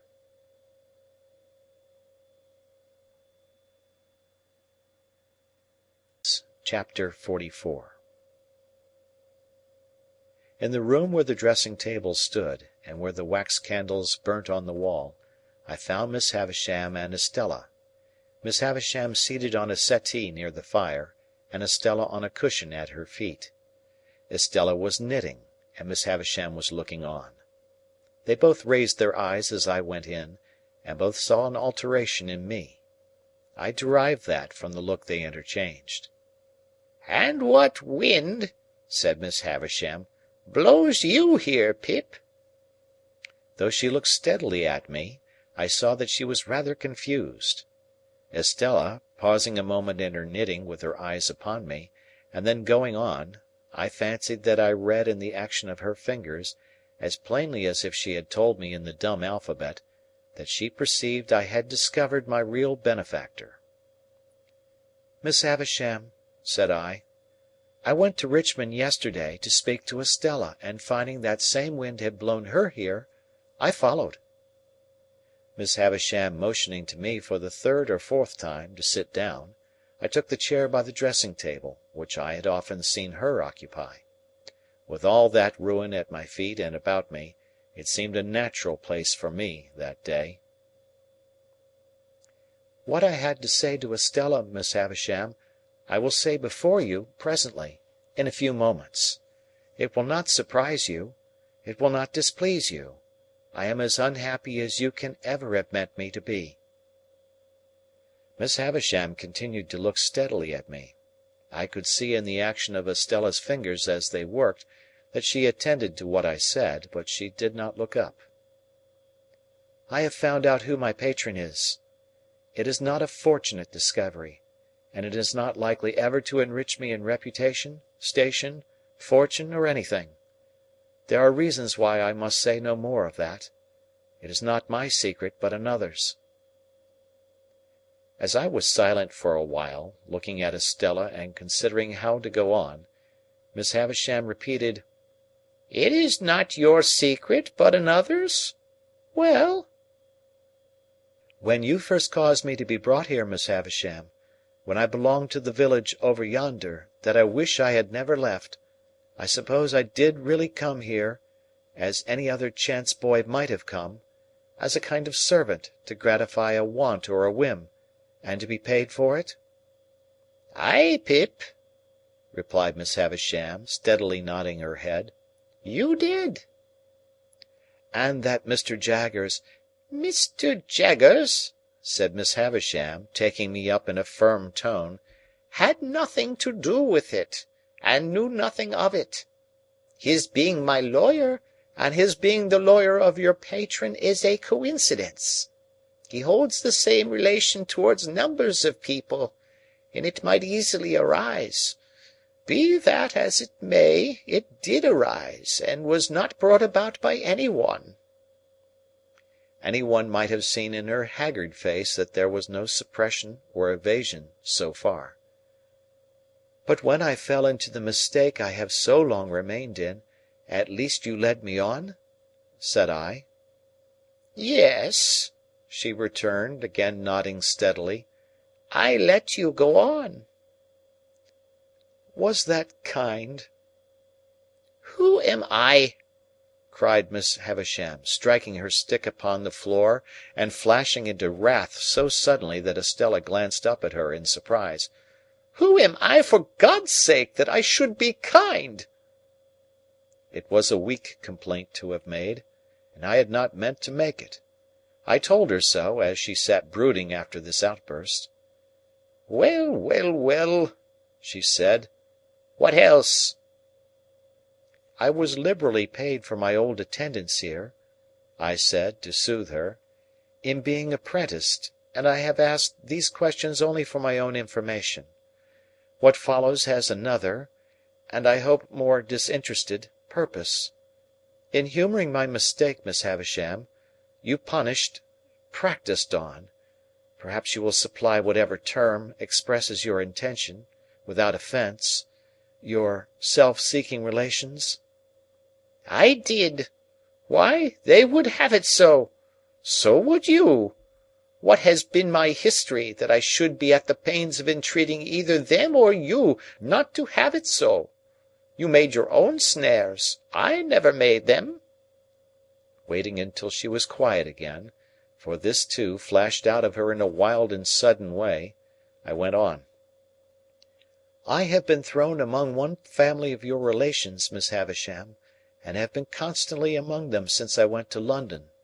I know them to have been as honestly under my delusion as I myself, and I should be false and base if I did not tell you, whether it is acceptable to you or no, and whether you are inclined to give credence to it or not, that you deeply wrong both Mr. Matthew Pocket and his son Herbert, if you suppose them to be otherwise than generous, upright, open, and incapable of anything designing or mean."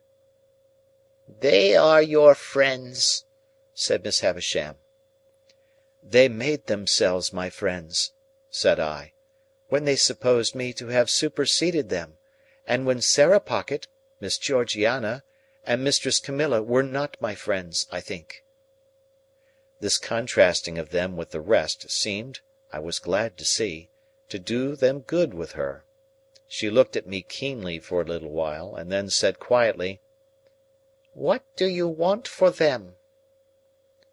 "Only," said I, "that you would not confound them with the others. They may be of the same blood, but, believe me, they are not of the same nature." Still looking at me keenly, Miss Havisham repeated, "What do you want for them?" "I am not so cunning, you see," I said in answer, conscious that I reddened a little, "as that I could hide from you, even if I desired, that I do want something. Miss Havisham, if you would spare the money to do my friend Herbert a lasting service in life, but which from the nature of the case must be done without his knowledge, I could show you how." "Why must it be done without his knowledge?"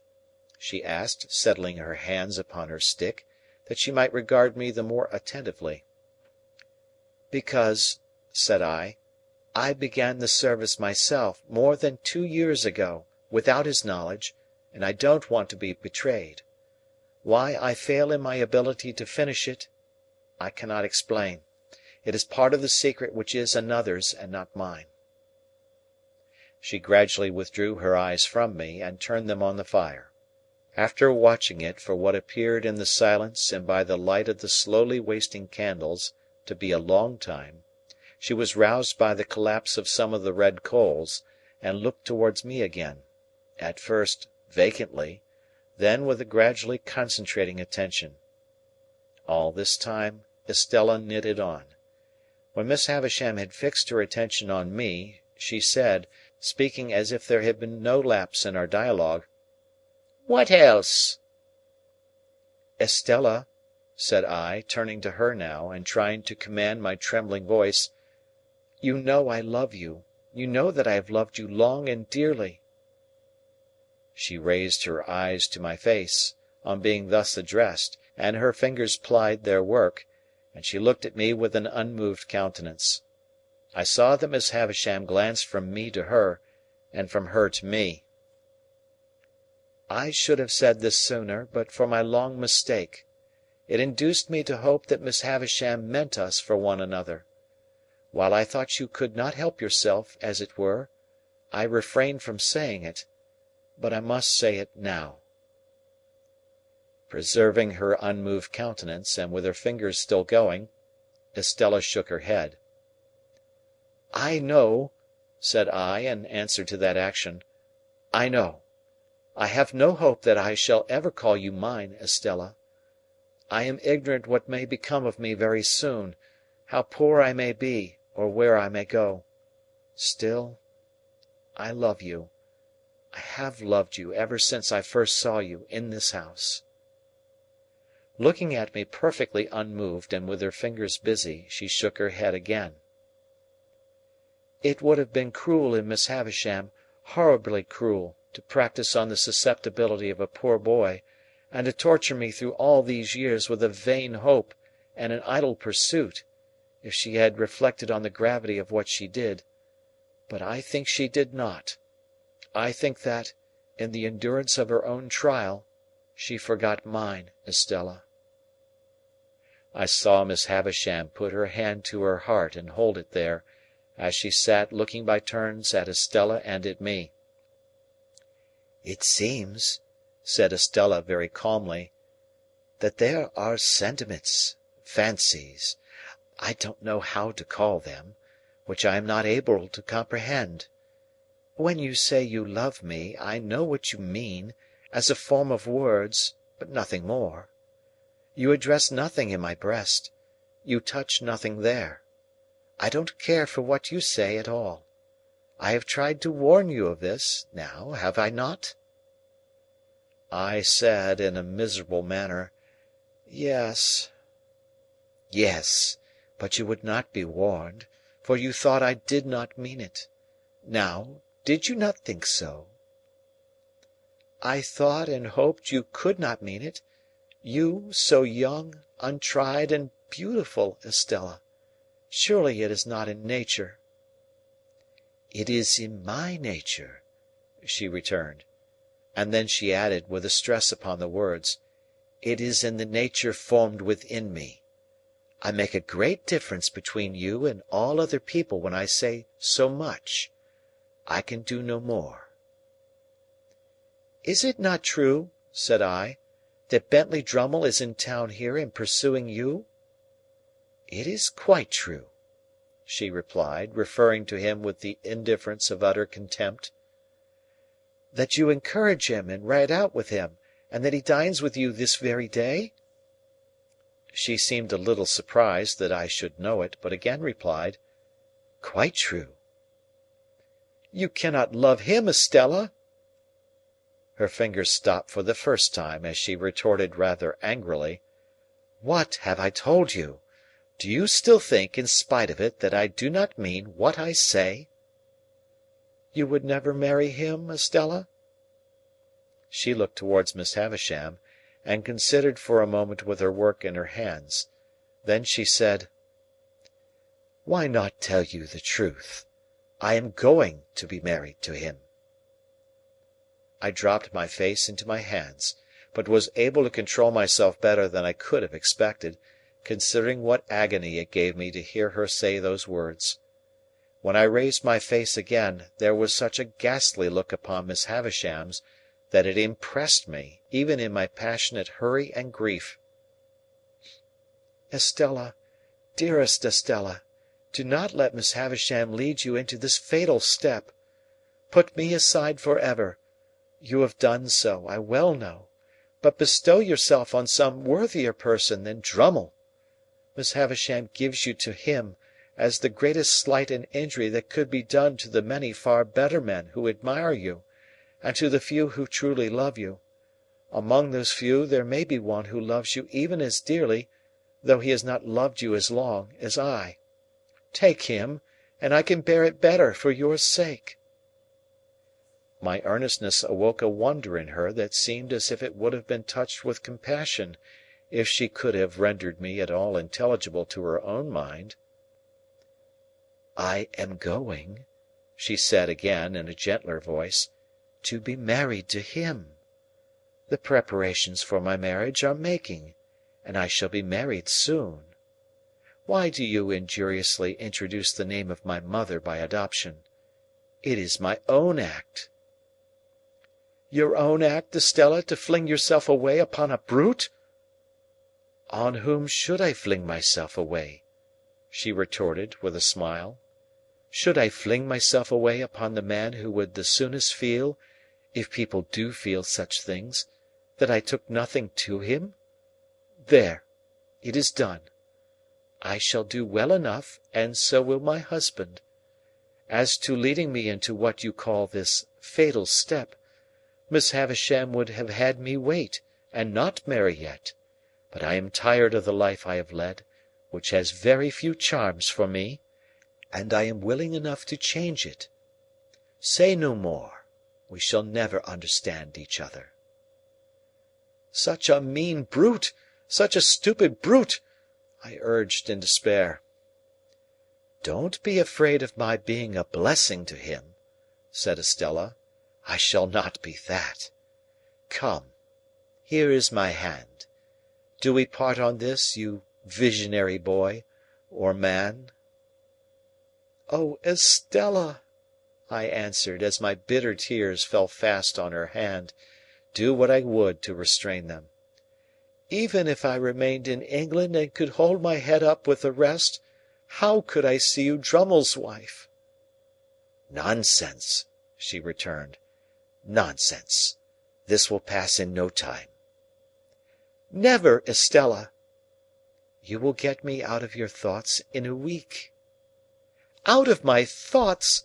You are part of my existence, part of myself. You have been in every line I have ever read since I first came here, the rough common boy whose poor heart you wounded even then. You have been in every prospect I have ever seen since, on the river, on the sails of the ships, on the marshes, in the clouds, in the light, in the darkness, in the wind, in the woods, in the sea, in the streets. You have been the embodiment of every graceful fancy that my mind has ever become acquainted with. The stones of which the strongest London buildings are made are not more real, or more impossible to be displaced by your hands, than your presence and influence have been to me, there and everywhere, and will be. Estella, to the last hour of my life you cannot choose but remain part of my character, part of the little good in me, part of the evil. But in this separation I associate you only with the good, and I will faithfully hold you to that always, for you must have done me far more good than harm, let me feel now what sharp distress I may. Oh, God bless you! God forgive you!" In what ecstasy of unhappiness I got these broken words out of myself, I don't know. The rhapsody welled up within me, like blood from an inward wound, and gushed out. I held her hand to my lips some lingering moments, and so I left her. But ever afterwards I remembered, and soon afterwards with stronger reason, that while Estella looked at me merely with incredulous wonder, the spectral figure of Miss Havisham, her hand still covering her heart, seemed all resolved into a ghastly stare of pity and remorse. All done, all gone! So much was done and gone that when I went out at the gate, the light of the day seemed of a darker colour than when I went in. For a while I hid myself among some lanes and bypaths, and then struck off to walk all the way to London. For I had by that time come to myself so far as to consider that I could not go back to the inn and see Drummle there, that I could not bear to sit upon the coach and be spoken to, that I could do nothing half so good for myself as tire myself out. It was past midnight when I crossed London Bridge. Pursuing the narrow intricacies of the streets which at that time tended westward near the Middlesex shore of the river, my readiest access to the Temple was close by the riverside, through Whitefriars. I was not expected till tomorrow, but I had my keys, and if Herbert were gone to bed, could get to bed myself without disturbing him. As it seldom happened that I came in at that Whitefriars gate after the Temple was closed, and as I was very muddy and weary, I did not take it ill that the night porter examined me with much attention as he held the gate a little way open for me to pass in. To help his memory, I mentioned my name. "I was not quite sure, sir, but I thought so. Here's a note, sir. The messenger that brought it said you would be so good as read it by my lantern." Much surprised by the request, I took the note. It was directed to Philip Pip, Esquire, and on the top of the superscription were the words, "Please read this here."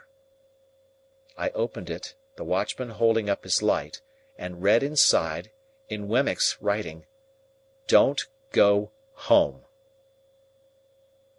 End of chapter.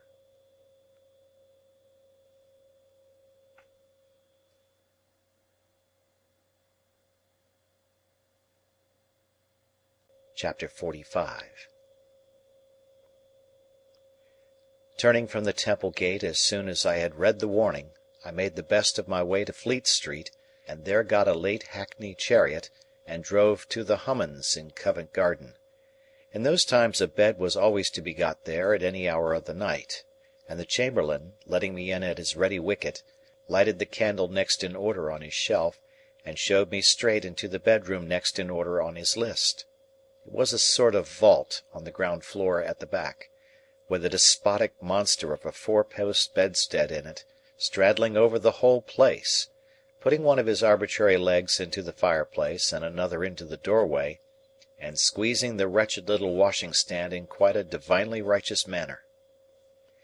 As I had asked for a night light, the chamberlain had brought me in, before he left me, the good old constitutional rushlight of those virtuous days, an object like the ghost of a walking cane, which instantly broke its back if it were touched, which nothing could ever be lighted at, and which was placed in solitary confinement at the bottom of a high tin tower, perforated with round holes that made a staringly wide-awake pattern on the walls.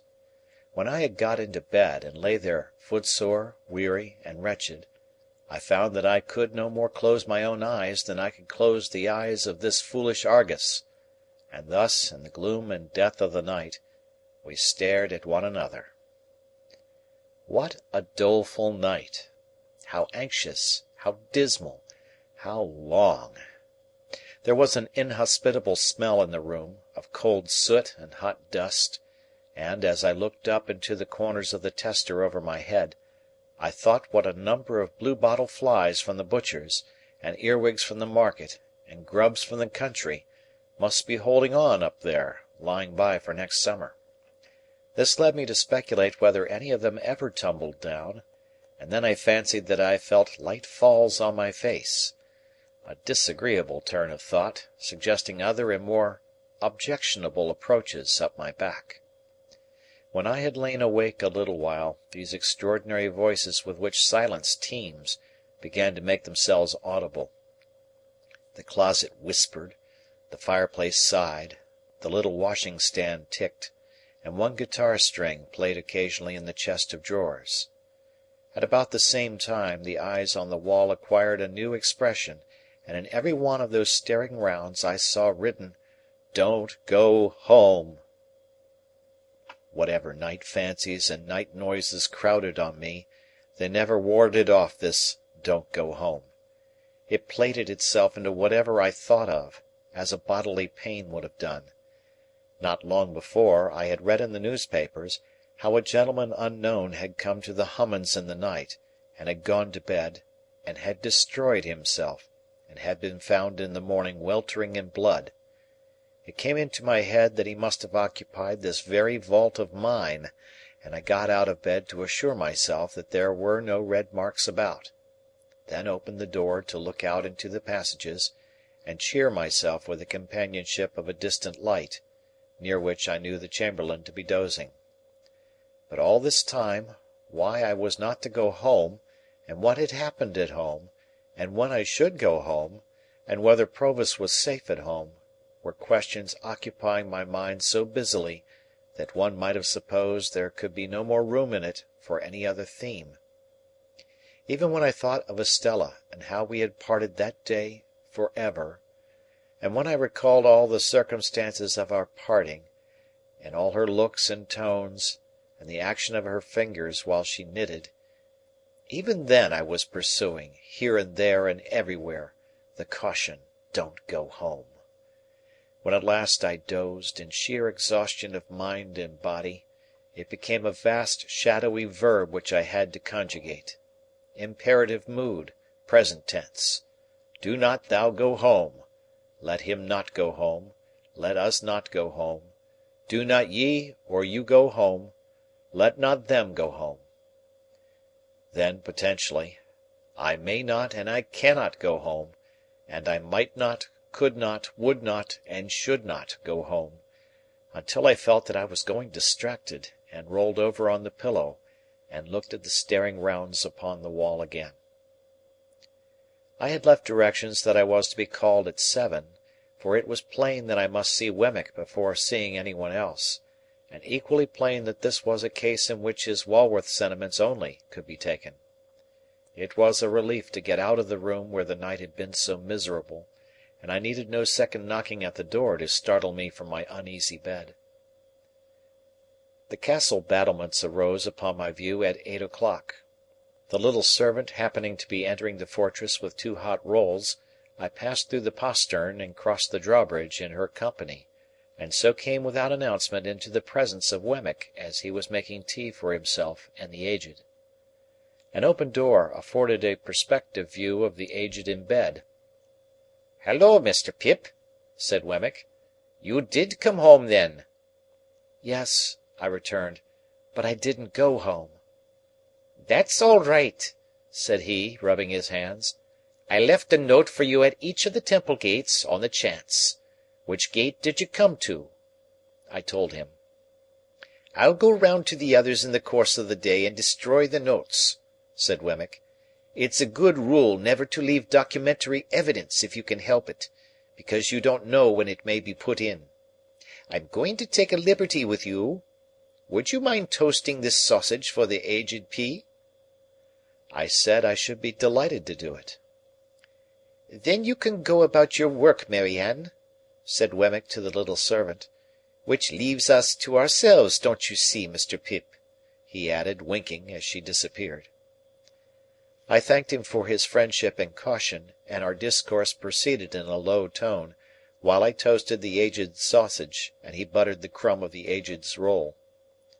"Now, Mr. Pip, you know," said Wemmick, "you and I understand one another. We are in our private and personal capacities, and we have been engaged in a confidential transaction before to-day. Official sentiments are one thing; we are extra-official." I cordially assented. I was so very nervous that I had already lighted the Aged's sausage like a torch, and been obliged to blow it out. "I accidentally heard, yesterday morning," said Wemmick, "being in a certain place where I once took you. Even between you and me, it's as well not to mention names when avoidable." "Much better not," said I.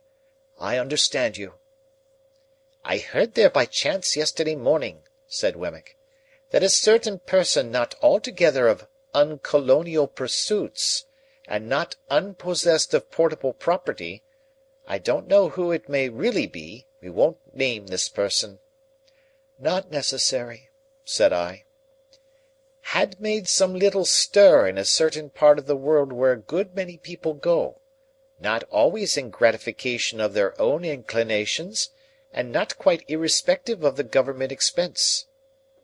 In watching his face, I made quite a firework of the Aged's sausage, and greatly discomposed both my own attention and Wemmick's, for which I apologized.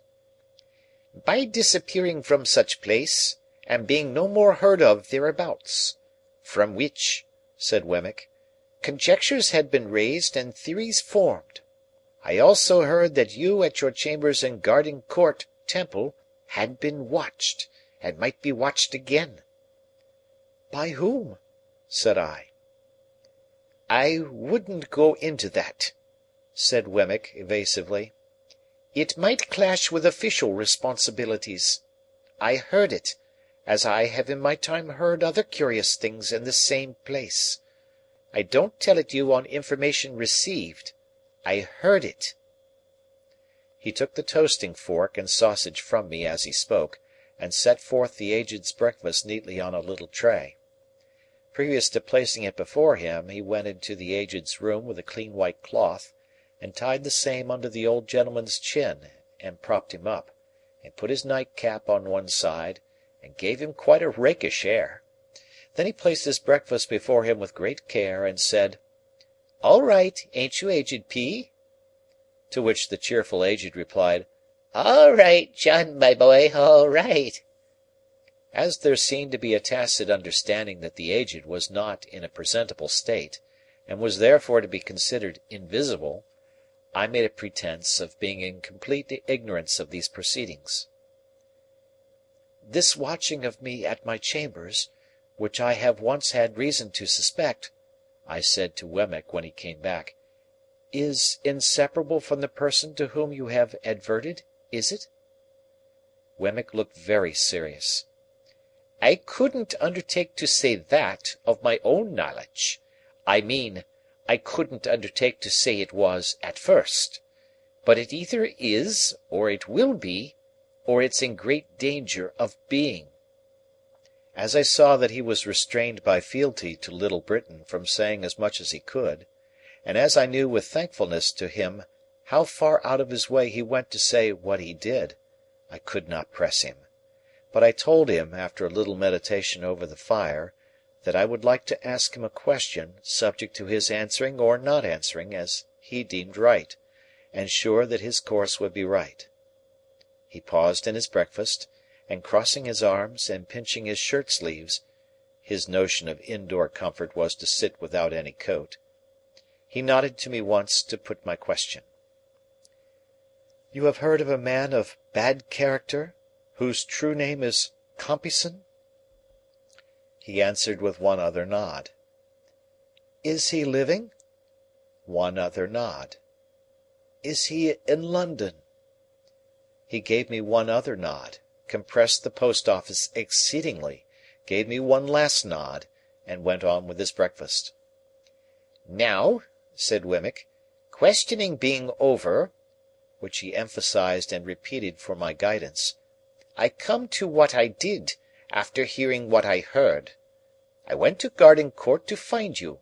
Not finding you, I went to Clarriker's to find Mr. Herbert." "And him you found?" said I, with great anxiety. "And him I found. Without mentioning any names or going into any details, I gave him to understand that if he was aware of anybody, Tom, Jack, or Richard, being about the chambers, or about the immediate neighbourhood, he had better get Tom, Jack, or Richard out of the way while you were out of the way." "He would be greatly puzzled what to do?" "He was puzzled what to do, not the less because I gave him my opinion that it was not safe to try to get Tom, Jack, or Richard too far out of the way at present. Mr. Pip, I'll tell you something. Under existing circumstances there is no place like a great city when you are once in it. Don't break cover too soon. Lie close.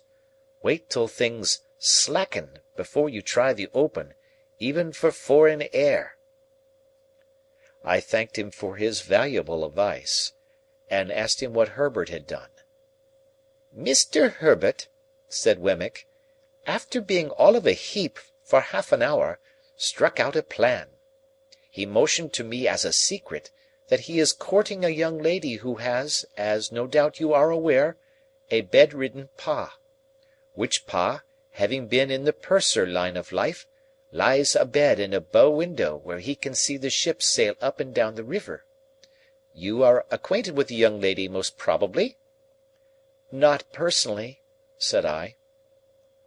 The truth was, that she had objected to me as an expensive companion who did Herbert no good, and that, when Herbert had first proposed to present me to her, she had received the proposal with such very moderate warmth, that Herbert had felt himself obliged to confine the state of the case to me, with a view to the lapse of a little time before I made her acquaintance.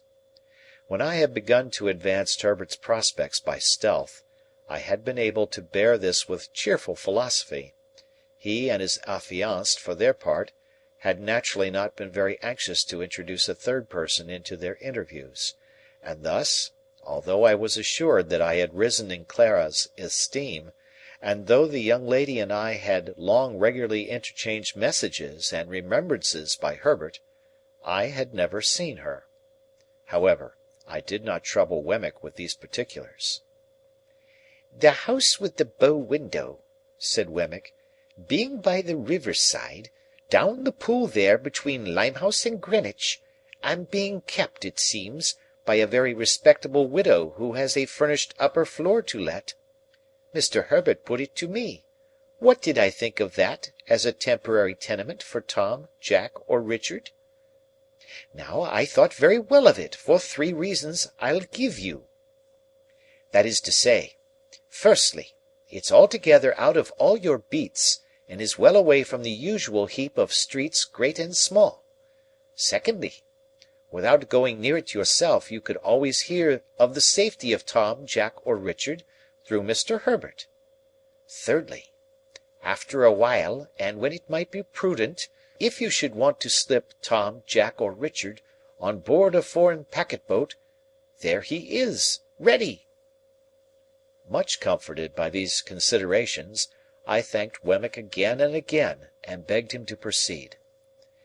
"Well, sir, Mr. Herbert threw himself into the business with a will, and by 9 o'clock last night he housed Tom, Jack, or Richard, whichever it may be, you and I don't want to know, quite successfully. At the old lodgings it was understood that he was summoned to Dover, and, in fact, he was taken down the Dover road and cornered out of it. Now, another great advantage of all this is, that it was done without you, and when, if any one was concerning himself about your movements, you must be known to be ever so many miles off and quite otherwise engaged. This diverts suspicion and confuses it, and for the same reason I recommended that, even if you came back last night, you should not go home. It brings in more confusion, and you want confusion." Wemmick, having finished his breakfast, here looked at his watch and began to get his coat on. "And now, Mr. Pip," said he, with his hands still in the sleeves, "I have probably done the most I can do, but if I can ever do more, from a Walworth point of view, and in a strictly private and personal capacity, I shall be glad to do it. Here's the address. There can be no harm in your going here to-night, and seeing for yourself that all is well with Tom, Jack, or Richard, before you go home, which is another reason for your not going home last night. But, after you have gone home, don't go back here. You are very welcome, I am sure, Mr. Pip." His hands were now out of his sleeves, and I was shaking them. "And let me finally impress one important point upon you." He laid his hands upon my shoulders, and added in a solemn whisper, "Avail yourself of this evening to lay hold of his portable property. You don't know what may happen to him. Don't let anything happen to the portable property."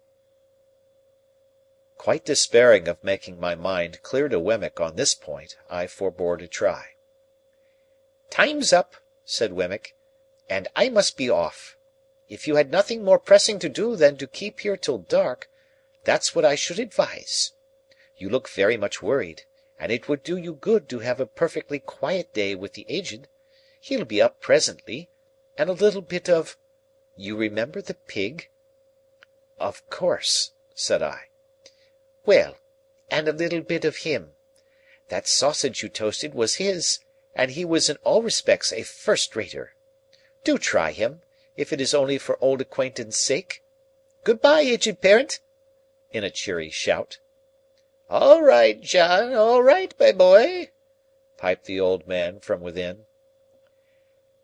I soon fell asleep before Wemmick's fire, and the Aged and I enjoyed one another's society by falling asleep before it more or less all day. We had loin of pork for dinner, and greens grown on the estate, and I nodded at the Aged with a good intention whenever I failed to do it drowsily. When it was quite dark, I left the Aged preparing the fire for toast, and I inferred from the number of teacups, as well as from his glances at the two little doors in the wall, that Miss Skiffins was expected. Chapter